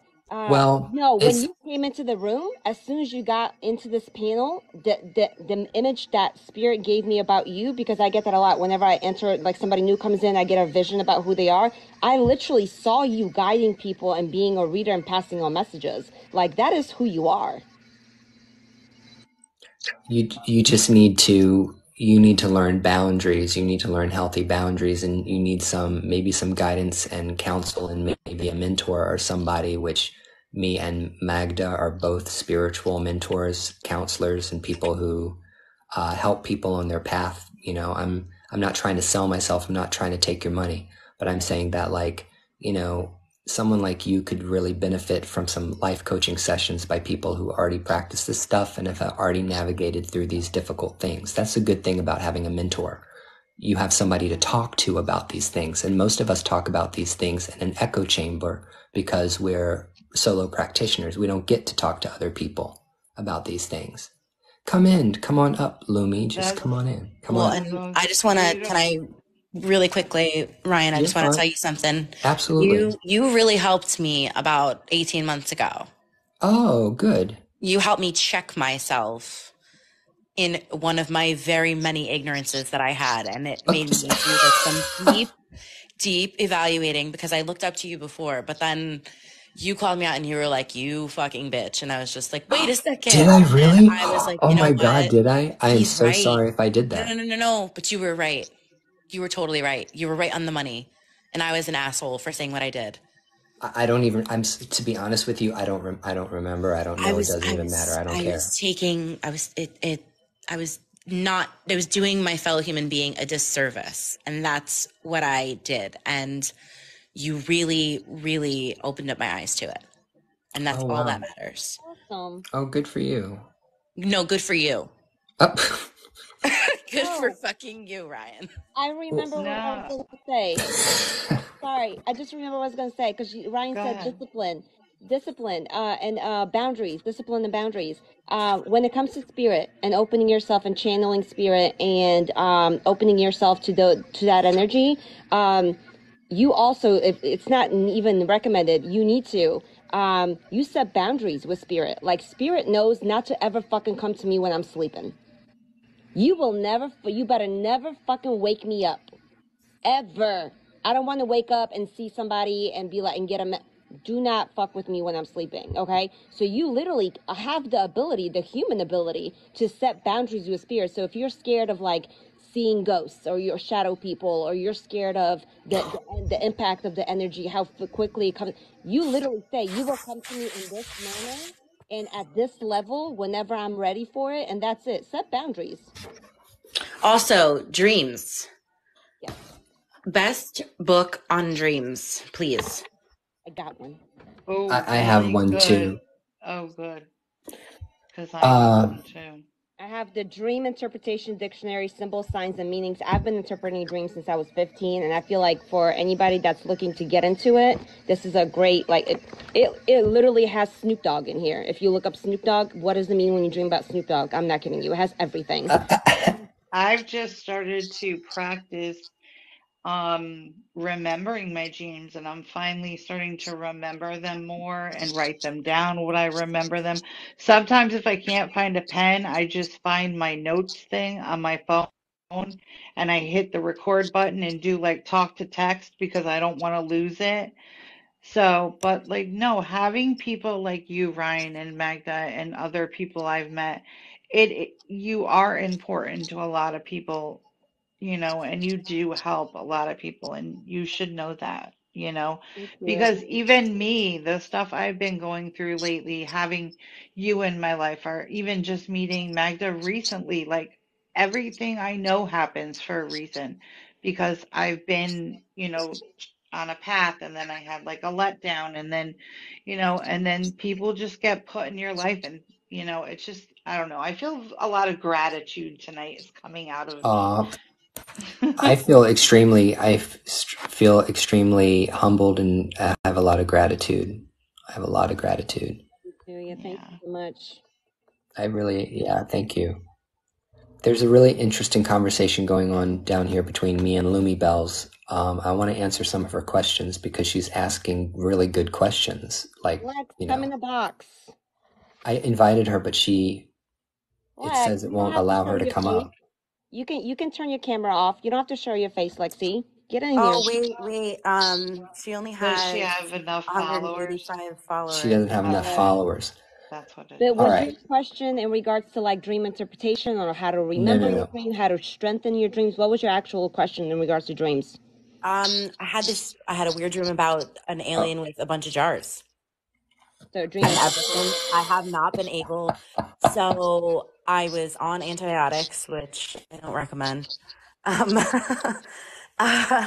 was on antibiotics, and I had this dream of this alien, very, very specific, and they were walking around with a clear plastic bag full of specimen jars, and I said, "What's in those jars?" And they said, "You don't want to know." And then a smaller guy came over and was just like, "It's you." And I was like, "Well, what about me?"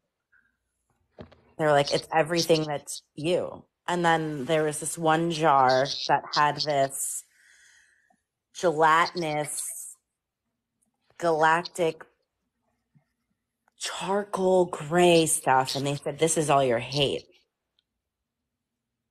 So, a foreign or a alien to you, or what you fear, is something about yourself. An alien can symbolize something you don't recognize about yourself. It might be something that about yourself that's outside your consciousness, a conscious awareness, or that you don't recognize. Anything about yourself that's highly repressed can take form as an alien, because it's alienated. For example, imagine the homophobe, who's actually homosexual but deeply repressed the tendency, then he or she dreams about his sexuality. It's like encountering an alien. Huh. So they're That's basically interesting. So basically, my hate was alienated from myself. I was ignorant. You're jarring yourself up, is what they're saying. You are, you're basically putting yourself in the box. You're not thinking outside the box. You're suppressing certain things about yourself out of fear, out of out of feeling of maybe shame, maybe things that happened to you out of trauma, things like that. There's a side of you that you are bottling up, that you're putting in a jar. You're bottling up that you're afraid to bring out. I haven't had a clear dream since I have not had well, maybe there's like one other that I remember, but like other than that, I have not had one other dream that I remember.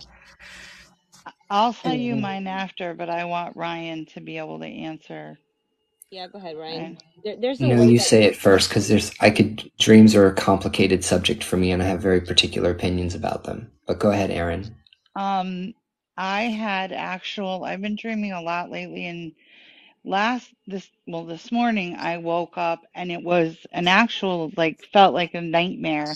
And the only part I remember is I remember waking up and there were these people that were like mass murderers, and these district attorneys were like they had to give them, like, letting them free, and they were walking out laughing like, I got away with it and I'll get away with it again. And then there were people that were like finding out that they weren't going to get away from being free, and they were killing themselves in the courthouse. And I was watching this and trying to explain, like, how is this happening? And like, I woke up and my heart was racing, and that's all I can kind of remember. that's a representation of you being fearful that your past is going to come back to haunt you, or you being fearful of your old self. So like, I know you said freely in here, that's why I'm saying it, bringing it up, that you're recovering, right? You're in recovery. You fearing of getting of falling backwards, of going back to that, you fearing of harming yourself, you're fearing of murder, right? So your fear of your new self being murdered or being harmed to the point that you go back to like your new version being unalived and going back to your old ways. Thank you. Okay.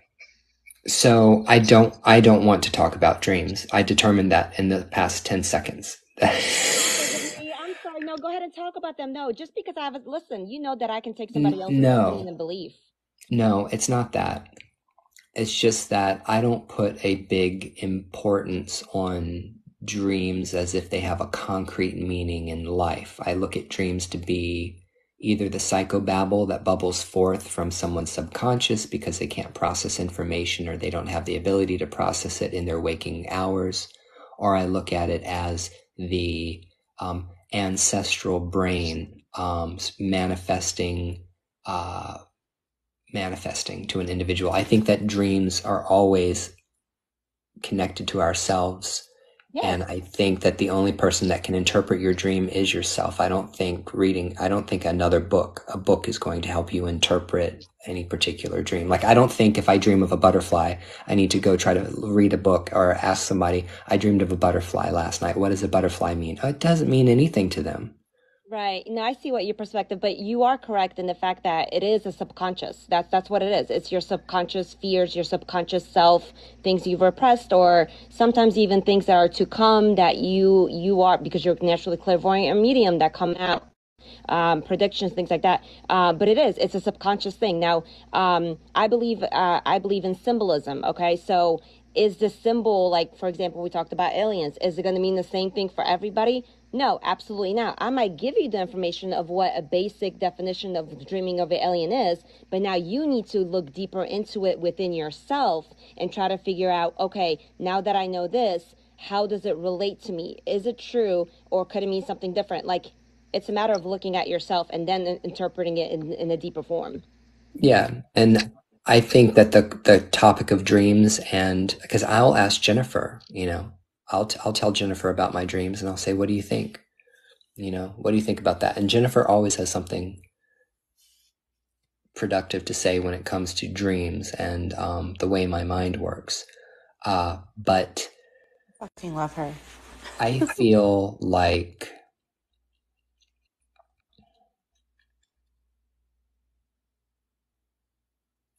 there's a book, and it's really the only book you ever need to read about dreams. It's called The Tibetan Book of Dreams and Sleep, written by Tenzin Wangyal Rinpoche. He's a Buddhist. He's a Bon Buddhist. He's in the shamanic wing of Tibetan Buddhism, the Tibetan yogas of dream and sleep. Now, he writes it from a Tibetan Buddhist perspective, but the shit that he says in there is 100% true, meaning that your dreams are also a way that you can train yourself so that your spirit passes out of this body and into its next incarnation. Buddhist and other people who are highly adept practicers of magic and the occult, we understand that when you dream, dreaming is just a space. It's like the holodeck on Star Trek The Next Generation, where you go to train. So you go to sleep at night, and when you go into your dream space, you are actually working on yourself. So when the moment comes that the body dies and you start to shut down, then you're able to astrally project yourself as consciousness is shutting down to the place that you want to go.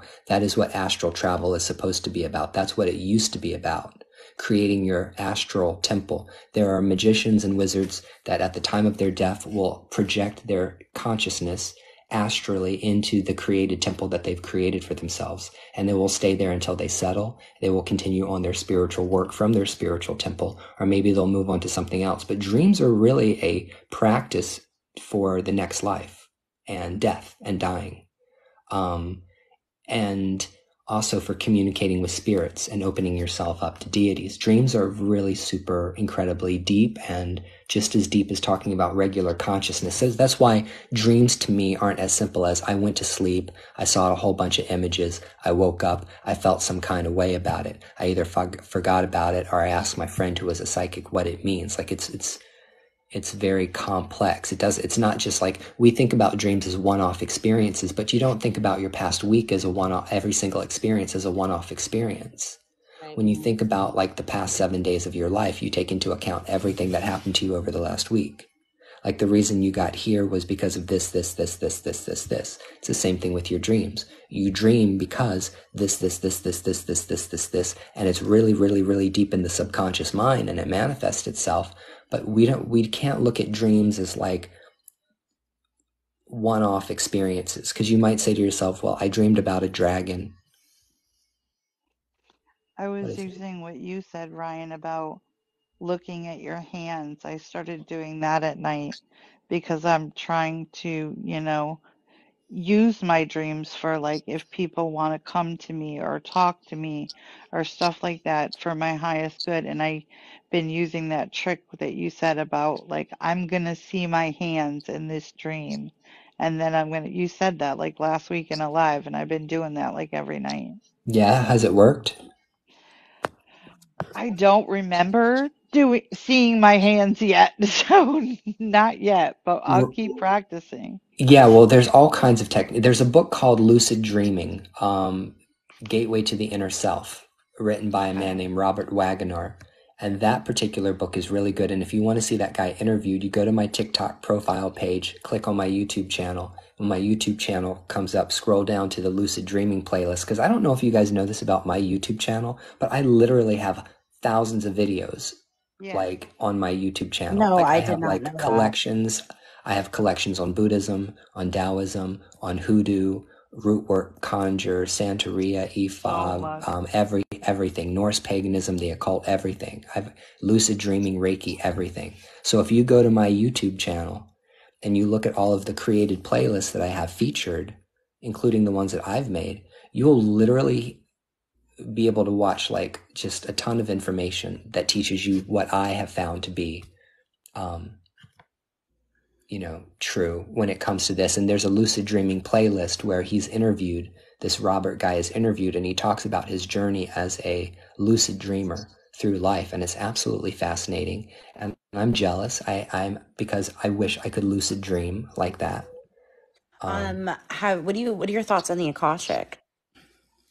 And the record and the Soul's record. I dream almost every night, Ryan. It ain't fucking fun. There's so many times I can't wake myself. I literally sit in my sleep going, wake up, wake up, wake up. And I can't fucking wake myself up. I'm literally paralyzed. It ain't as fun as everybody makes it out to be.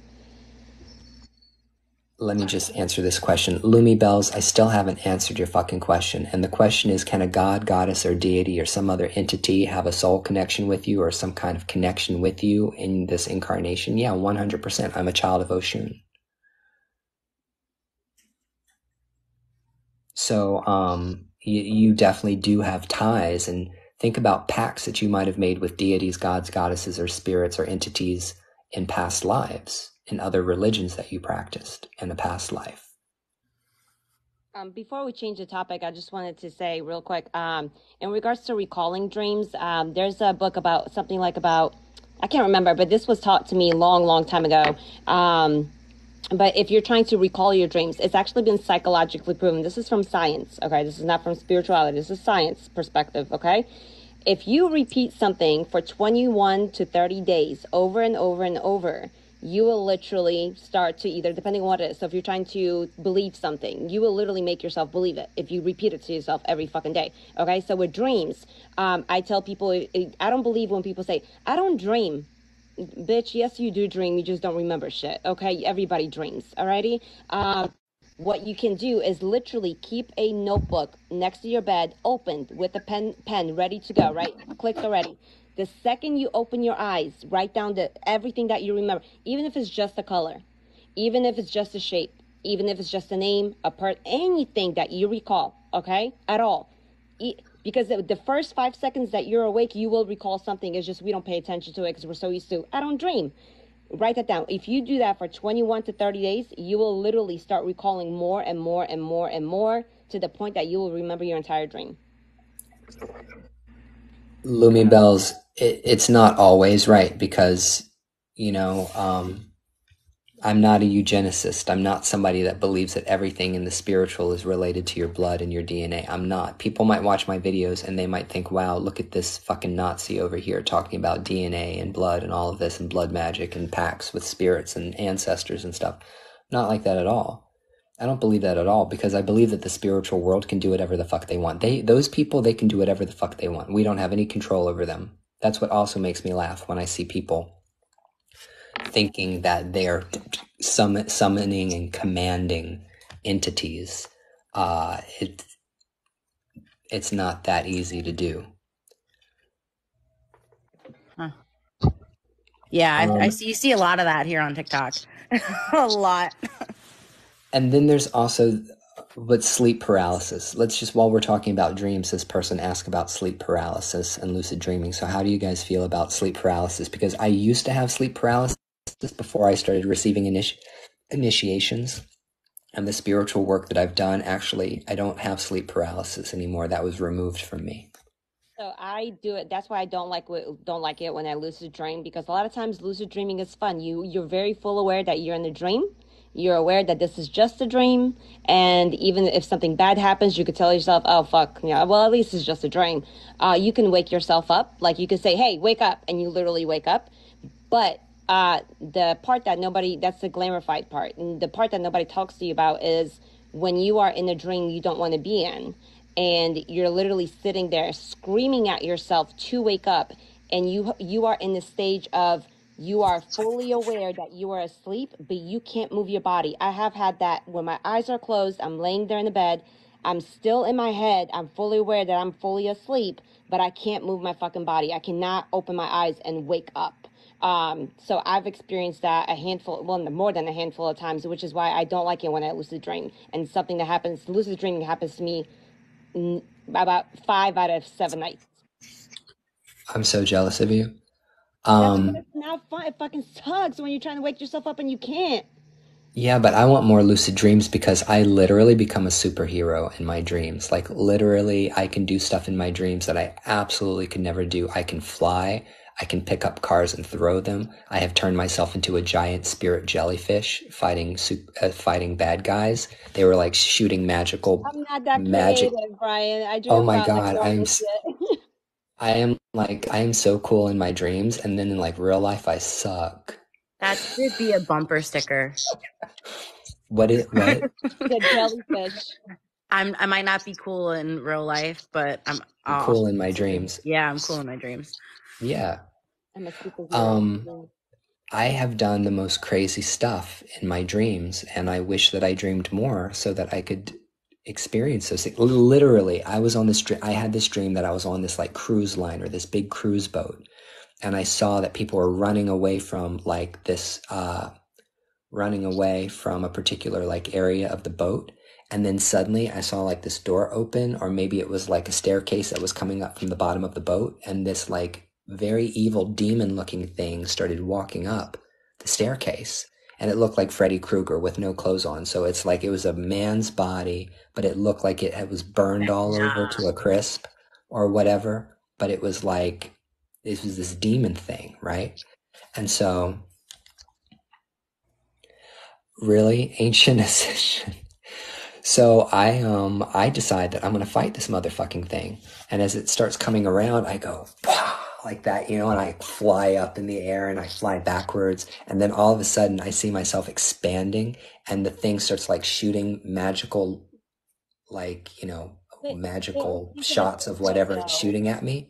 But think of it this way, though. When you lucid dream and you are aware that you dream, you also are fully aware that you're human. So you can't use your imagination to be all these things that you're not. Well, maybe you can, I guess. I need to try that. I need to tell myself you can. You can. Well, I guess next time I lucid dream, if it happens tonight or tomorrow, I'm going to tell myself that in my dream. I'm going to try to remember that. Let me give you guys some lucid dreaming techniques. I'm going to give you some lucid dreaming techniques. So, all right. So for one thing, let's talk about consciousness in very basic terms. They did a science experiment. They did a study. And what they did is they took people and they sat them down and they showed them either an image or made them hold an object. Okay, they put the plugs all over the head, whatever. So they would show a picture of like a person to this person. We want you to look at this picture. We want you to study this picture, okay, or of an object. Then they took the picture away. They saw the parts of the brain that were lit up when the person was engaged in the activity of working with the thing or looking at something. And then they said, we want you to close your eyes or we want you to think about what you just saw. What happened? What happened was the brain, the same parts of the brain lit up, even though the image wasn't there, even though the object wasn't there, because your brain can't tell the difference between what's real and imagined. Let me say that again. Your brain can't tell the difference between what is real and what is imagined. So there are exercises that you can do to train your brain to be able to do these kinds of feats in your dreams and how to train yourself to become a lucid dreamer. But what I was going to say earlier is the problem with you bitches out here on Witch Talk, not you guys, I'm saying in general, the witch bitches out here on Witch Talk, is in order to be good at anything, you have to do it and you have to do it over and over again for a prolonged period of time before you can come to the determination that this doesn't work for me. So like if I tell you, I want you to do this meditation, I want you to do this exercise, and I want you to do it every day for 90 days, you need to do that motherfucking exercise because I know that you doing it a couple of times is not going to create the result that you want. So people are so fucking quick to say, oh, I cast a spell and it didn't work. Well, did you try casting it again? Did you use different ingredients? Did you get a different candle color?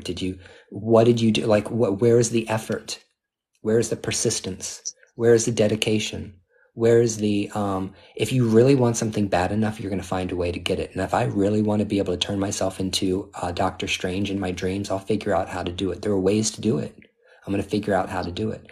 And so what I'm saying is that you have to know that whatever it is that you're trying to do to be better at the practice, you need to do that, but you need to do it for a while before you determine that it's not for you, that you can't do it, it's not achievable, or it's not the right technique for you. Do you understand what I'm saying? Mm-hmm. Because especially when it comes to dreams. It goes back to that muscle memory which you were talking about. Yeah, it is. You're good at what you're good at what you do all the time. So like if you're a dancer and you dance, well, you're a good dancer because you dance all the time. But if you stop dancing, your abilities are going to obviously not be as good, right? It's the same thing with playing the piano or playing the violin or working on cars, being a mechanic. It doesn't matter what it is that you do.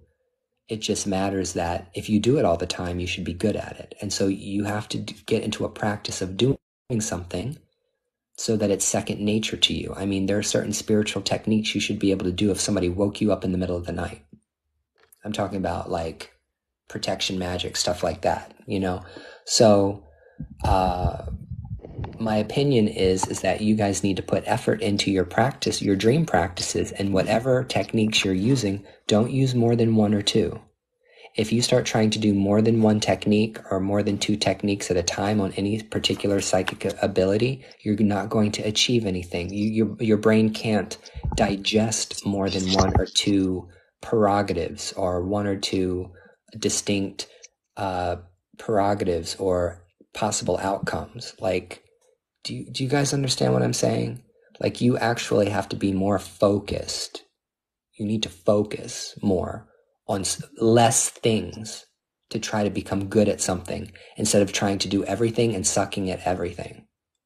Do you know what I'm saying? And I feel like that's a big problem with witches on this app. Everybody wants to do everything, but you can't do everything. You literally need to start with like one thing or two things. I tell that to people all the time. Witchcraft is so many people get so excited about entering witchcraft, and they're like, I want to learn it all. I want to know it all. It's like, no, focus. If you educate yourself on everything at once, you will know a little bit about everything, but you'll be a master of none. Same thing with tarot. With my tarot students, they'll come to me and they're like, oh, I'm just my intuition isn't getting any better. How often are you practicing? How often are you doing readings? The more you do it, the more you work that muscle, the stronger you'll become at it. It takes time.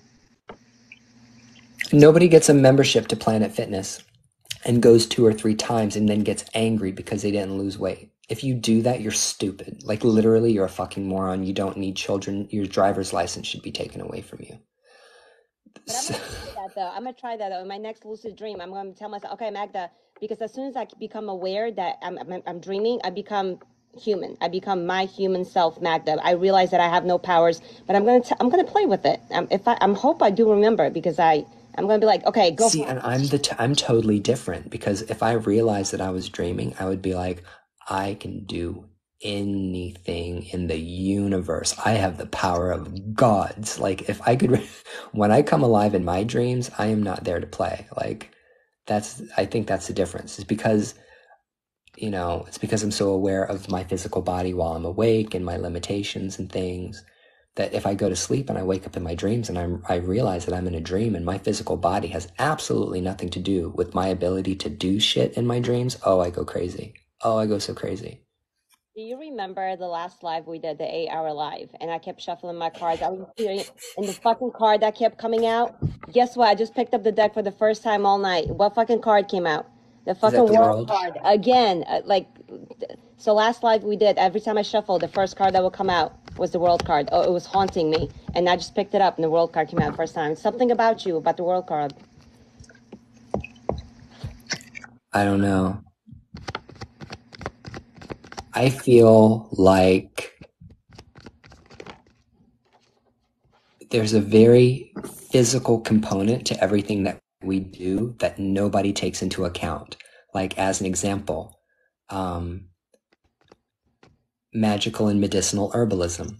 If I use valerian in tea, it's going to make me sleepy, but I also know that valerian reacts in about 20 to 30% of all people that ingest it in the opposite way. So I know that if I give valerian tea to somebody who is having problems falling asleep and it makes them more anxious and more wired, I say, well, you know what, honey, I need to give you a different herbal blend because valerian is not for you. Valerian is not the root that's going to help you fall asleep.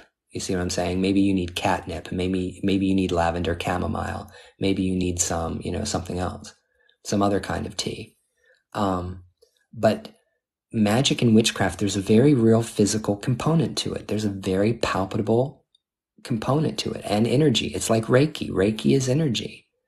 Yes, you can send Reiki to someone distance, but even that is not easy. That's not something that you can just do. That's not something that you just do. You have to train yourself to be able to project energy and Reiki to someone. It's not something that just happens. Like, there's an actual physical force. There's a part of you and the force that you're channeling that is going to the individual that you're working on. When I got my first attunement, my first initiation in Reiki, before I got attuned, my Reiki master made me do 6 months worth of exercises, both visualization exercises and hands-on healing on myself and on trees and on rocks and on crystals and other inanimate objects and my cat. I had to practice Reiki before he gave me that initiation, and I had to do Reiki on him before I received that initiation. And then he said, okay, I've trained you good enough. I will give you this initiation. Because, when you initiate someone also, you put your name on them. So if you go out into the world and you fuck up and you say, oh, Brujo Ryan is my godfather, and you're a fucking shit show, oh man, don't tell anybody you ever talk to me. Don't tell anybody you know me if you go out on the street like a shit show and then say that I'm your godfather. No, really? So I'm very, very careful about the people I take on to mentor, because I realize that my name is attached to them. So when he realized that I was competent enough not to fuck this practice up, he gave me my first attunement. But then he said, practice. You're not going to get your next attunement for at least 2 years. So I had to wait 2 years and practice level 1 for 2 years before my Reiki master said, okay, you're ready to do level 2. And then after he gave me level 2, he taught me the symbols and he taught me how to project by distance.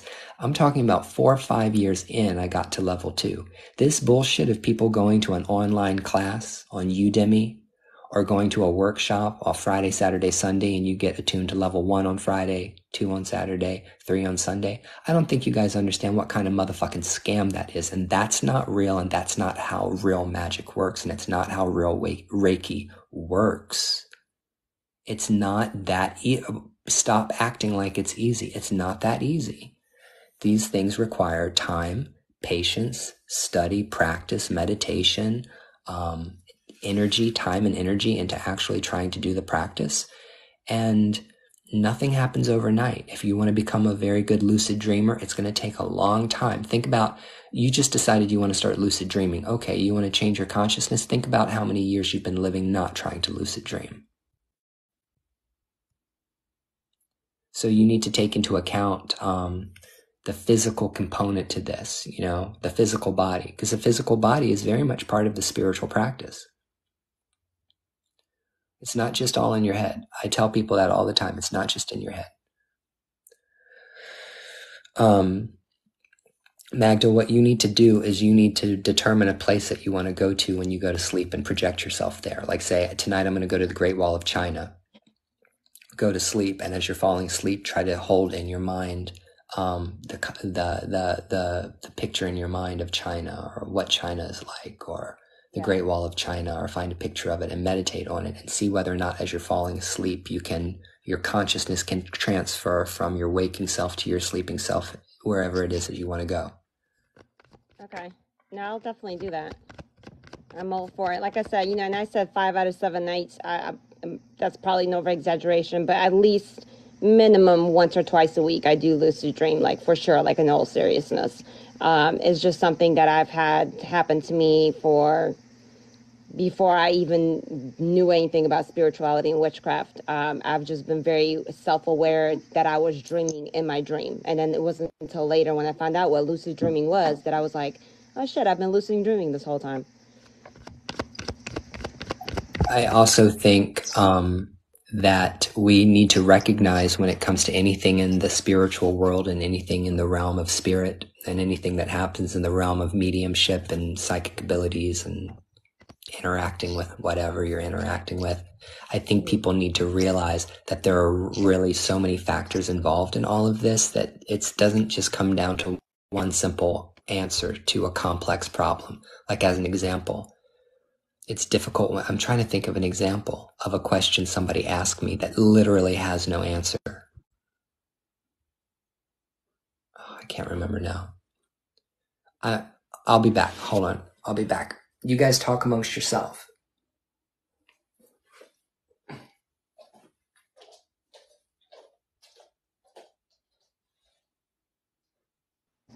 You get premonitions since you were young. That's cool. Premonitions for me, I don't know. I don't know what it is. Maybe because I do say, like, I have such a strong boundary with spirit not to come to me at night unless they're coming in my dreams. But, I don't know. I don't get, not as often. Not that maybe I just haven't been aware of it. I don't know.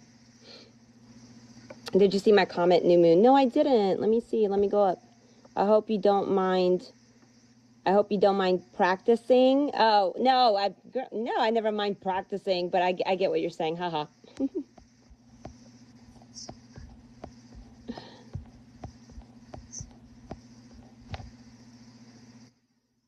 Today, in my dreams, overcome on demon. What? In my dreams, possessed me to overcome a demon. Ooh, that's cool. At least once a month. That's interesting.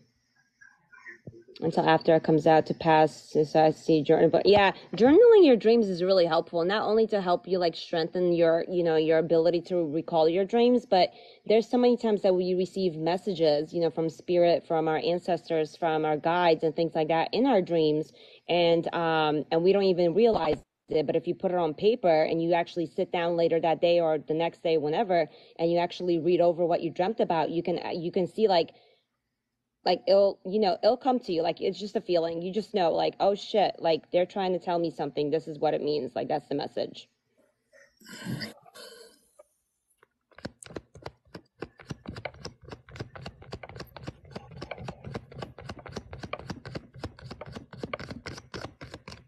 Oh, you want to hear a funny witchfoot dream? I had this about 2 months ago. I dreamt that Jennifer was 5 foot tall and she was using my bathroom and she's sitting on my toilet. And I walk in the bathroom and I'm like, why are you here? She said, I had to shit. And I said, okay. And then I woke up. That's hysterical. That's funny.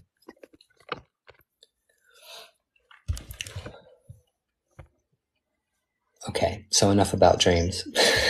Right, yeah. Something else.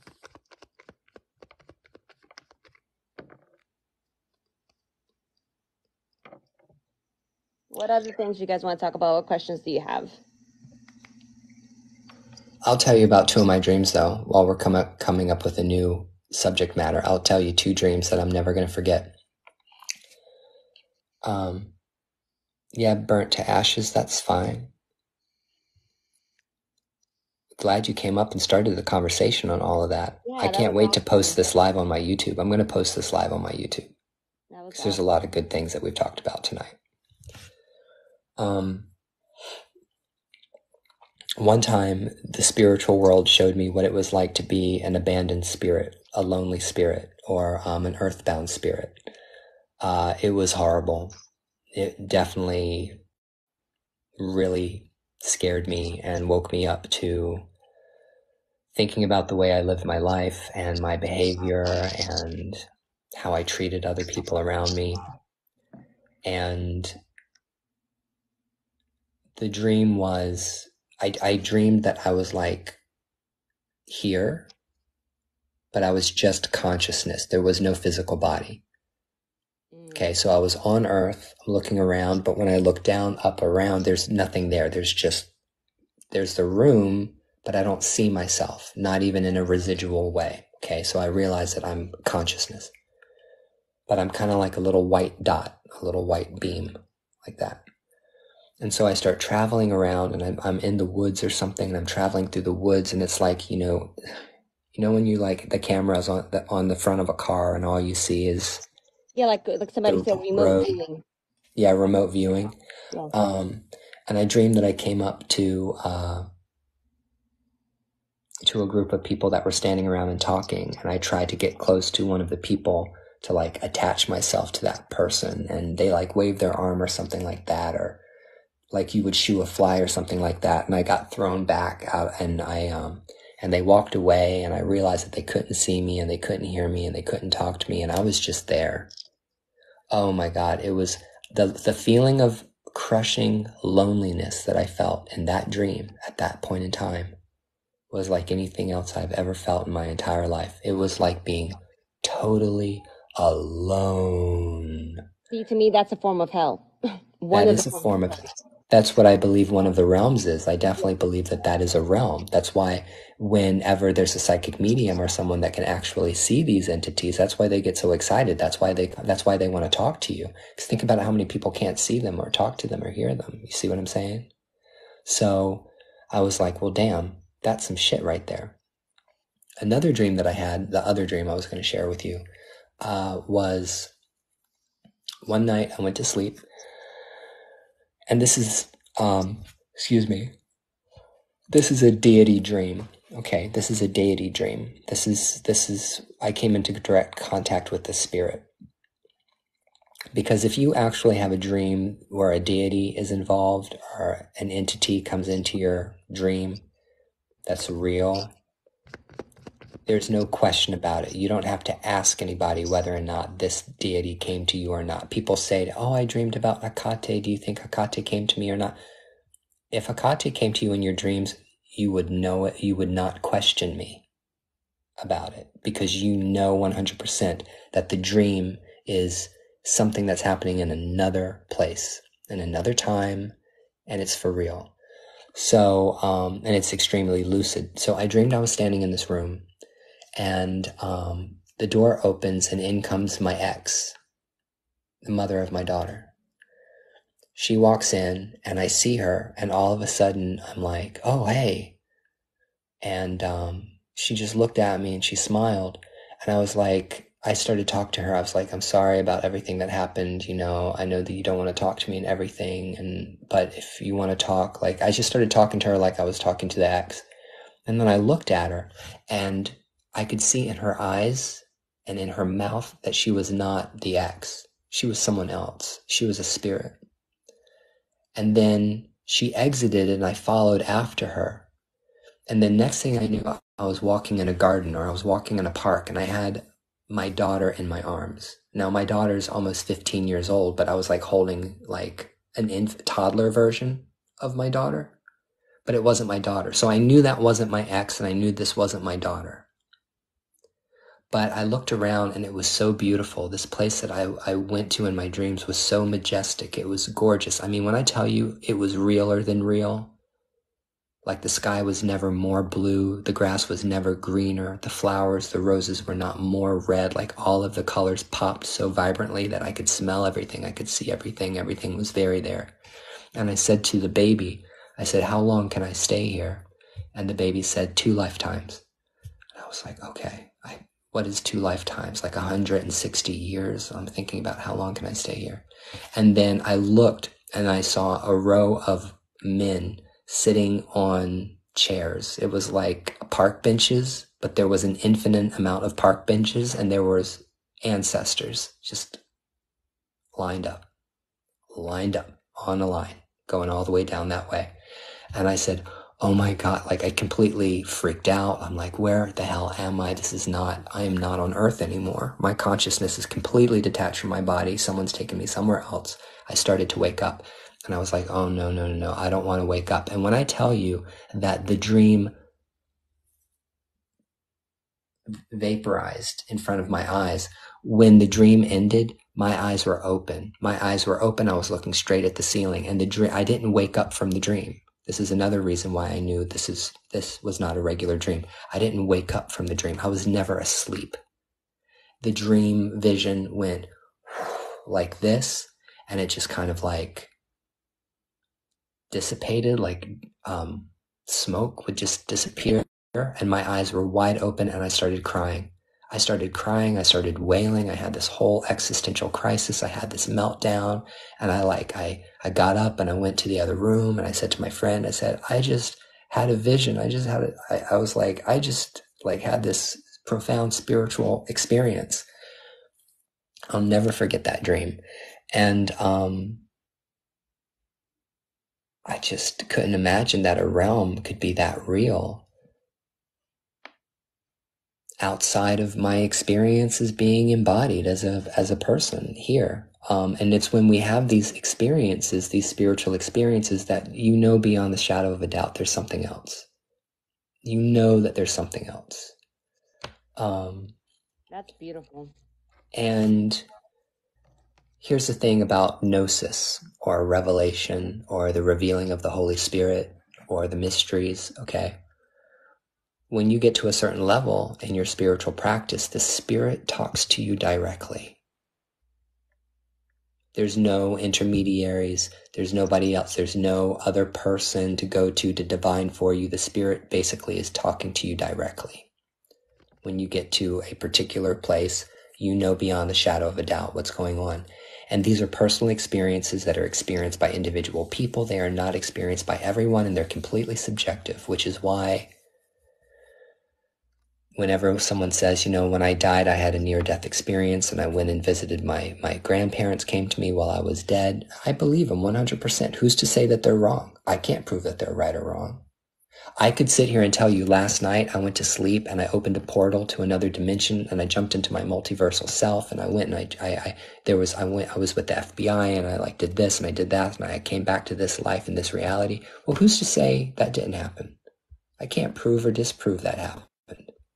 So that's when you're talking about anything that has to do with mysticism, the occult, and spirituality. We're talking about experiences that are unique to you.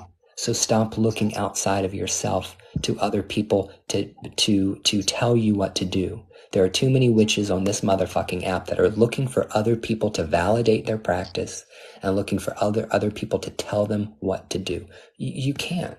No one can tell you what to do.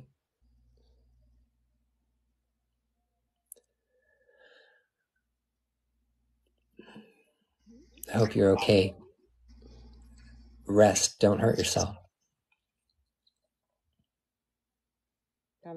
Conversations with a hospice nurse, yeah. Yeah.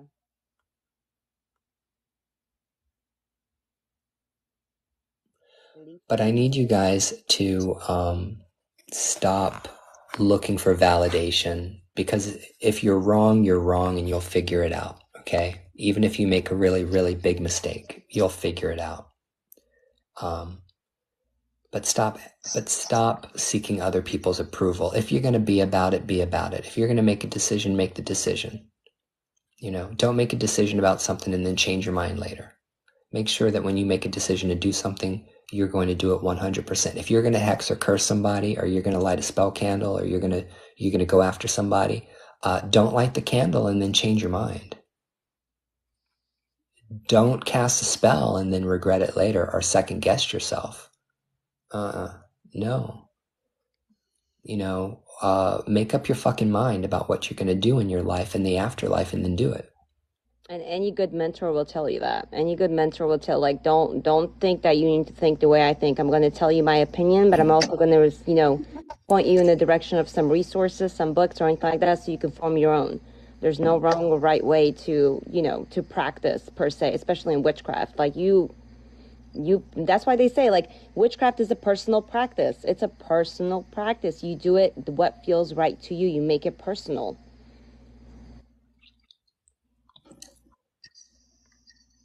I want Ancient Ascension to come up, because I want them to be able to say hi if they want to say hi, or if they want to tell us their experience of their encounter with Santissima. Hey, what's going on?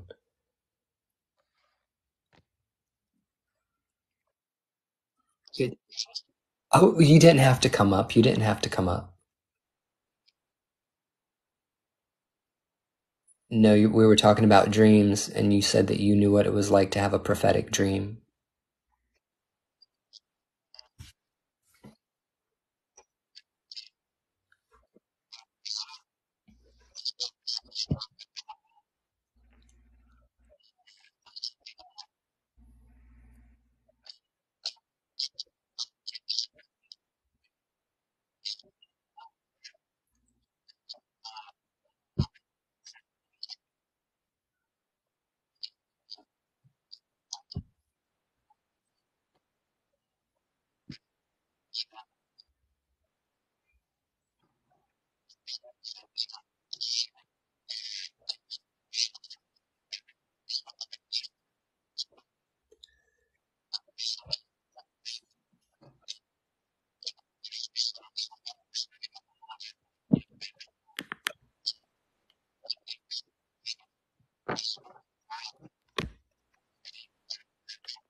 Mm-hmm.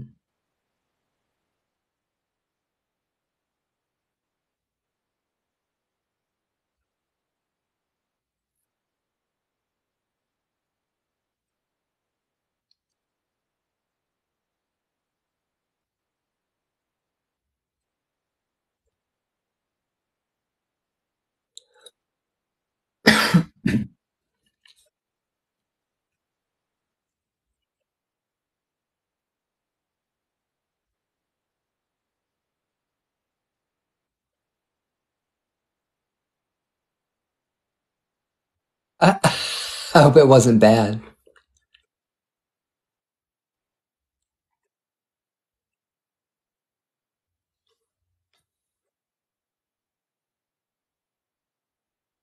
Mm,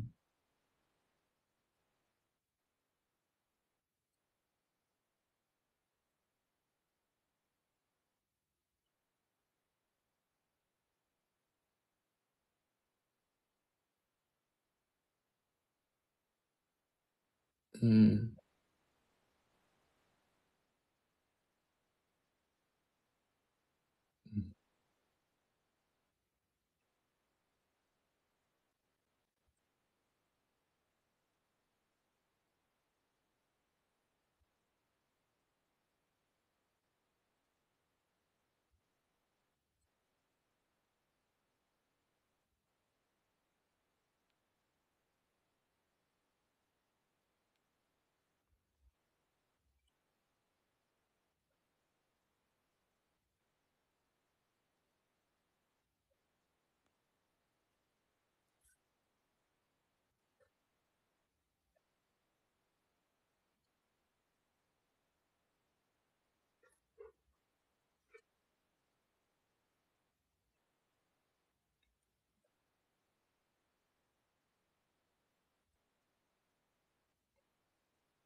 mm.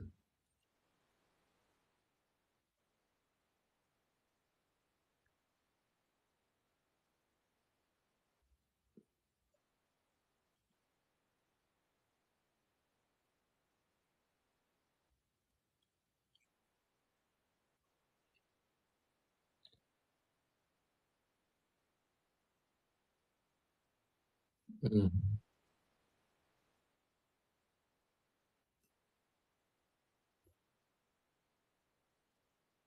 Yeah, your dreams are so much more interesting than mine.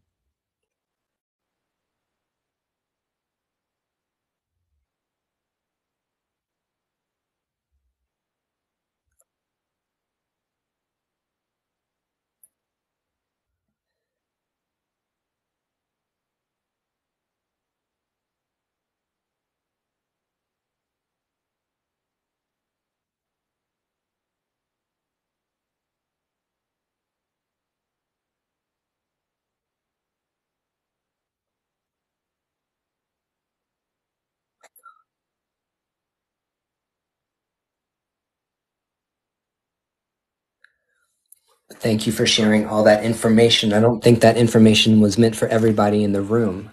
Some people couldn't hear you, so, but I don't think that that message was meant for everybody. Thanks, man. You know, the thing is that like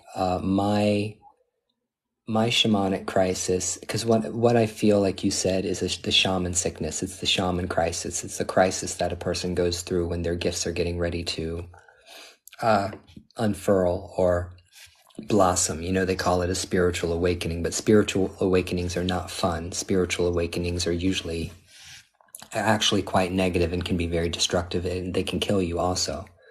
Um, but that shaman sickness came and hit me in 2018 in the fall, and I sure did. I ended up going right into the loony bin. But then after I came out of that is when I started this path. Um,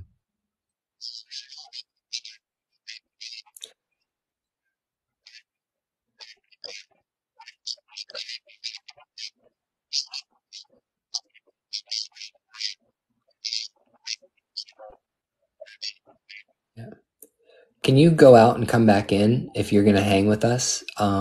Because some people can't hear you. Okay, hold on. Could you hear him, Magda? Yeah, I heard him just fine. Yeah.